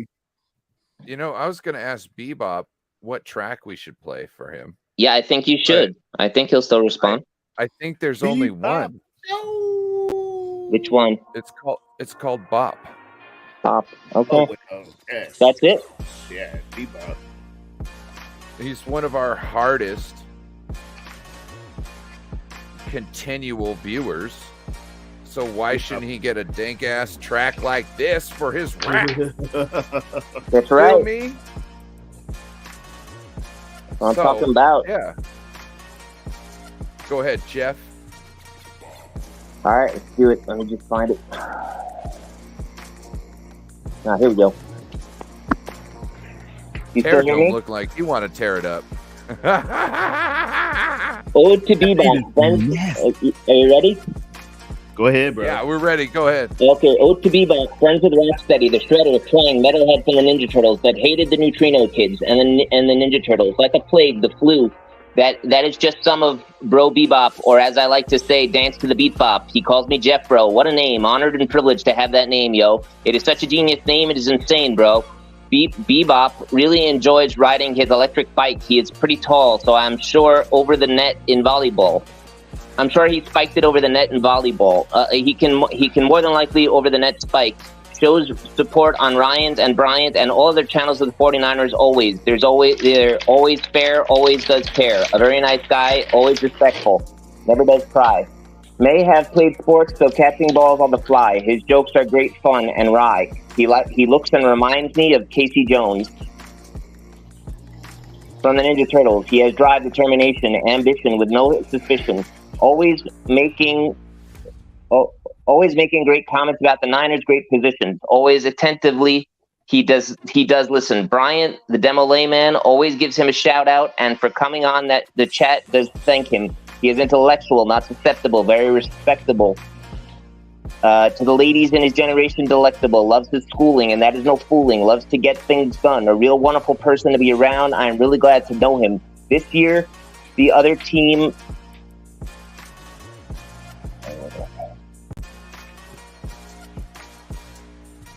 I'm really glad to know him. Oh, this year, the other team, the Niners, are going to throw him. A master at breakdancing and probably amazing at jousting and rousing an audience that is dance to the beat bop. Just like soda pop pop fizz fizz, oh what a sugary taste that is. Oh, here we go. He loves it. I also got one on Ted. Can I do Ted? Ted ain't here today. He's never here, so that's what I've realized. I think weekends are no good for him, but you could always watch it back, right, Ryan? Yeah. Oh, anybody can watch it back. So, but I can never get him to come on. So, can I do it? Do what? Do Ted. Oh, That beat Yeah, is get- killer. That's maybe called here in Bob. a second. That's Yeah, nasty. go to what is it? Oh shoot! I gotta remember the name of the site. Drop that But they have a beat. lot of Yeah. music that you'll hear in a lot of YouTube videos, and essentially you gotta like Interesting. post the link in your video and then go and take your video link and put it into their thing, and then you can use the video. Can't give me a second. Oh, man.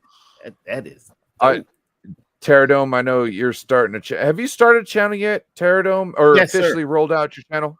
Okay, so That is everybody it, needs to yes, go at check out Terradome. Terradome.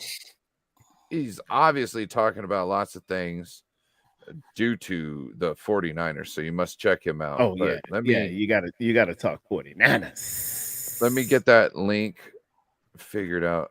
What's going on here? Yeah, I know, Mariah. What's going on?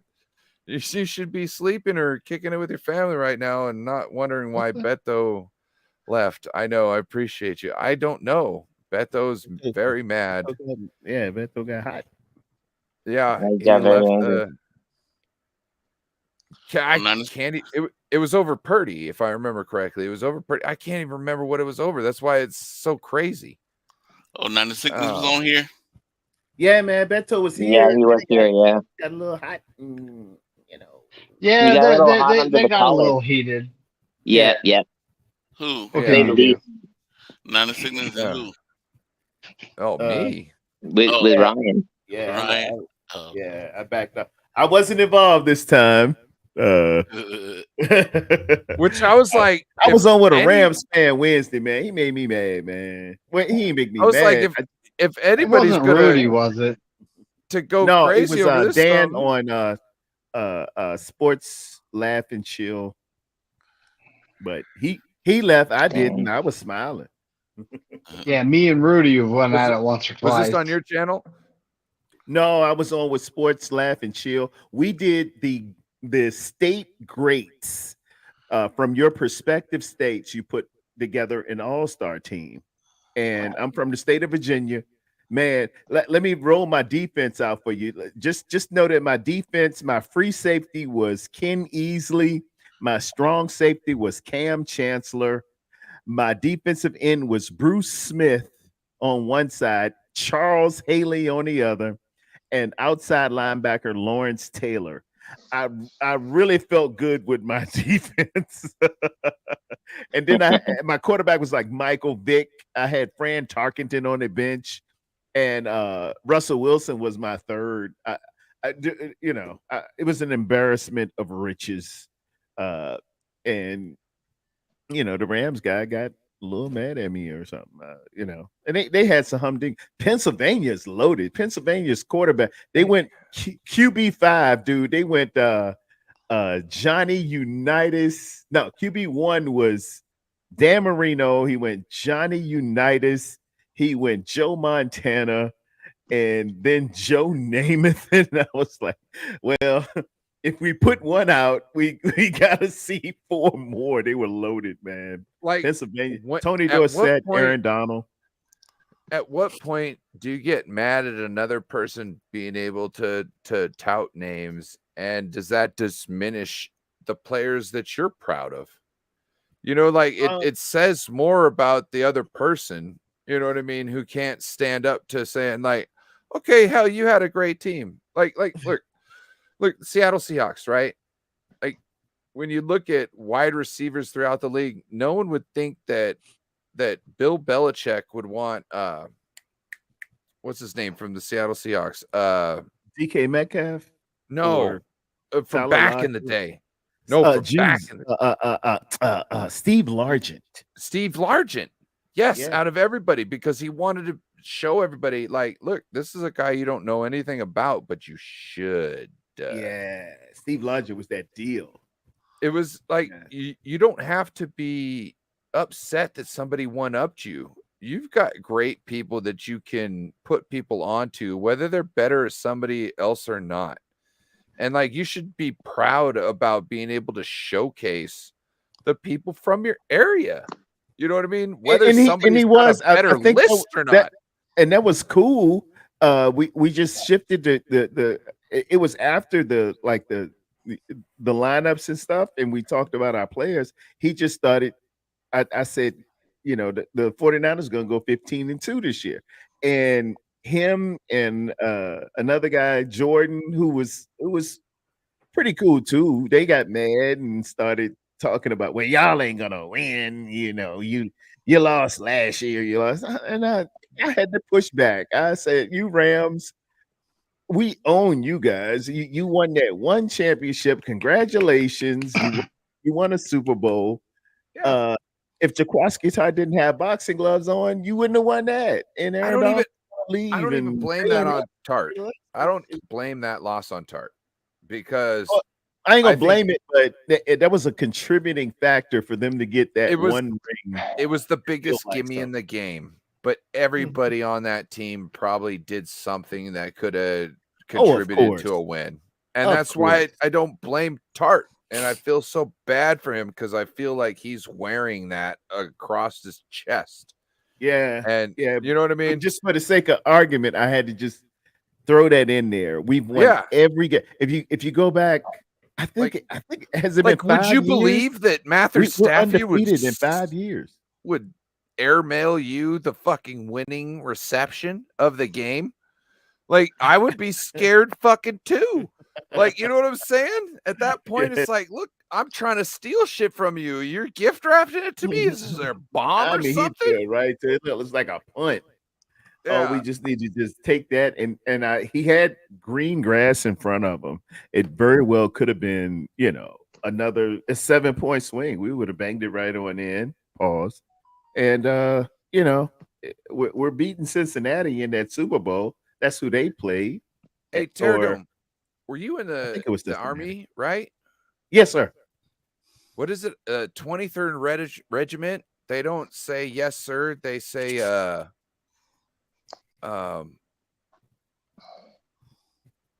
regular something about. I saw something today where this one unit doesn't answer sir. They say like regular if God can believe it or something like that. Because there was a battle where they fought in where the British officer thought that the gray coated revolutionary forces were militia, and they said, oh, regular by God, that's the term, regular by God, because he said afterwards as he's retreating, he said those are regulars by God because he thought they were militia in the beginning. Where I were saw they something based out of? Where were they based at? Where's the 23rd Regiment based out They of? have fought in every single like Conflict in the every single conflict except for the war on terror. I gotta look They up. they were the because- same unit that caught Saddam in the hole with the map. You know what Wow. I'm saying? It was the You 23rd. know, I mean, There's a guy named a content creator named Habitual Line Stepper. If you like anything military, awesome. That's a Yes. Dave Chappelle reference right there. well, yes, yes, which, it is. and he's got a great channel. Which, if you like anything military, he mostly deals in like air superiority type jokes. Which, if you're into military stuff, then you might understand it a little bit when it comes to things. But he also talks about current world problems. Like he's poking jokes at Russia right now because of the things that are going on. But Can you put that in the private chat, Ryan? That name? Oh, Habitual Line Stepper. Yeah, I'll put the link. I should just put it in the chat. That's dope. Thank you. I love this guy. He's hilarious. He when he represents the F-22s, it's almost like he's a Marine trying to get the thing between ladies' legs.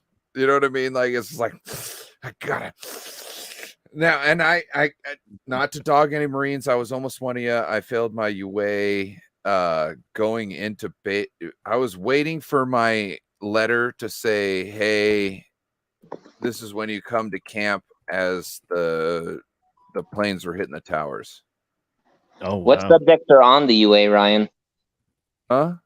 What subjects are on the UA? What do they challenge you with? Oh, they didn't like my marijuana, which my okay. recruiter knew that I smoked. Was like, yeah, we'll just rush you in there, and my way of rushing in didn't work I see. because we But couldn't. if it wasn't find for the that, you normal definitely thing. would have been in if you didn't smoke marijuana. Yeah, I would have. I don't know. I not knowing where my designation was, but I essentially could have been in country sometime if they were like, hey, first class going in. I could have been there around Fallujah time. Wow. Yeah. You're talking about 3 Good months. times. Yeah. Do And it you looks like- regret that the marijuana impeded you? It's like 23rd is in Fort Lewis, Washington. Motto is "We serve," and they were in American Civil War, Indian Wars, Philippines, World War I, World War II, Korea, Vietnam, Iraqi War, and U.S. War in Afghanistan. So yeah, they have several engagements. They don't answer yes, sir. They ask her, "We are regulars by God," which I think is amazing. You know what I mean? Like we always say yes, sir. You're taught from basic training. You better say yes, sir. To Well- officers, but to NCOs like myself, you said, "Don't call me sir. I work for a living." Because we tend to look at officers. I know. They come out of they're fresh out of West Point or they're very pretty. BMI. They they're young, what you call butter bars, and it's like they don't know too much of nothing, and you're trying to. I was a help them out. Civil War reenactor, and yeah, I was a VMI cadet. VMI, Virginia Military Institute, very good. Yep. A lot of great officers come out of VMI. Yes. And in football, Bobby Ross came out of Patton. VMI. Yeah. Patton went from VMI to West Point, then to almost taking over the whole world if they would have let him. Yeah. Patton couldn't make it into days. Patton couldn't make it into yesterday's army. He smacked a soldier in Germany or Italy or something. You know, it was so hilarious because the Germans were like, "Oh, they're sidelining him. Oh, that's bullshit." You know what I'm saying? They're like that. They could not. Patton was the Debo Samuel of World War II. If you motioned him, everybody followed, and everybody. That was the Germans had a great deal of respect for him as well. And even when they did, they couldn't fucking stop him. Nope. Patton was that dude. Patton was a leader of men. Patton was the guy. He's the gold standard. Patton reminds me of Stonewall Jackson. Hey, somebody try. Oh, so when I was working at one of my past jobs, they tried to bring this person in to be our new boss, right? And I said, Yeah. how are they going to lead us? They said, well, they're their new boss. I said, okay, that doesn't mean anything. In name only. I said, do you know about a guy named Napoleon? Mm. I said, that guy got exiled for fighting too many people, and the people who were going to die the next time he went to war wanted him back in power. Do you not understand that? Like, that's a leader. You Yeah. don't understand. That's Yeah. a leader. Whether you like his politics or not, Yep. that's somebody knows how to command people. Men or women, doesn't matter. Knows how to get the job done. You know Yep. what I mean? Like, Some people have it. It just exactly. it's Yep. just it. It's just a je ne We sais got quoi, the John French Jay call in the it. building. I'm back. What up, John Hey, Jay? John You Jay. know, went away and came back. What's up, I my came brother? back just for a little bit, getting ready to go to sleep. So I'm not that tired yet, but what's up, everybody? Oh, What's Hey. up, John Jay? whoops. What's up, Did I Jeff? put the wrong link in there? Hold Hello, on. John Jay. Corey, I I put the thought you wrong were link in gonna be at a party. I was. He's got stories. Yeah, How he was the does. party? Huh? How was the party? That was good. This man got on my nerve, the bouncer. Ooh, Corey and somebody. All right. I'm gonna hit the sack, guys. Yeah. Y'all have a good night. Hold on, Have a real good Thanks for quick. night. having me. Real quick. Let me Thanks, get the right Dave. link to Habitual Line Crosser in there so you can get Oh that. yeah, please do sir. that. Yeah. I'll get that. Yes. I was wondering where that was. Mhm. He's hilarious. He's on point with so much shit. Like literally, he's on point. If you know anything about like the military, our military capabilities, it's amazing. Yeah, I really appreciate it. I'm in there. That's awesome. Habitual line step. That's All right, guys. Y'all have a good night. It all was right, my great. man. Thank you Go for coming. 49ers and F the Lambs. I wish I had some drink. I know. Yep, it's the phrase. That's it, man. Yeah. Good. Those lambs got on my nerves. Okay. Terradome. Is there What you got? anything about training camp that you want to talk about? I know I talked to Corey already. I'm going to get to John Jay after you. What is the biggest things? Like I brought up Mitch Wisnowski earlier, being off the I don't know what you call it. It's the letter group that's not a pup, but it's the same thing as a pup. NFI. I thought, yeah. What is it? NFI. NFI. Okay. Yeah. I can remember that. There was some emo band that's kind of close to that my buddy used to like.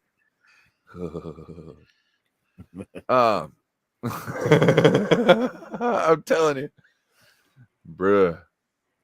When you look at your homie and like, but you like this others, like we used to listen to 2001 together, and you bringing up this other shit, like you go cut your arm and like what? No, bruh. No, they're really good. No, bruh. Yeah, no, with Mitch Wisnowski, I thought that was a big point because we're not starting off a season trying to find somebody else to kind of lumber through the first couple games until we get our guy back. Yeah. Oh, what are the big points that you have seen so far that you want to speak on? Well, the big thing was, of course, the quarterback position.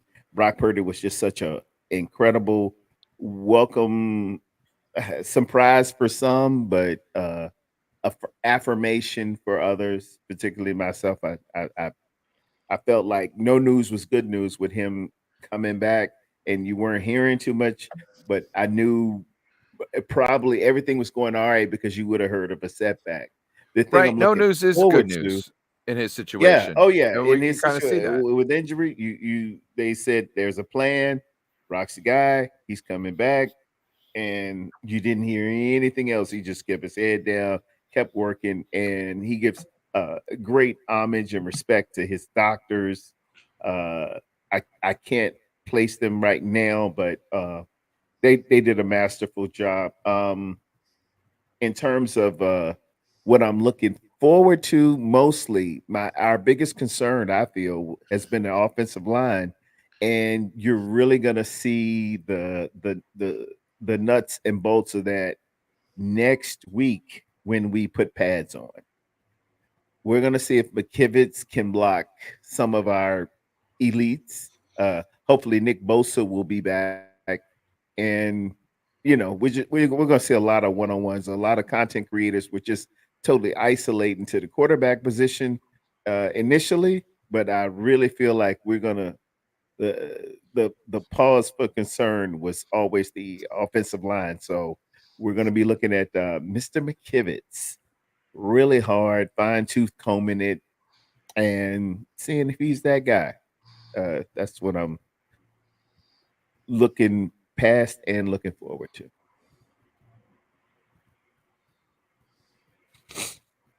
To me, I thought like all this criticism for him, like the first day everybody's like, oh, that's kind of bad, and today everybody's like, oh, he's doing good, and but yet like his long pass supposedly fluttered and sunk. To me, like him being out there throwing passes is a good thing. I don't think we should be worrying about what necessarily is going on, because he's not supposed to be throwing balls right now. We heard at least like end of August. So like we shouldn't be really worried about his arm and what he's doing with his throws until around there, because he's not fully through his situation. Yeah. You know what I mean? Like, and like I want to see the most out of Trey that we can get. But when it comes down to Brock Purdy, I want to make sure he's healthy and he's safe. And I just think that right now, like you can't judge him on anything, because this is his first like training back after the last game he played. He hasn't been able to really do anything like this until now. And so we can't hold him accountable for things at all right now. Like we just have to just take it as it goes while he figures it out and just shut up. There. That's just how I see it. I think we should be concentrating on everybody else in training camp, especially in that. I think we should be concentrating on Trey. I don't think we should concentrate on Sam Darnold, because he shouldn't be worrying about competing right now. He should be worrying about getting the ghosts out of the closet and learning the system. So if there is a need for somebody later on in the season, he can be what I would consider rehabilitated and up to steam. You know what I mean? Like this is what I want out of the quarterback room right now. Is I want to see what we got in Trey. I want to make sure Brock is doing whatever he can do to get up to steam and back to steam, I would say. And then Sam Darnold, like I don't care about what's his name. I messed his name up so many times. Brandon Allen. Yes. Yeah, I don't care. Like, bro, I'm sorry. It's not anything personal. It's just we've got so much tied up in everybody else that it is what it is. To give him more reps in practice that people can talk about would be making it harder to hide him on our practice squad. To me, it makes no sense. And see, we really can't practice squad him, because I think last year he made upwards of I think it was $800,000 or $900,000 a year to go to the practice squad. But you're paid. He could be one of them less. vets. It'll be $270,000, and if they change the rule, that could be the guy who could go on the practice squad, who could be the other quarterback. But then who are you bumping? You got 3. You got Lance You and could keep Sam. the other 3 on the 53. You get 3 on the 53, and you have wait, is it the 64 or whatever? What is there's like a number that you can have that's not on the 53, but is essentially a part of people you could bring in without having to bring them up with the practice squad, right? 53 and 10 practice squad guys, or 9 practice squad guys. Essentially, we had 3 quarterbacks on the squad last year. Oh yeah, we had a plethora. Yeah, but no, we just had Trey, Brock, Jimmy G, and Brock, and then we Brock brought wasn't on the practice squad. Johnson. That's what I'm saying. So we could essentially fit the same people. I don't know the if first 3, and we could slide Allen on the fucking practice squad as one of them vets. See, Journeyman Johnson came in a little later. We signed him after Jimmy G goes down as a emergency. He came in as a backup because Brock and Trey were PUP. They were players unable. And I don't think Kyle wants to. I don't think Kyle wants to sign anybody mid-season. I think Kyle wants to have them already in the building. Yeah, you know what I mean. If he needs them, and I think that's how this is going to work.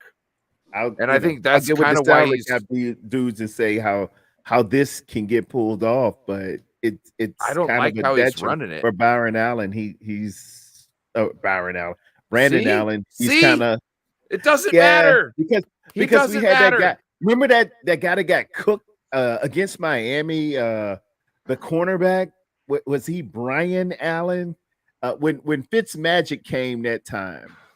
It was like 2020 Magic back in the day. I would love to have him. I thought Fitzmagic. I thought Fitzmagic. I think it was Brian Allen. Brian, and he cooked. I mean, that little corner.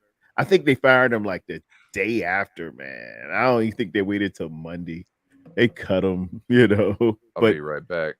Yeah, they put about, I think about 200 on that guy that day. Man, it was bad. It was bad. Miami came and it was like, ooh, this looks really bad, But in any event, I'll see, how we do. And the 49ers are known for being what they call a team who can do salary cap gymnastics, right? And thanks, 49er Minder. He was Byron Allen. I thought that was the guy from Real People. Remember Byron Allen from Real People? I am kidding myself. Yeah, I remember him. Fran Tarkington and Sarah Purcell, and that was a good show, that Real People.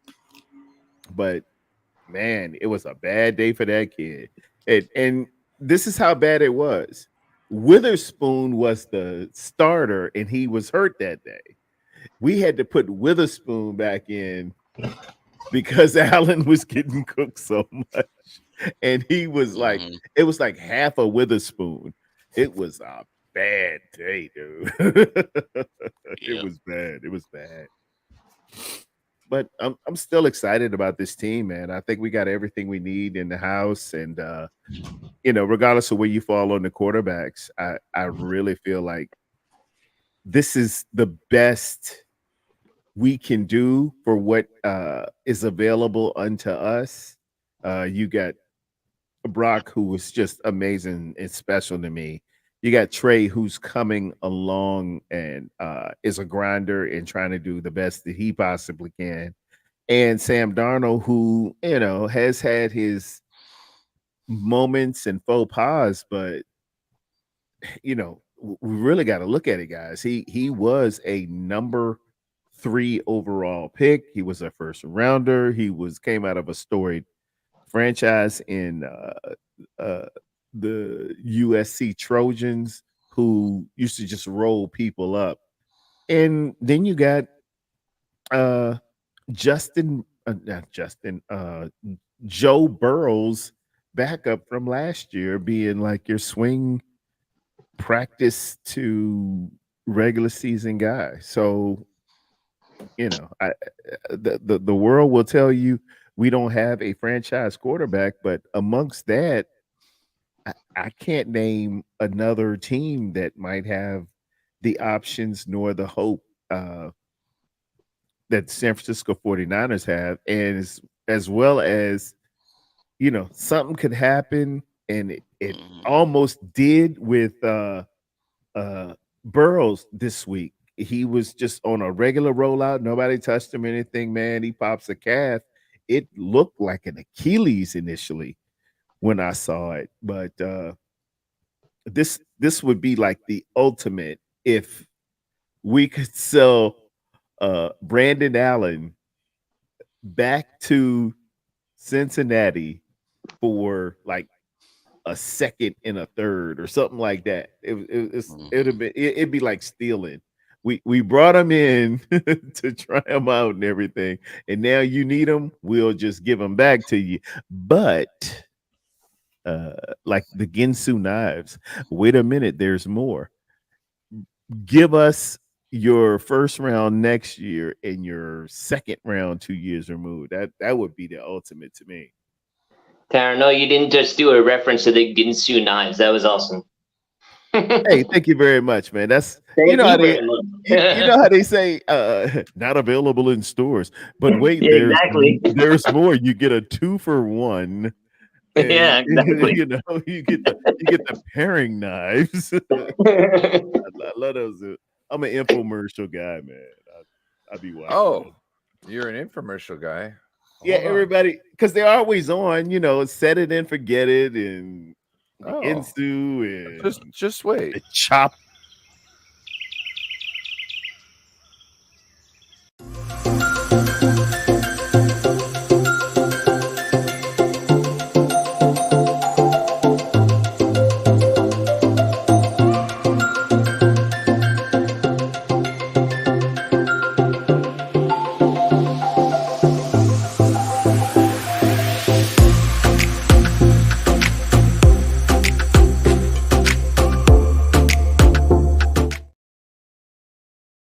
Does the shoulder strap in your car cut into your shoulder? When you travel, is your shoulder strap too tight and annoying? Introducing the Titty Bear. That's Tiddy Bear, the cute little guy that eliminates all those irritating shoulder strap problems. Designed to make driving more comfortable, the Titty Bear snaps onto your shoulder strap and moves up and down to eliminate uncomfortable pressure wherever you need it. My shoulder strap used to pull so tight I could hardly breathe. Now with the Titty Bear, I really enjoy traveling again. With a patent-pending swivel design, you can easily adjust the Titty Bear to work from either the driver's side, passenger seat, or infant car seat, and it fits on all makes and models. Just snap it on, slide it to where it relieves the pressure, and you're ready for a comfortable ride. The Titty Bear stays where you want it until you move it, and it's easy to slide out of the way when not in use. The cuddly Titty Bear is filled with soft, cushy beads, so it snuggles comfortably to your needs. Place it here, or anywhere you need to keep those irritating straps from digging in. My shoulder strap was always digging in, but the Titty Bear, it makes it comfortable for me to drive again.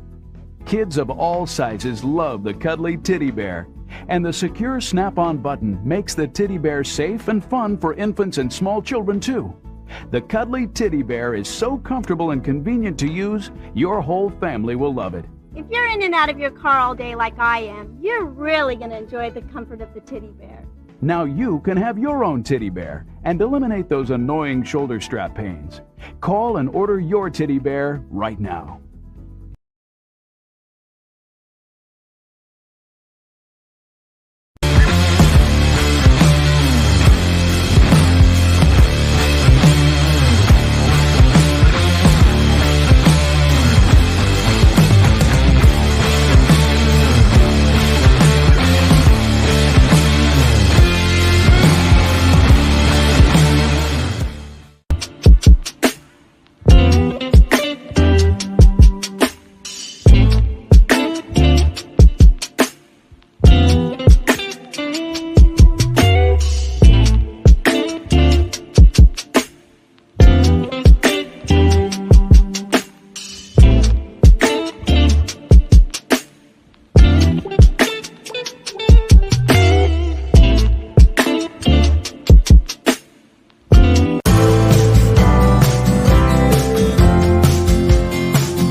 He I had see you- the teddy bear on there. That was awesome, man.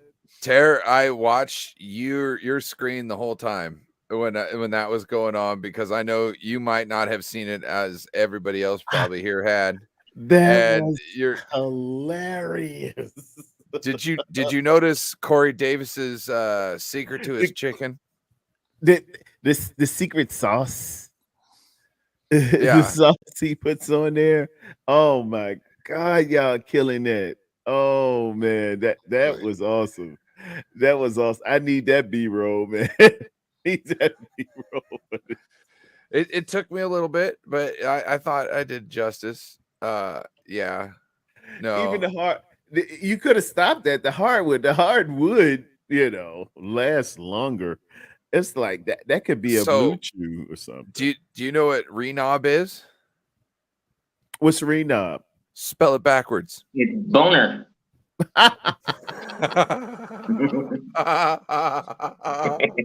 It's time for me to go, man. I have enjoyed this tremendously. Thank you guys for having me on, man.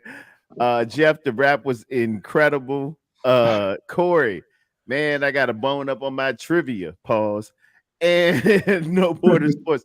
Thank you so much for having me on, man. You guys, man, I'm gonna laugh my way to bed right now. Y'all have a wonderful day. We did well, you did a total of 5. I think I did about maybe 4, 3.5, which thank y'all so much, man. Y'all have a wonderful, wonderful night. John Jay, you still in here, John Jay? No, you gone. Oh, John No, Jay. you're not here. All right. Well, shout out to John Jay. He's the Shout one that out to brought me in Raphael. and had the chat. Shout out Raphael, Bebop, 49er Minded. You've been blinded. Looking for a style like this, you can't find it. My man. Check y'all out on the Flip Flop, man. God Love bless it. you. God hold you and God keep you, man. See you guys again soon. Have a wonderful day, sir. Take care. Evening. Have a good night. Have a good one. Don't forget the teddy bear. When you're Teddy bear. going through the long hauls. You know what I'm Classic. saying? Yep. Yep. Take care of that. It is midnight. Holy shit. Yep. We got late. We still got 5 hours in. I wasn't expecting this. Surprise. Yeah, I wasn't even expecting y'all to be on. I was like, well, I'm clicking on this. No Border Sports off there now. And then I looked and I said, well, hey, they still doing it. Bashar, Yeah, anything you want to talk you about? thought it was over, no? Want to get in here at all? Let me know. Other than that, I think we'll shut it down here in a second. But if you want to get in here and jump on the panel, let me know. Yeah, he said nice rapping, Terry. Yeah, Terry, he was definitely making it rap. Oh yeah. Anything else about training camp? We had I know Grant was really hard on Cameron Latu. I don't know if that's really warranted this early on. He was very high on Brandon Willis, which a guy who I'm very high on. If I think Brandon Willis might have gotten the gold helmet, which means that he was the guy that they really wanted a lot. Mm-hmm. So, which is funny because when they drafted him, I was like, yes, they doubled up in tight end. I really appreciated that. Yep. And then I went back and watched tape and I was like, I like this guy a lot. And everybody was like fullback. And I was like, I don't know. I think he could still be a tight end. Yep. It seems like they're going to try and work him into a fullback, which I get, especially with how he blocks. He's just a guy. You know what I mean? Because our fullback isn't necessarily trying to block going up the middle, where you would normally need like a bulkier guy. Yeah. Our fullbacks trying to block people out in space. Right. So it makes sense that you might like You a taller. You need someone who's leaner like guy. big boned to. Well, but also like taller and leaner. Right. Kinda Exactly. be able to get to places quicker and be able to reach somebody first. It's like you need like a combination. Mm-hmm. Yes. Do you feel with Bebop? Okay, you can only pick one. Who's leaving the team? I know who it is. It's Dwelly. Yeah. Yep. And the reason being, even though he's the great blocker, we seen Tyler Croft blocking somebody in the NFC Championship, not Charlie Warner. Right. So if we're going to have somebody out there, they obviously have to be able to catch. And Charlie's not the guy. That's a given Like, that they have to be able to catch. It's like no block, no rock, right? Right. No block, Right. no rock. Well, no rock, no block. If you can't catch the rock, you don't get to block. That's what I right. mean? You're on the sideline. It goes hand in hand. Yeah. So to me, that's what I see out of him. So I see other guys coming up, and Ross Dwelly isn't a guy you can just necessarily cut because he's always there and he's always open. And I can tell you how many passes he's dropped in the last 2 years. Yeah, he's Butterfingers. No, he's not. He's anti-Butters. They just don't throw it to him. Oh yeah. Dwelly, No, but I mean when he drops the pass, he's Butterfingers. to me, Dwelly could be the answer. So on third downs that we don't convert, I'm always like, why didn't we throw it to Dwelly? The reason being is not that, somebody can have a crystal ball, but if you got Dwelly out on the field at a time, nobody's looking at him out of everybody. But guess who's the guy who can always bring the ball down?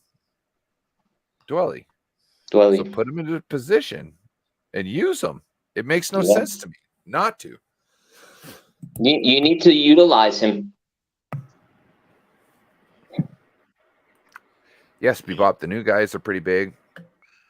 Also, who was I listening to that they were talking about the 49ers trying to convert another tight end into right tackle, and that He was probably Grant Cohn again, no? I don't know if it was. I think it was a player. Oh, if I remember correctly, I think it was a player. But yeah, that's something to think about. Why is it a tight end? Why is it a tight end? Because they have footwork. Yeah. And if you can bulk them up to where they're strong enough, they can move them feet. Not only that, but they're also already online and learning how to block defensive ends. So they have that kind of understanding, hopefully. Right. So I see what they're trying to do. We also have Alfredo Gutierrez, who it seems like the 49ers take offensive linemen and they plan on them taking like 2 to 3 years to blossom. Doesn't it? It really does. Right. Yeah. And if somebody surprises them, hence Burford, right, they put him out there. Yeah. And we were talking about this earlier. The 49ers were hot on Nick Sakelsch in the beginning. They were, yeah. Yeah. And Burford handled business to the point where he was undeniably the guy at tackle or guard at the beginning of the season until he couldn't handle certain situations and they had to start rotating Brunskill in. Right. Which could be the same reason why they cut down Drake Jackson's reps. I think it is the same reason. I have a feeling it is too. Yeah. So to me, we've got a lot going on in this season. For sure. And I think that it's kind of, you can focus on the quarterback situation, But Right. there's so much other great things going on that you can concentrate on too, that Right. makes it, where you don't have to focus on just the quarterback. No, you should Because make it a roundabout because the team is a roundabout. It's about well, everyone. It's not just the quarterback. I don't think it's being done right. I agree. The quarterback situation, I don't think it's being done right. So that's why I think it's good that there's a lot of other things to look at, to not just If be you were the focused. coach, how would you change it? Like I said, I would rotate everybody every day. Okay. You play with the same unit every day, and you just rotate them the next day through it. So Okay. everybody plays with all the units, but you can nobody's stopping and starting up with another unit and then going back to the other one, then going back to another one. You know what I mean? It's all just Right, that because day. they've all played that position, so it's equal footing. Right. Well, more so that you're just because today, Trey Lance, his first 2 throws were not very good. Right. But his last 3 were good, right?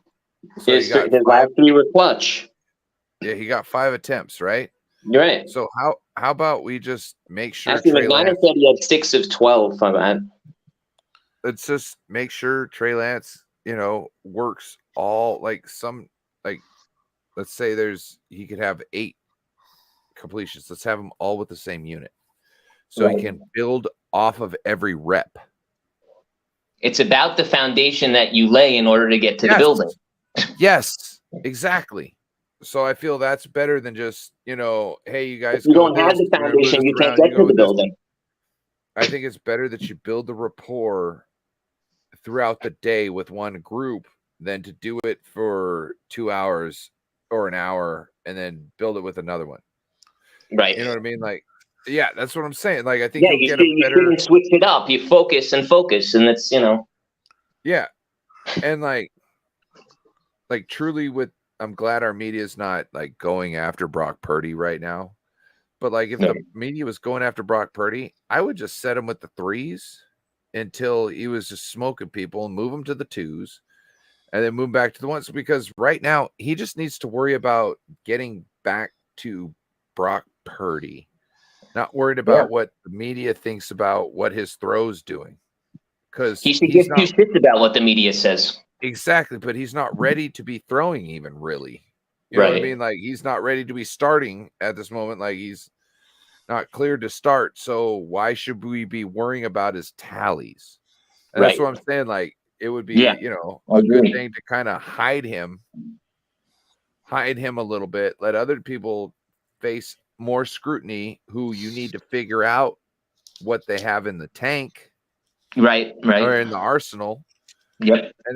Or in their artillery. I wouldn't even be having Sam Darnold compete right now. That's what I'm saying. No, that's a mistake. It's a mistake. Yeah, let him figure his demons out. Yep. And let him learn the scheme. Like the you say, playbook. let's get the ghosts out of the closet first. You got to. Yeah. And then let's let him learn, and then we can start talking about something. Let's just It's almost like you got to have the bridge before you have the building.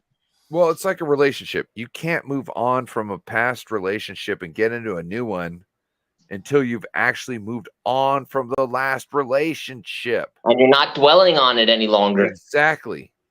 So to me, they need to be moving things around. They need, there shouldn't be a competition between Sam Darnold. There shouldn't be a competition between Brock Purdy and Trey Lance at the moment, even. Right. It should be just rotating people through. Just rotate. When Brock Purdy is ready to go and Trey Lance is, obviously ready to go because he hasn't had any setbacks or any injuries, right? Right. Then at that point, you can have a competition to me. Right. You know what I mean? Right. Right. Yeah. Right now, you got to focus on everything else, and then you bring that into the mix. It's not you should do it immediately now. Because you essentially only have one guy who's on the trajectory to really do what he needs to do right now, and that's Trey Lance, because he's moved past his injury, right, and he knows the playbook, right. Then, But now you then have to give him the chance to project the ball.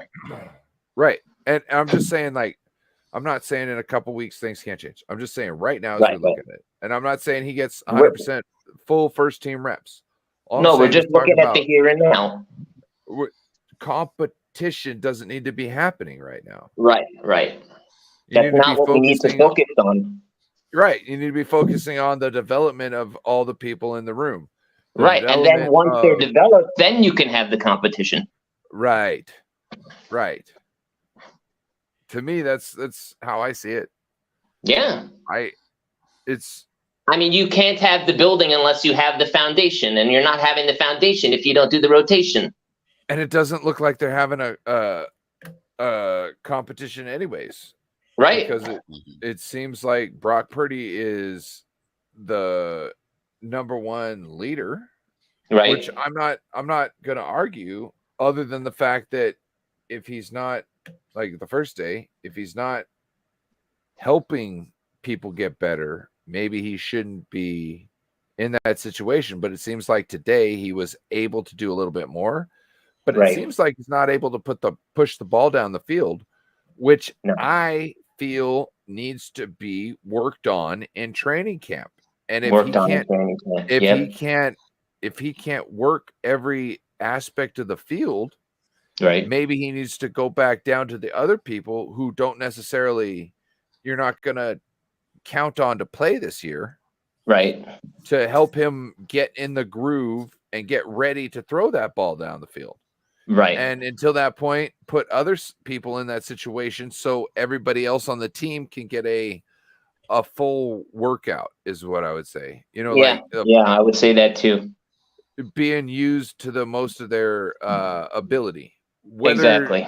Whether that quarterback is making the throw or not, it's good to have it put in the area so at least they can practice going up for it. You know what I mean? Like, that's how I feel about it. So I agree with you. Again, you can't have you can't if you're not comfortable with the rest of the team, then you don't go and just play your quarterbacks and say, okay, let's test this one, okay, let's test that one. It's not a factory. You need to have the whole thing in rotation, and if you want to compare it to a factory, you need to have the mechanics first. Well, it could be looked at as a factory, because some of the but you players, have to get the conveyor belt working. You have to get you have to get the people moving. You have to get them energized. You can't just.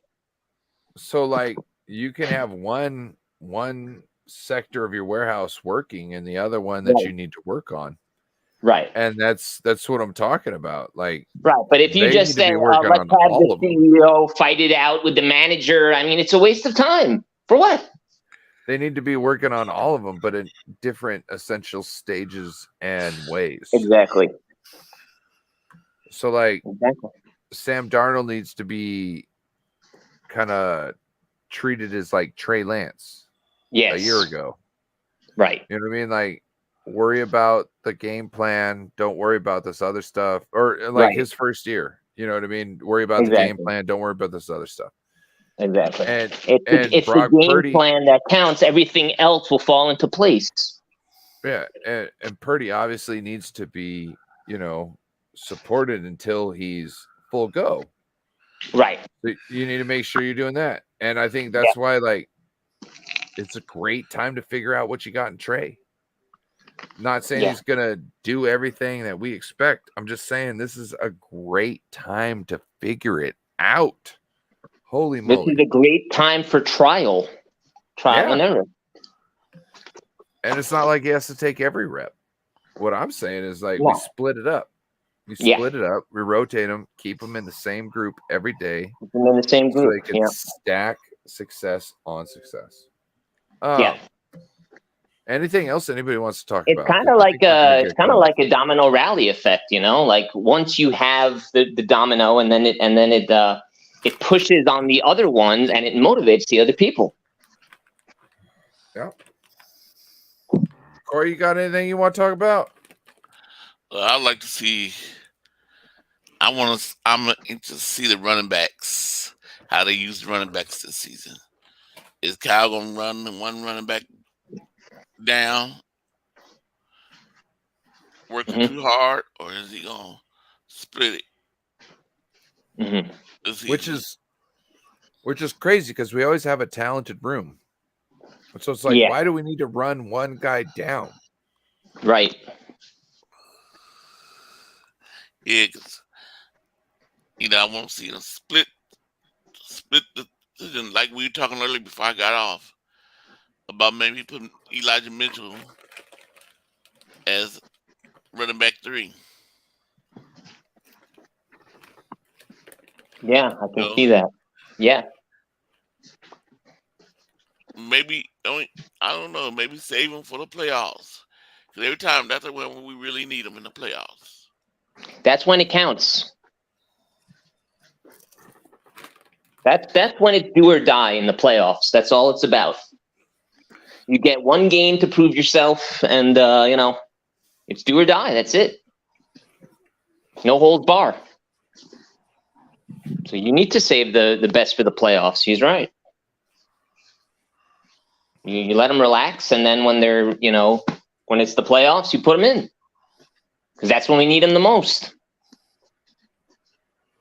Yeah, it takes time to get there, but but the playoffs is where it counts. The playoffs, the Super Bowl. That's where it matters. We need to change a pace back. We do. And definitely, I don't think we have the guys on the team to kind of do it. But I think what we can do is with the scheme, like I was saying earlier. Yeah. You run number 1 and number 2, Christian McCaffrey and Jordan Mason. Right. 1 and 2.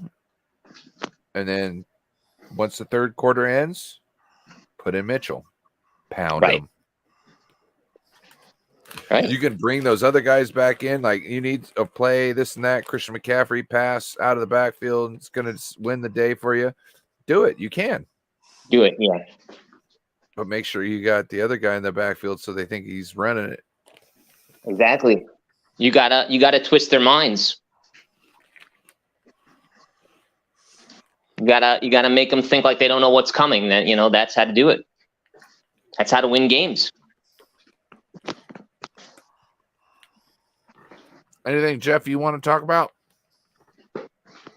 I want to talk about how I'm fully awed and amazed at the fact that you are the commercial and the game mastermind. I've never seen anybody like you when it comes to this. I don't know how you do this stuff. Unbelievable. Oh, don't give me any credit, please. I have to. You're phenomenal. No, the teddy bear was taken from YouTube, and I know that, but I couldn't do that. Yeah, you could. Watch a YouTube video, you figure it out. I'm telling you, it's not. I found that, but I appreciate your enthusiasm. Oh yeah, well, it's better being modest than be a prima donna. That's true. But I got to give credit where credit's due. I mean, it's amazing.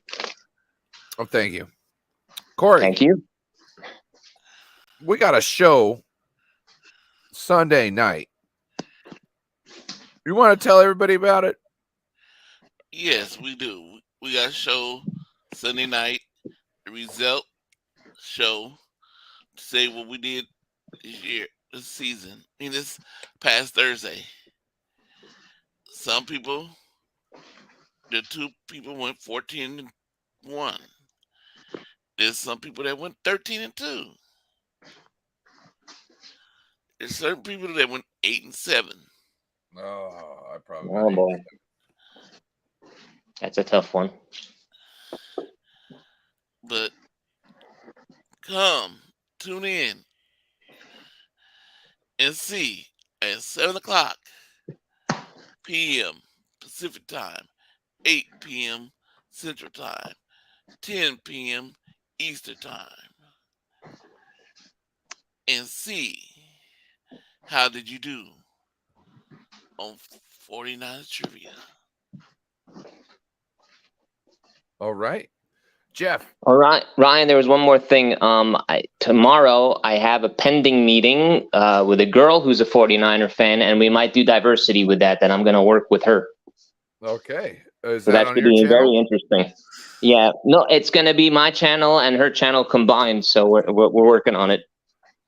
And She where has a can very tight everybody find you? schedule, so I'm what's the word I'm looking for? Minor Niner, right? Is that Yeah, what Minor everybody's looking 981. for?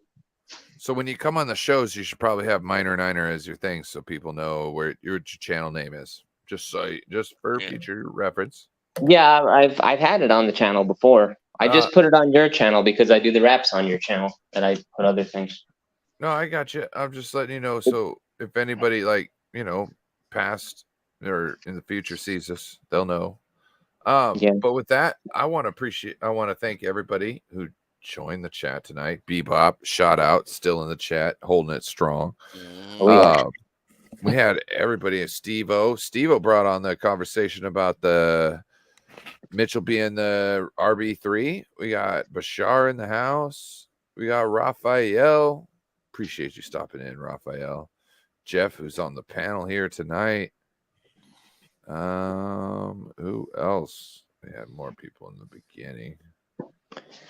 We had John Villa, something Villa. David Villa. David Villa. That's it. Sorry. David Corona. Shout out David Corona. Yeah, 96. Oh my goodness. Oh, we had Chardon in the chat. Sickness. But that turned out to be a flop. No, it looks like I'm there's just no being more. polite when I say a flop. He's pretty mad at that. So oh I yeah, don't know. We might not have a show anymore. He's oh blocked boy. me. But You really think he'll do that? Huh? You really think he'll do that, or you're joking? He's already done it. He's already done it. Damn. Yes, unfortunately. So with that, we're going to end the stream, and I appreciate everybody for showing up tonight. Ryan. And make sure to tune in on Monday, the first day of pads. And we out. Peace.